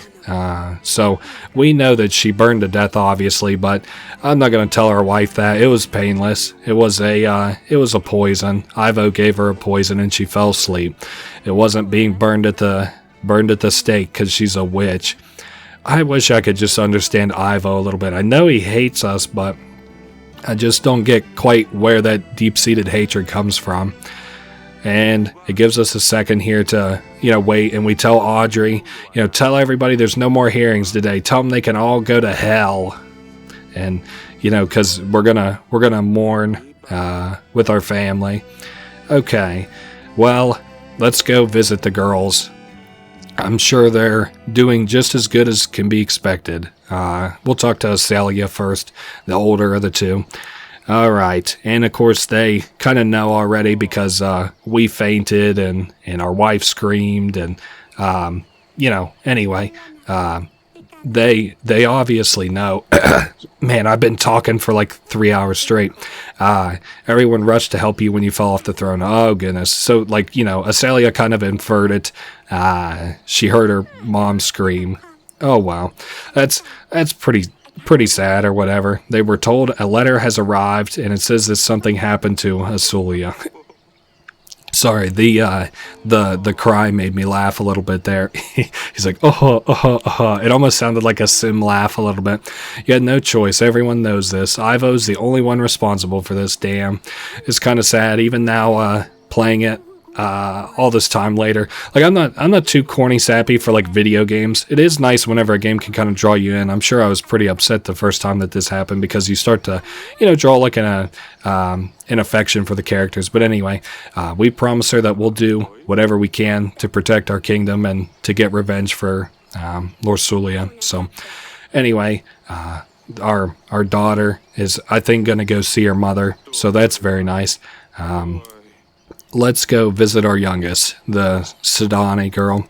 She is in the council chamber. She has her bear nearby. Hopefully this one will be at least a little bit easier. We can tell her that, that Lorsulia is, dead or not coming back. And, hey, we got her tiara. Oh, it came with the letter. I didn't even know that. So that's very cute. I'll have to look for that in the second game to see if she actually wears her sister's tiara. I hope so, because that's kind of cute. Anyway, she is pretty upset by it. Let's say Lorsulia's gone. Damn, I couldn't even imagine telling her that Lorsulia is all right.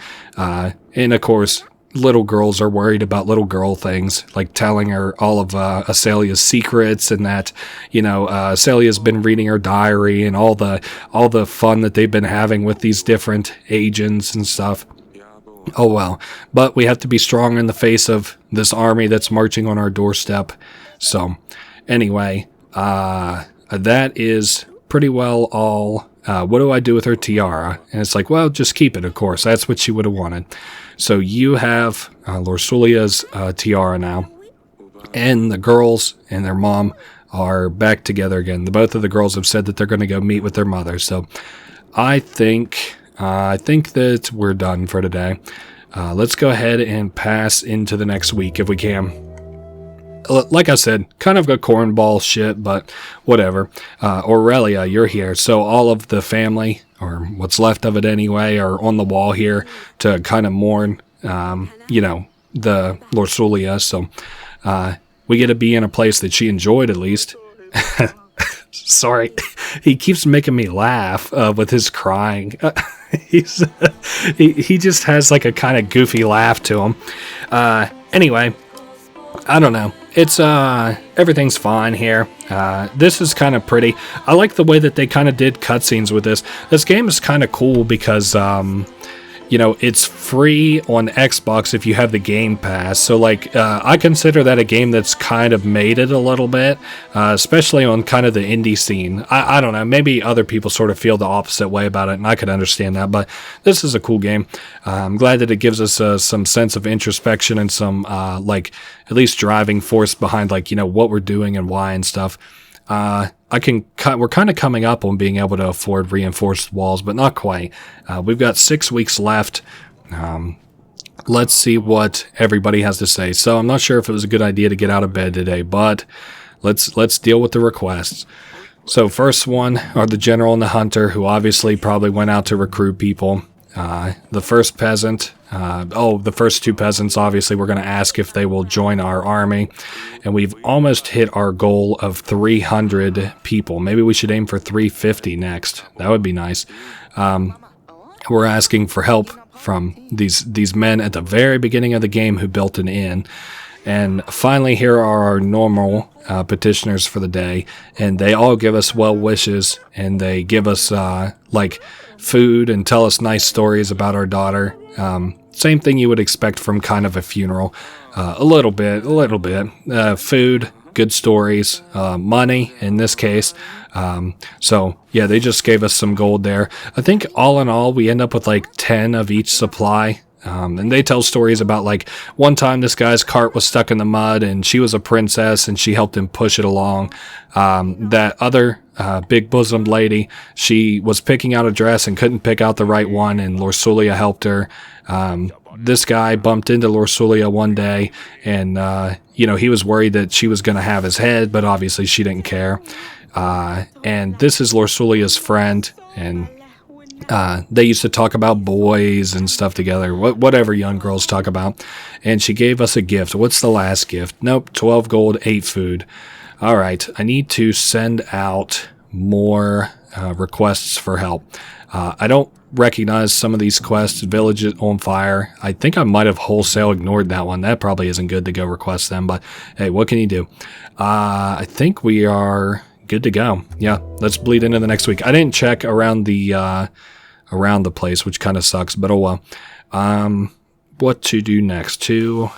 Nice. So we've almost got this full. Actually, if it was only one away, I would go ahead and just pull the trigger on it, but not for right now. Okay, Grevno, week 46. Let's see. The general went out and invited people to come join my army. Let's see what the witch had to do. I forget. Managed to find out what was causing the problem with an epidemic. Oh, there's a village upstream that's throwing their waste into the river. Oh, God, that's no good. Peasants use this water to cook, drink, and wash. Oh, well. Okay, but at least we now know what's causing the problem. So, we'll see what we can do about that. So this person's village has been flooded again. I think this person is scamming us. As I suspected, there's a water sprite in our river. They've been harassing him for a while. Let's see. They sacrificed some animals, but it didn't seem to help. They need a cow. I can't remember. I think this woman's gaming us. I'm just going to say I can't help. Damn, that sucks. So that was a real request, but that's fine. They're going to sacrifice one of their daughters instead. Jesus Christ. How can I help, he says. Will you join my army in the upcoming battle? Nope. Unfortunately, this is something with a flooded field. We didn't help them. They're under Lord Lurs now. Okay, protect your children. Up next, how can I help your grace? Will you join my army? I did say we were forever indebted, so yep, these guys are going to join our army. What does the soldier have to say? We found those Radovian fleeing soldiers from the army. They're chained up on the castle wall. We'll go deal with those in just a minute. And Audrey is warning us about our king agreements again.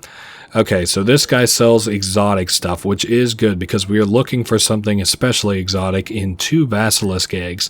One and then another. And that should be all the stuff that we need for the ritual. So let me stand up, go give our wife the stuff, and get ready for the ritual. And then we have to visit the wall to see what we're going to do with the Radovian warriors.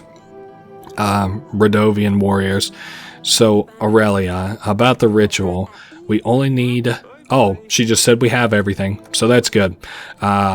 Yes, let's go to the wall then, since we're pretty well done. Actually, I want to go ahead and send my people out. Let's see, what is this one? The water sprite? No, I ignored that woman. I probably shouldn't even go visit them. Okay, mudslide. I don't remember if I helped these guys. Lost casket. I did not help him. How about love problems? Okay, I'm pretty sure I helped with that one.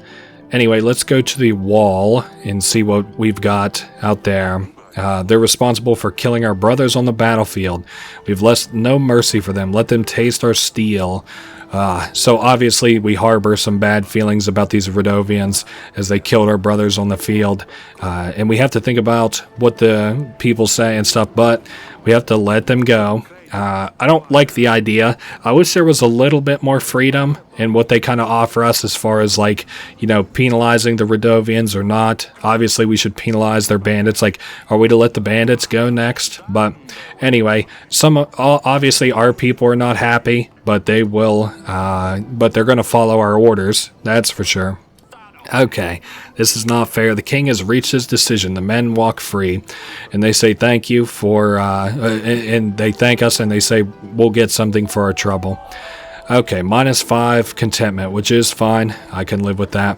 Is there anything else I have to do? Nope. Let's go ahead and progress to the next week then. So, the King's Summit. This is kind of interesting, that because that's like the last decision. Let's keep it short, because if you say welcome, they say, let's keep this short. So we might as well cut to the chase. I aided Radovians when they came asking for help. I did not kill the king whenever he came here. The soldiers tracked down Radovians and we let him go. Okay, so is that not enough? And I also fed the refugees. I didn't have the heart to take their lives. And they're just kind of reiterating all of that. Obviously, this king on the left here, not happy at all. The king on the right, very happy. Which is the way that it has to be. Will you help me repel Atana from my gates? So, you save many lives, he says, but there's much to be gained from it, and you will have my army. Try to understand other people, he says. You have my full support. And then this guy says, side of the just. You're joining the dead man, Fabian. And he is out. Obviously, we're not trading our daughter for the last 1,000 soldiers, so what to do next? We can do 2 supplies and we'll fill that up, and we are good to go on that end. We're at 320 soldiers, and I think this week I'm going to maybe invite the banker. We'll see. So there's the general. There's the witch. So these guys are all going to say the same 3 things because I sent them out for people to recruit. We are a hit, says this guy. Whatever, dude. So what? We're going to have to keep making more, write more. They want to read all the spicy details. What the hell are you even talking about? So he wrote smut. Oh, and nice. Our cut of the profits. Let's see how much we made. All right, big money. 14 gold. Jesus Christ above. That's, you know what? I'm fine with that. How about it? So we asked, they had to ask another lord for help. If we help, we'll be left homeless. Okay, so they had to ask another lord for help. Nothing that we can do about that. Your agent tells me the epidemic is in the water. Oh, yes, this is the city where people are drinking contaminated water. You have to help us. Okay, how about you build a new well? I can afford it now. Take this gold and build a well. Thank you, he says. Maybe we won't actually have to borrow that gold after all. How can I help? Will you join my army? He says, we will help. We owe you this. Very cool. So maybe we can get up to 350. It's going to be very close. Will you join? He said, you help me and my wife get back together. He's happy about that. All right, we're up to 332. Celia has asked us to join her in the gardens just as soon as we can. We'll do that. Your Grace, our pastor is sick. He's had a high fever for days. Let me think. We have no one else that can do our weekly reading. The gods are going to send us all to hell if we don't hold our mass. Okay, let's see what you want. 20 gold or the witch. I can afford to send you the witch, I guess. I want the gold for the wall. Your Grace, I know these are difficult times. This is another person asking for the Marzana contest supplies. Nope, I'm sorry, but nobody gets the supplies this year. And I'm the judge, so don't worry, I'm going to judge fairly. Alright, let's send these 2 men out to get us more recruits. Sick pastor, which I did send somebody for, but I don't think it's finished yet, so I wonder how that'll go. And twisted back. Oh, I did do this actually, so we'll send the hunter there. Okay, we're going to be getting really close to 350. I have all the supplies for our wife, which is good. Let's go. Oh, yes, Celia wanted to talk to us out in the garden. What do you have to say, dearie? So we say, you wanted to see me? And she says that she's leaving. Her and Maya are going to travel the world. She's already seen half of it, and with me, she wants to see the other half.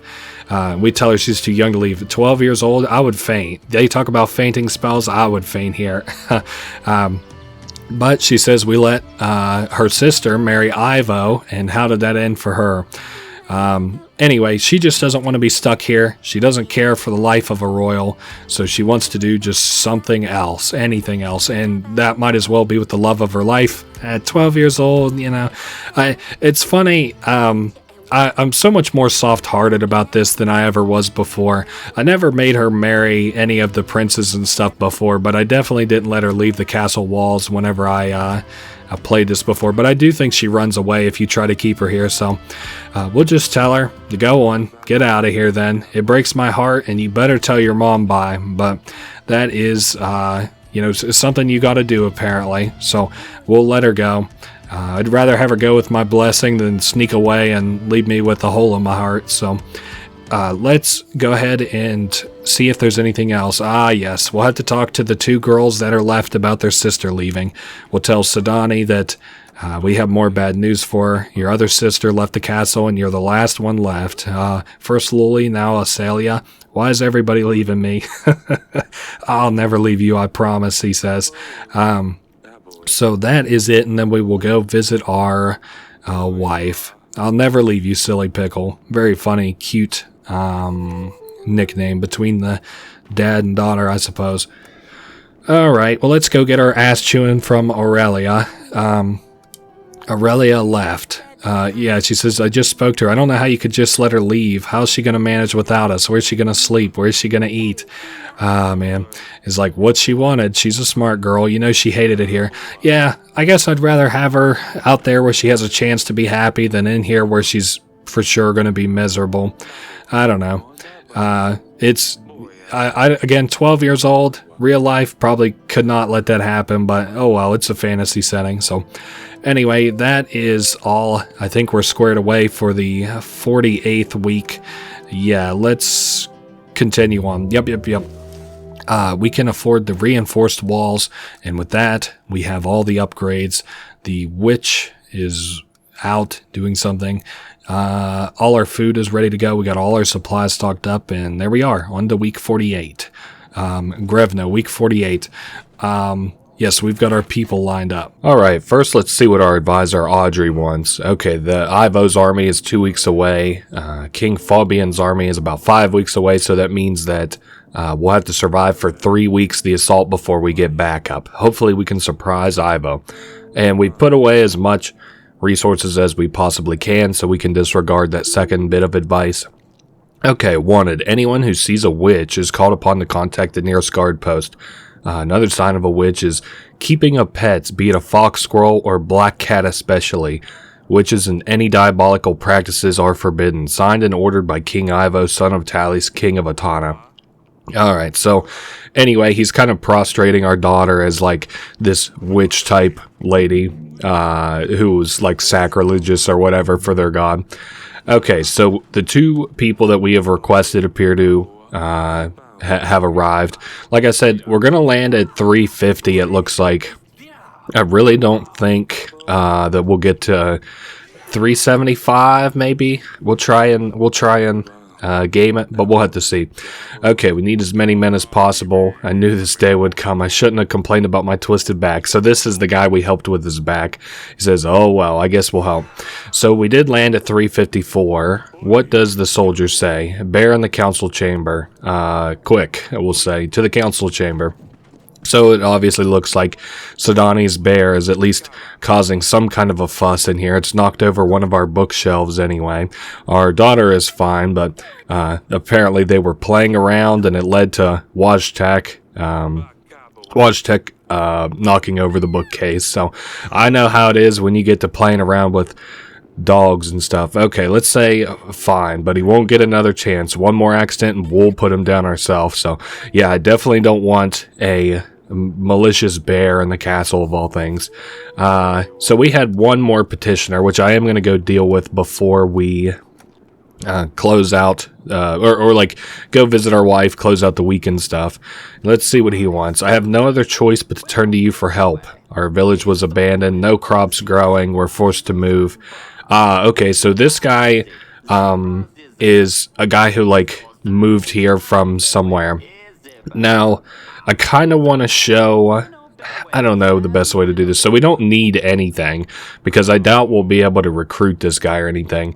But this guy, so this stone of positivity, normally we would get a hit on our morality here. and so we say like, oh, I'm sorry, I can't help you, I can't give you gold, I can't give you a general. And he's like, yep, it's the stone of positivity. So for $5 we negated a 12 cost, like, job or whatever, or our general. It kind of sucks because I could semi help that guy, but whatever. Anyway, who else do we got? I didn't help the Lost Casket. I don't remember Bolty's Poverty, Jaros in the Village. Okay, I did do Who's Baby, though, so we can do that one. And I guess we'll do Jaros in the Village. I really don't remember that one. And just like that, we can... I don't have to call anybody, right? Yeah, we're on a new day of recording here, if you haven't noticed, so... I'm in more chipper spirits. I wanted to have a new sense of energy before we start the assault and do all our quests and stuff. So we tell our wife, obviously the bear, which she said was going to be a handful, is being a handful, unfortunately. Our daughter isn't hurt. Our bookshelf just got knocked over. They were playing. He's like, our wife says, he's pushing down he's pushing down bookshelves. Next time it's Sedani downstairs. Oh, man. You worry too much, we say. I think maybe generally based on how we've been playing, we don't worry enough. And we're saying that maybe the next thing we ought to get is a cat, just a simple-ass cat instead. So, here in the council chamber, I guess maybe we'll talk to Sedani, and I don't know what we could say. I'm not sure about this bear thing. Maybe we have to talk to her about, him not being trouble, or maybe getting rid of him. Anyway, we convinced our wife to let her keep the bear for now, and maybe in the future we'll try and get rid of it. I don't know. All right. He's a very handsome boy, we tell Sedani. Let's go see. I think we're pretty well done here. Yeah, especially for the week. So we move into week 40. Wait, yeah. Okay, I want to make sure I sent my agents out and everything. Have plenty of gold. Out of curiosity, are we in surplus? I'm not worried about it now because we have all the upgrades possible. But so 22, 31, and then so 31 minus, and then we end up with 8, 10. No, we're +1. We're barely +1 on that. Now the food, on the other hand, I think we're well past fine on. I don't know. I know that it was hard to upkeep the army for the first battle, but this one's fine because we're only like trying to feed like, what is it, like 300, 400 people. So we got our all of our agents back. He's come back from the pastor's sickbed and given him, this lady, this witch, has given him something to heal up with. Anyway, Your Grace, I couldn't do that. This is against their beliefs and mine. Who knows what would happen if I summoned the wrong god? Oh well. I guess we kind of goofed up sending the witch on that one. Yes, and then that's our other request for the villagers to come help us. The well has been built. Now it's even better. We don't have to walk the river. Just wanted to say thank you. So this guy's thanking us for the new well that we had for him. I think this is the guy we gave money to instead of pulling water from the river. This is the lady who had the baby that we talked about splitting in two, the King Solomon bit. I don't know. She said she'll send her husband, so that's 6 more men. And I think we actually are going to hit 375 at this rate. That's a hell of an army. Will you join my army in the upcoming battle? I can't remember if I helped you or not. He's like, I suppose. And I guess we did help him with whatever kind of creature it was. Let's talk to the merchant. I don't know what he could even offer us. Exchange supplies for gold. I am actually I can agree with that, sure. There you are. And I'm not going to buy Oracle Dust. I never have done the Oracle Dust quest line in this game. Part of our village was flooded. I guess I haven't done it full send. I've like dipped my toes into it, but I haven't gone full sail into it yet. So anyway, we've given this guy 12 gold to rebuild, but I kind of feel like that was maybe not the right choice considering we didn't get any, happiness. So, all right, so here come the girls, and we're going to judge the best one of these. If you give them the extra supplies, they'll dress them up a little bit better. But I'm just going to judge these. I do like the sword here. This one here is super bland, and I kind of like the green necklace on this one. Okay, and they're all talking about like, oh, our children helped us make this one, and the blacksmith donated a sword to this one.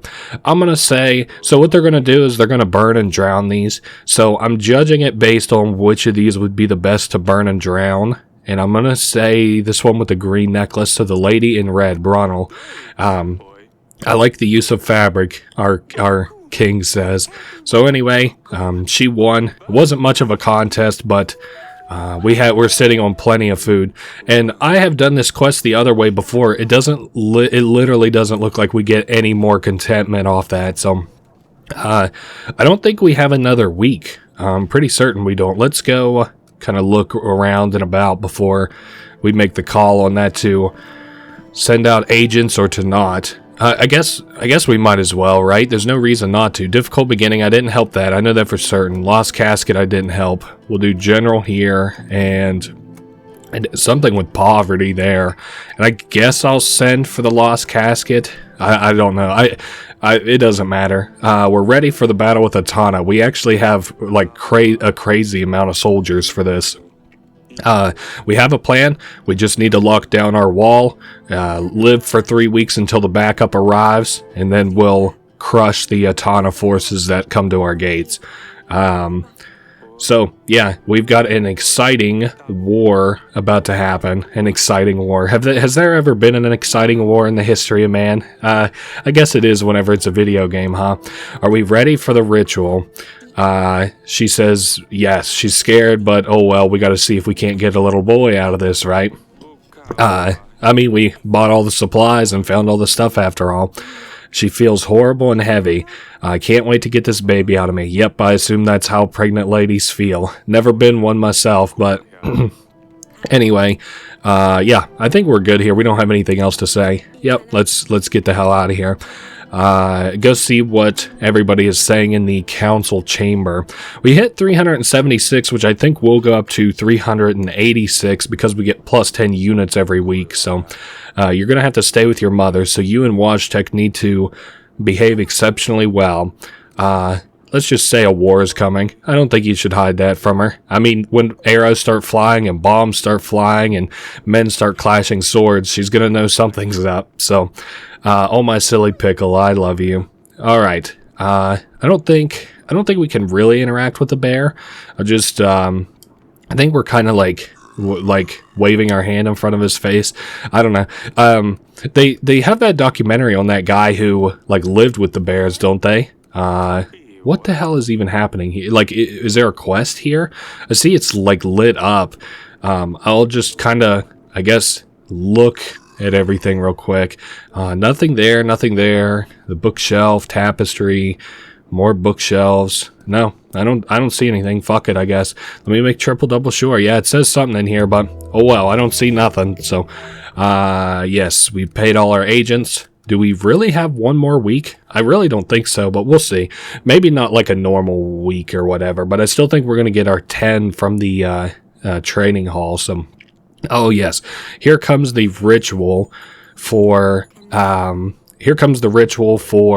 our wife to have a boy, hopefully.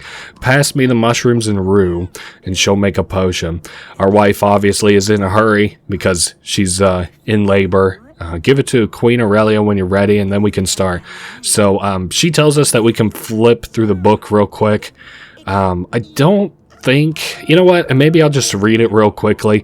It says... we're looking for a passage about getting an heir. You'd think we would read this before, but for me, it's easier to forget. So, anyway, the spirit's going to come in the form of a little girl, a young woman, and an old hag. And normally these women visit 3 days after a child is born to decide their fate. But instead, you're asking them to come early, which can upset them, and they could kill the mother, or they could kill the baby, or they could make it a sex that you don't want. So it's best to do the ritual the right way. So we beg forgiveness for calling upon you. The child of her womb is yet unborn. We ask you to give us what we desire. Let the sky turn red and the water twist black. Let the mountain break under the manhood of our child. Let the child, the grown and old, come to us to do our bidding. I must warn you. Oh, this is like some warning. It's like, hey, I just heard this worked. So, and there's a disclaimer. Are not responsible for the side effects nor damage caused from incorrect performance of the rituals. So we can go ahead and leave that. I think we can just give the pace to the queen, and we will make a start. So this has the potential to go very badly. And I'm going to I'm going to have a little bit of concentration here, so my commentary might falter just a little bit. Okay, is this going to work? Don't worry, it will. Alright, so let's begin. Now, if we're not timed, if there's not like a QTE type deal, we can take as much time as we need. We ask thee to favor the unborn one. Okay, so the words, it's not yet time for you to come. We beg forgiveness for you, for calling upon you. The child of her womb is yet unborn. We ask you to give us what we desire. Let the rivers turn red and the water twist black. Let the mountains break. I remember that because that's such a cool line. Under the manhood of our child. Let the young, the grown, and old come to us to do our bidding. Okay, so our wife is under great pain, but her spirit has left her body, so, she's not experiencing it. Our mind is elsewhere, above the pain. It is you who must be strong now, Eirik. Worry not, good spirits, as we bring you gifts. So, 2 betony oils for the old one, 1 mugwort oil for the young one, and 1 egg for the little girl and 1 for the young woman. So, that is kind of easy to get wrong, and we can ask as many times as we need to. So let's say 2 betony for the old, and then we'll skip the rest of the dialogue. I think the old one is the closest one to the left. 2 betony, nope, that's a little girl. We'll leave it be. 2 betony oil, nope, that's a young woman. 2 betony for the old woman. 1 betony, and another betony. This really isn't a ton of supplies. Now, up next, 2 betonies for the old one, 1 mugwort for the young woman, and then 1 egg for the little girl and 1 for the young woman. So, the oil goes in the young woman's, the mugwort oil, and then 1 basilisk egg, and then another basilisk egg for the little girl. The little girl seems the least needy out of all of them, so that is done and done. Yes, I'm 100% sure. Alright, so the next little part here is a little bit of a QTE, and it's very important that we get it right. Whoa, that's fancy stuff, isn't it? Some magic, and you can see the women kind of floating here. It's very pretty. Repeat after me. Nerg va Photeus Fere. So we have to improvise here. Photeus Fere, that's right. I'll say it out loud because it's easier to remember that way. For Ive S2O me. For Ive S2O me. I don't know what I'm saying. I hope I'm not saying something crazy. Ring de Ciole das RC. Alright, so that should hopefully be successful. I don't know, though. The spirits are gone, and that was a little bit anticlimactic. So it did work. The spirits were kind, and we did everything right. It's a boy. Hey. Congratulations, Eirik. Let me hold him, he says. Okay, we'll name you Eirik II, a little boy. The Prince of Davern, our first son. Here, hold him, we tell our wife, but it takes a minute for her spirit to come back into her body. Hey, nice. Now, she does have the potential to die here if we screw up. I think that part whenever the spirits are like all mad and stuff, and you have to do the QTE, but the Siege of Grevno is here. We've done it perfect up until this point. Let's just, this is our swan song. Let's just do it right. Okay, so we gathered all we could. Siege can last weeks, months, years even. So we've got a war on our hands about to go down. We certainly don't have enough men or supplies to last years. We have to wait until King Fabian comes. He said it'll take him 3 weeks, so we gotta live 3 weeks. And we can see the army kind of approaching on the horizon, 3,000 men strong. We've got nearly 400. Can you see that sleazy little bastard? Wonder if he stayed in Atana or if he's watching us. Okay, apart for the larger force, they have one more advantage: time. They can play time, I guess. You should inspect your equipment while you can. Make sure everything is in order. Alright, so we can go over everything that we've set up here. Firstly, we have the ballistas. These are used to break siege machinery. So if they have siege machinery that they use on us, we can use the ballista to break it. Sobek is our one of our archers. Keep your eyes peeled, soldier. We've got bombs here, a present from the Radovian army. It's nice. Obviously, just straight up bombs. Let's go ahead and look. We've got hot oil here, so whenever they finally make their way to the wall, we can pour hot oil on them to, well, dissuade them, so to say. Now, down here, we also have a lot of stuff that we can use as well. We've got our agents. The witch is one of them. She says, how many are out there? Never mind, I prefer not to know. I'll be up to the challenge if need be. So we've got a witch here ready to go. Very loyal witch. Another archer. He's readying arrows 98, 99, 100, and counting. We've got flares here. These are like the Roman candle type deals, fireworks that I talked about. We can also look at where I fixed not only the wall, we've had it patched up, but the gate as well. We've reinforced. Next, we've got the general here, another one of our agents, Stan. You've been with us since the beginning, and he's like, and I ain't planning on going anywhere, your grace. We'll get through this, I don't doubt it. Mining equipment up next, shovels, pickaxes, timber. We're ready if they try anything funny and we need to mine. Okay, another archer, and then we've got the hunter here, the last of our agents, and we've got all the supplies here. We've got 10 of them in total, and otherwise we are ready for the war. Let's return back up to the wall where we can talk to our advisor and sort of, prepare for things. I guess we've already looked at everything, so I think we're ready. Ready as we can be anyway. So Atana is taking things slow. They're just flexing their muscles. Nobody can wait, or everybody can't wait for this to start. So we've got a horse that's approaching our walls. They've got a white flag, and they're sending us a message. We could say, let him speak. Speak freely. Ivo wants a truce. No man needs to die tonight. Pledge yourself to King Ivo and redeem your sins. Any man who leaves the castle walls and pledges his life to the divine will be granted forgiveness. Blah, blah, blah. We are not doing that. He burned my daughter. I don't trust him with me, to say the least, with the rest of my family anyway. And that's what we're warning our people. We're like, if anybody leaves, he'll kill you. This is just a lie. So we'll shoot the man on his as he runs away on the horse, and that is one less traitor we have to worry about. Hey, look at that. We got him down to 2,999 men. That's just a start. We'll line up our archers to get ready to start taking out these men from a distance. And he's telling us, that he's a little nervous, but don't worry, we're going to get through this together.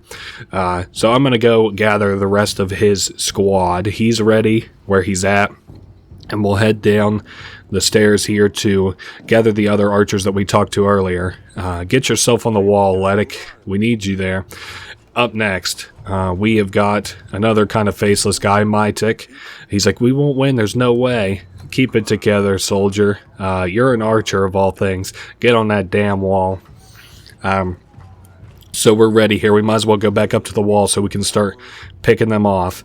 Let's see how it looks.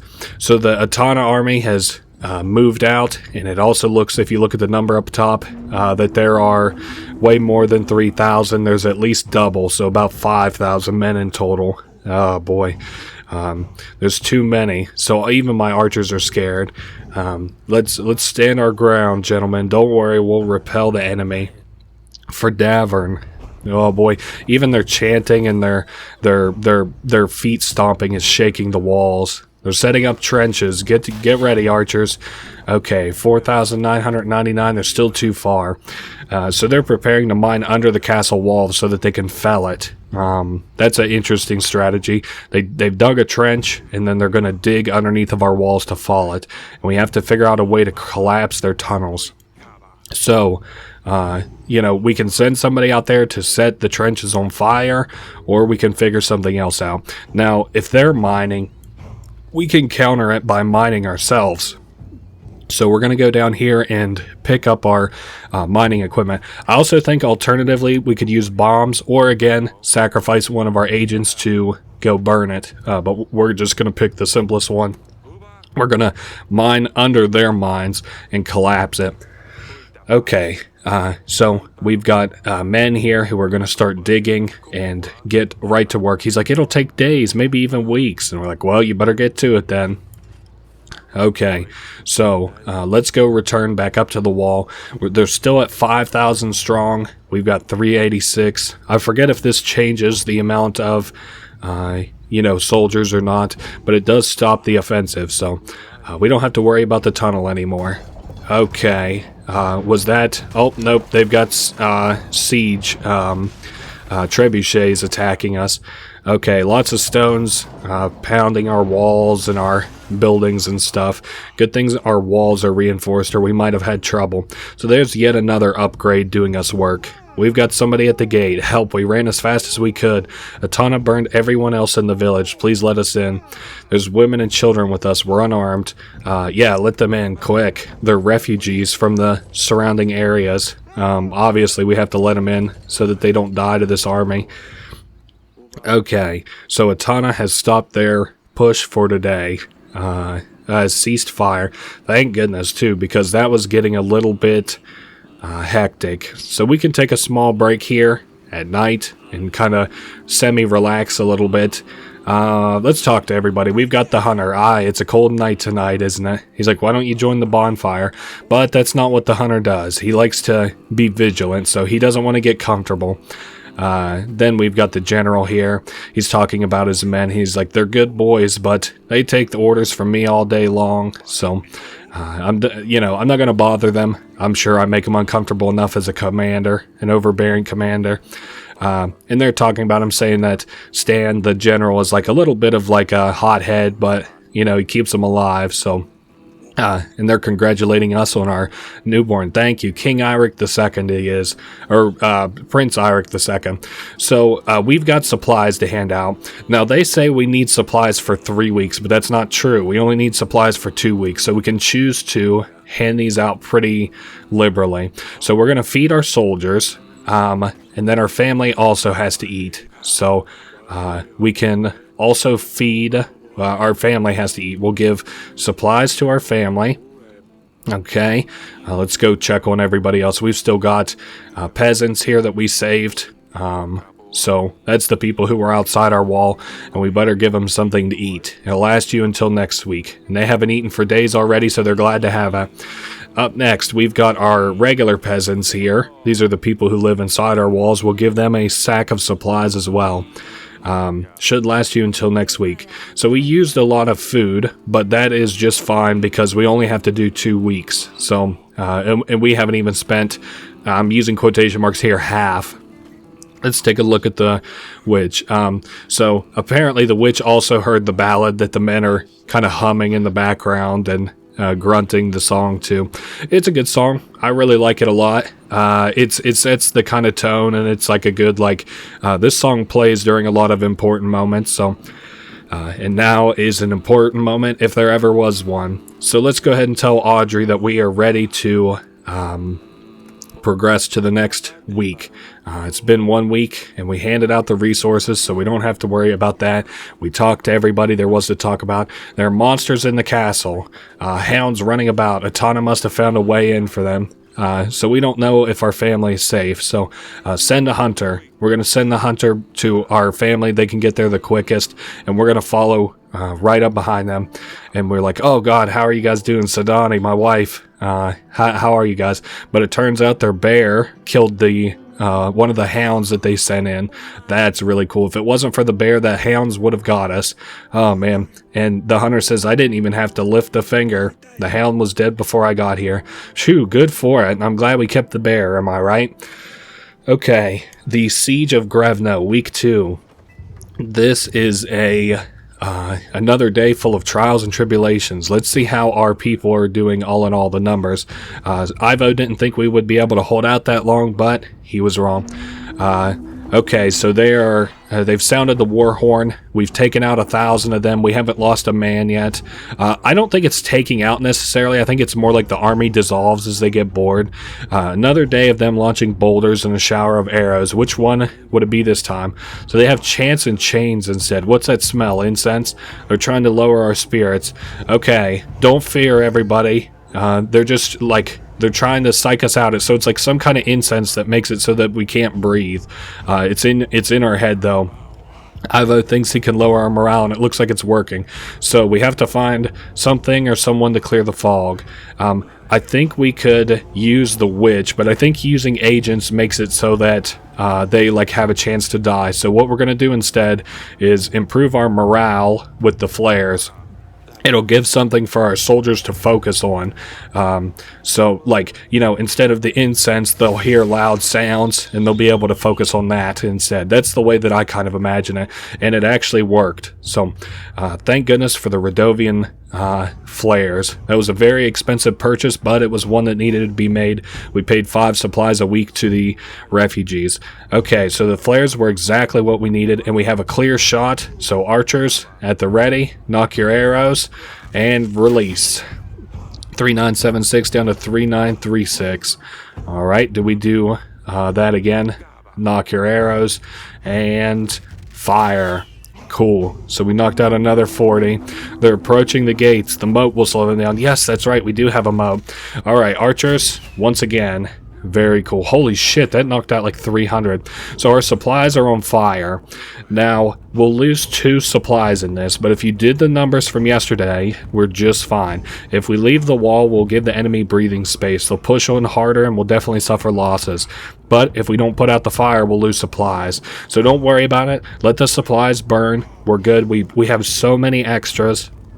So we're going to hold the line here. 3587. Okay, a long and exhausting day, and they pushed for hours, but we kept the defenses up. We lost some supplies. Now, I do want to confirm that we lose just 2, because it might be semi-ish random, but we'll see. How many we got? 4 crates? Yes, we've got enough to hand out. So the first thing I'm going to do is hand out supplies to everybody. Let's see. So my family got to eat, and up next we should have the soldiers eat. They're talking about Stan's daughter, and this soldier is going to propose. Stan, if you don't remember, is the general. So somebody has a crush on his daughter or is dating her and wants to propose before they lose their chance to in this war. And we'll go ahead and give them all a pack of supplies, my soldiers, so that they continue to fight well. Here are the saved peasants. We'll give them food. And then finally we'll give the our regular peasants the food as well. Here you guys go. Hope you guys eat well. We're a good man, they say. You're a good man, Arthur. Let's go ahead and talk to all our agents, too. The hunter first. He said, it's not long left. It's either them or us. And we are doing fantastic. This has been a flawless assault. I've never done this good before. The general says we did good, but everybody's growing tired. So we just have to keep digging in and make it a little longer. We tell this Sabik guy that we didn't see him at the wall with the other archers, but apparently the general needed him on another side. He was running all around, and we ask about his daughter. He's like, oh yes, she's fine, thank you. And the witch has decided that she will stand near the fire and she wants to be closer to the fire, be warm, and listen to the music. She really likes the song that they're singing. Who the hell is this guy? I don't think I've ever seen him before. Oh, well, he's not doing anything. So anyway, everything looks good. I'm interested to see, now that we've done this like flawless so much, what their army is even at tomorrow. And the only way to find that out is by progressing to the next week. We did really well. I handed out all the food. We're completely out of it, but that's just fine because we don't have to feed anybody this next week. 1 week until King Fabian arrives. All right, best of luck to us. They're down to 1,867 men, and we have not lost a soldier. That's fucking crazy. Our army isn't looking great either. We've lost a lot of our tricks. Like, if you look at our hand as like a playing card hand, we've lost all our tricks mostly, but morale has dropped significantly over the last few weeks. Some men have fled the castle walls. Atana's army didn't suffer as many losses as they could. So I think that they're saying, like, we should, I hope they get what they deserve. May Atana let them go in peace. I don't think we've actually lost anybody. I think this is some glitch text. I think it's if you don't feed your men. But I fed them. I don't know what the hell they're talking about. Anyway, these little brown buildings are siege towers. Get on the ballista. Destroy the siege towers. So we popped a couple siege towers. Holy shit, they're down to 1,100 men. Alright, finally, we've got archers. There's not any archers around besides just this guy. So, ready, knock your arrows, and release. Down to 1132. And they're getting closer and closer, these men, to assault our walls. So, they are right on the, right at the gate. And all our soldiers are running to get to them. And we have actual soldiers right here. So use whatever we can find. So first up, we have to knock these ladders down. 1,132. So that brings it down by 16 men. This should bring us down to a flat 1,100, right? Perfect. And we still have the bombs and the hot oil. So we're going to drop bombs on them next. 1,100. That killed almost 100. And Jesus Christ, we are destroying these Atana forces. And so that is all that we have to fend them off with. We can't hold on much longer. Dazbog is smiling on us. Let's just say we're in God's favor. The gods look upon us. That's why it's getting so bright out here. For Davern. Very cool. And we're all fighting here at the wall as kind of diligently as we can. The battle at the wall lasted hours, but it was far from over. Ooh. A deserter. This is our archer man. We say I'm getting deja vu because obviously this was the first choice that we had to make, and let me tell you, after 3 hours or however long it's been, I don't feel any different about it. Even the least brave soldiers are essential now. I'm not going to be responsible for killing one of my men purposefully anyway. Anyway, he's a deserter. Might as well have him leave. And all our soldiers are kind of out and about, and maybe we can get one last count of the soldiers. Okay, archers at the ready, so that we can let loose arrows into these yellow-bellied cowards one more time. Very pretty. I'm trying to get there we go, so we can see the nice blue-black night sky. Atana's army grew impatient, and Davern soldiers rested when possible, but everybody had to stay at high alert. Soldiers of Davern didn't know the battle was nearly over. Yeah, as soon as our reinforcements get here, they will stomp these guys. So the queen is awaiting us at the wall. We can talk to the hunter. The beast is getting tired, but so is the hunter. Everything all right? Asks our advisor. Yeah, as good as can be, I suppose. We took some casualties. If I'm being honest, things are looking rather bleak, Your Grace. I think we're doing fine. We've lost 5 men. Our daughter is down here, and all the soldiers are like, don't worry, we'll take care of your little girl while you do what you need to.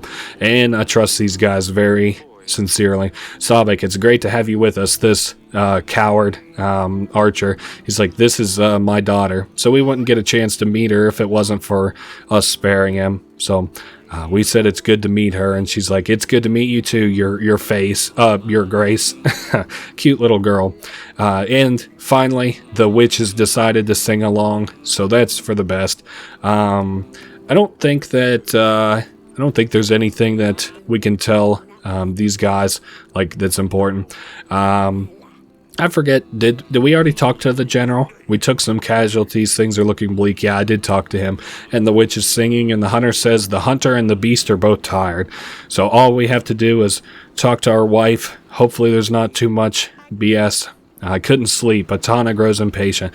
Don't worry, we are absolutely destroying these guys. And she says she loved this, didn't she? Happy or mad, she'd always come here.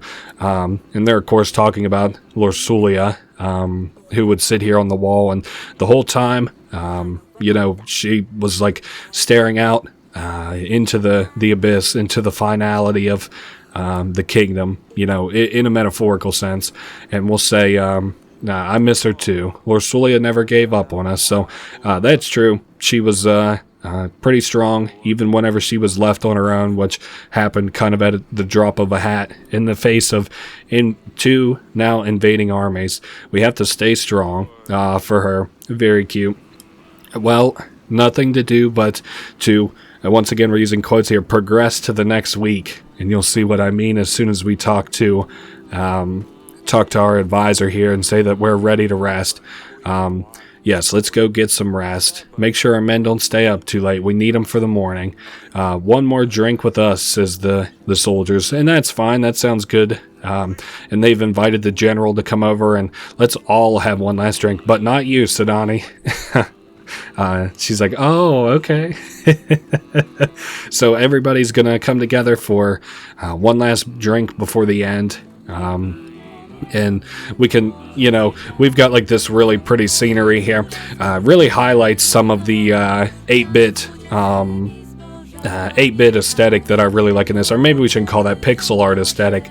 Some people are just, oh my god, overly talented whenever it comes to stuff like this. And there's all our people. I can't believe we did actually so damn well this playthrough. It wasn't flawless, but it was close enough that you could call it that. Oh, I'm being so full of myself. And they're here, the invading army. We tell our wife and our child to flee back to the bedchambers, and we'll join her later. But for now, we've got to, push back this force at the gates. Soldiers on me. This is one last little battle here at our gates. And it's reinforced, and we're saying that they call us witches and warlocks, but we're really soldiers of Davern. Whoa. And then we make one last call for our daughter. We say, for Lorsulia. Now, as they get ready to burst through our doors, think of your families. Alright, I'm ready for this. This is such a cool scene. For Lorsulia. Cool. Oh, man, my voice is so hoarse already. And they're inside, and it's time to match heads with them. Alright, hold the line, gentlemen. There's too many of them. Call out our soldiers, but this is nearly as low as it gets there, boss. Protect the king, they call out. And there we are on the front lines along with everybody else. My family's safe in the castle. We're not going to leave our men, though. We'll stay here on the front line. Hold the line, gentlemen. We have so many forces, enemy forces outside. Where on earth is Fabian? And thankfully, just as this army, has pushed their way in, now they're pounding on the door. That's no good. This scene can also look alternatively different if we had chose to come back here. I feel that there's probably nowhere that I could be better served than probably on the front line with my men.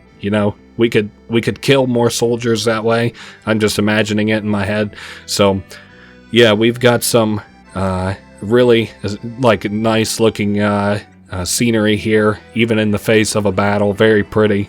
Kind of reminds me of that really shitty painting we hung up in our throne room temporarily, or not our throne room, our whatever it was called, the council room, and you can see they're all squeezing through our gate to come in and kill us, and our men, the sons of Davern, have held them off well enough for for our allies' army to arrive just in the nick of time. So once again, we have been saved, just by the hair on our the hair on our, what do they call it? The skin of our teeth. That's right, the skin of our teeth.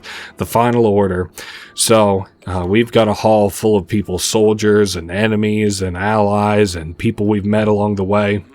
They called for the death of Ivo, and he's like, well, you did it. 5,000 men didn't manage to get through these walls. Nothing but a scratch. And he's like complaining, he's like, why do the gods favor you so? Of all people, they choose you when we're diligent and we try to clean the world of magic. What sorcery is this? And we'll say, oh, there's no magic here. Don't worry. That wasn't involved. It was a lot of hard work and preparation and foresight. And I'm going to whisper that, foresight. Stop beating around the bush, he says. Did you make a deal with the devil? Tell me. How did you do it? How did you know? Wait, all I want to know is how you poisoned my father. And then I say, I was sure it was you who poisoned your dad. What the hell? And he's like, no, you and your tricks. May the gods damn you. I prepared a perfect plan. And he set up all the evidence, the tooth, the vial, the letter. The only difference is it was all meant to point that somebody had killed you, not my dad.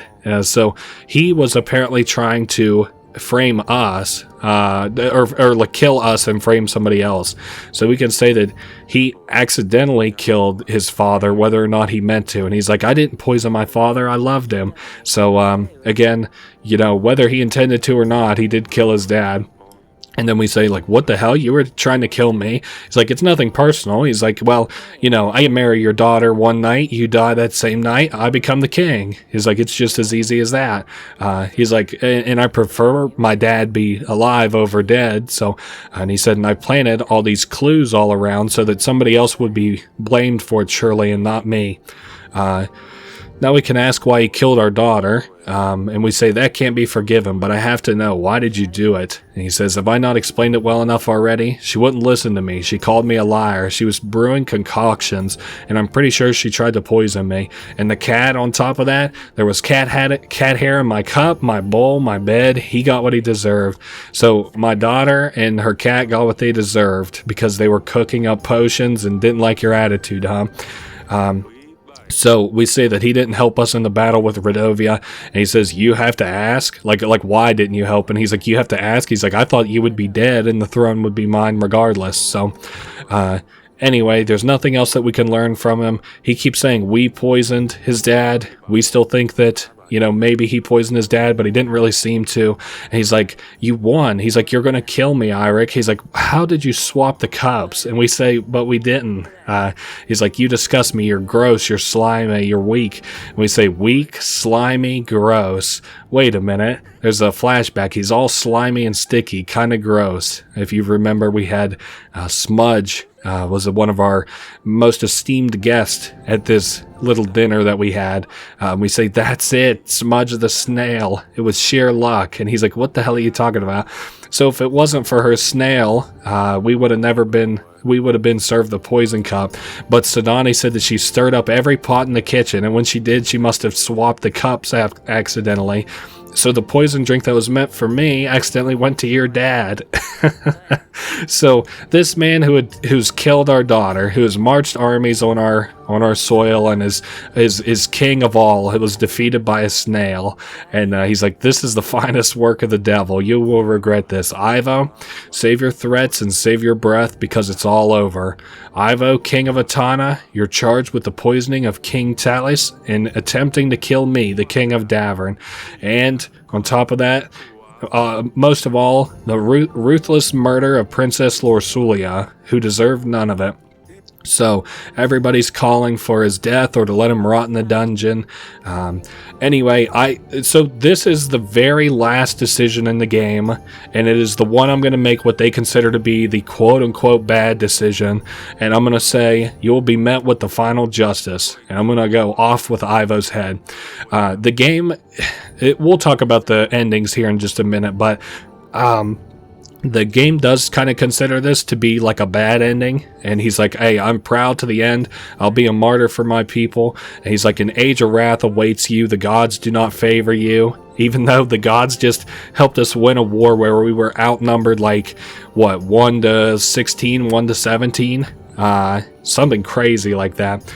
And we finally have peace in the lands of Davern. It won't be long until our young prince grows up to be a young king, and we can pass the crown down to him. And who knew that being a king would be so stressful in the face of 2 wars and the face of the murder of some of our family, in the growing up and the rebelliousness of all of our daughters. So, and unfortunately, we're only left with one here, Sidani.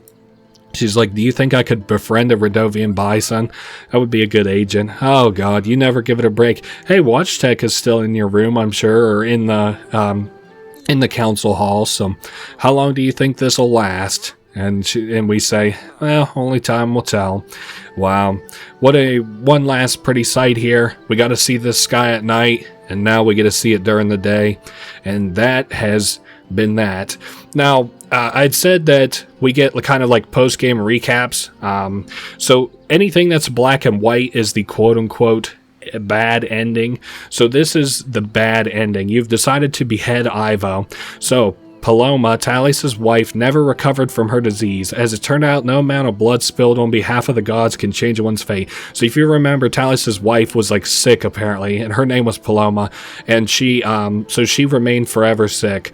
Ivo's successor to the crown, so his whoever ended up succeeding him in terms of the crown, treated his defeat as a disgraceful waste of resources and swore this would never happen again. And with that in mind, the country, the kingdom, started gathering new units under their banner. A new war was on the horizon, so it looks like they're going to try and invade us once again. So we decided to spare Bayran's life. If you remember, he was the Radovian king. With a rightful leader and Eirik Shung's empathy, the Radovians stayed in Davern, and the king, Bayran, took responsibility for his people, and even though cultural differences proved to be a challenge, the nations sought to see the best in each other. Okay, and we let our daughter run off with Maya. Asalia run off with Maya. There's like 3 different things we can do here. We can I think have her stay here or marry her off or let her run away with Maya. So although King Eirik never saw his daughter again, she never forgot to send him a letter about her latest adventures with Maya. So she keeps sending us letters, and these two go out and adventure for the rest of their lives. That's very cute. And we were well prepared for the war with Atana, and that means that the defenses held and Sidani survived the horrors. The recent wars seem like the distant past, thanks to the ever-cheerful Sidani. Silly Pickle, as Eirik liked to call her, continued to bring joy with her positive attitude, or kept on being annoying and disruptive, depending on the perspective. Okay, and because we didn't sacrifice our advisor during the trial, he lived, Audrey lived and continued to serve Davern the best he could. Queen Aurelia also survived through the ritual and was grateful to see the end of the horrid war. She continued to support Eirik throughout his future challenges. And then, despite the challenges, you managed to secure an heir, a young boy, without putting the lives of your loved ones at risk. So we did the ritual 100% correctly, and our wife lived it. The battle with Atana dealt a real blow to Eirik's health, our health. However, Prince Eirik II brought plenty of joy to Eirik and Aurelia's lives. Although Eirik's health worsened with time, he felt at peace knowing that there was a successor to the throne. Alright. And Davern continued to thrive thanks to your rule. So we did really good. That was a successful. It kind of I think this takes all of our choices into effect and then gives us one ending here, and this is the really good one. After many more years of King Eirik ruling over Davern, it was time for Prince Eirik II, the son of Eirik, to take the burden of the crown upon himself. The young king, just like his father, had many tough choices in front of him, but that's another story. And that's all. Thank you for playing Your Grace. And that has been, yes, Your Grace in its entirety. I really hope you guys enjoyed. This was a super fun game. The sequel, as I mentioned earlier, came out here recently. Yes, Your Grace Snowfall. And it's pretty cool. I played through the first 4 chapters. There's 6 in total, I think. I can't remember. But it's kind of cool. It takes a different spin on things. I'm going to play it soon enough. It's just I approach it the same way. What's it called? The Walking Dead, the Telltale's Walking Dead, is there's so many different paths that you can take in that game. I don't know what a proper playthrough of it looks like because I do these mostly 100%ed, so whatever. I'll probably just play it through to the best of my ability one good time, and that'll still be 6 hours or something crazy. But that comes out in the future. But right now it's the present, and that's this for the Let's Play. I hope you guys all enjoyed, because it really was a lot of fun, this game, and I will see you all next week. Later!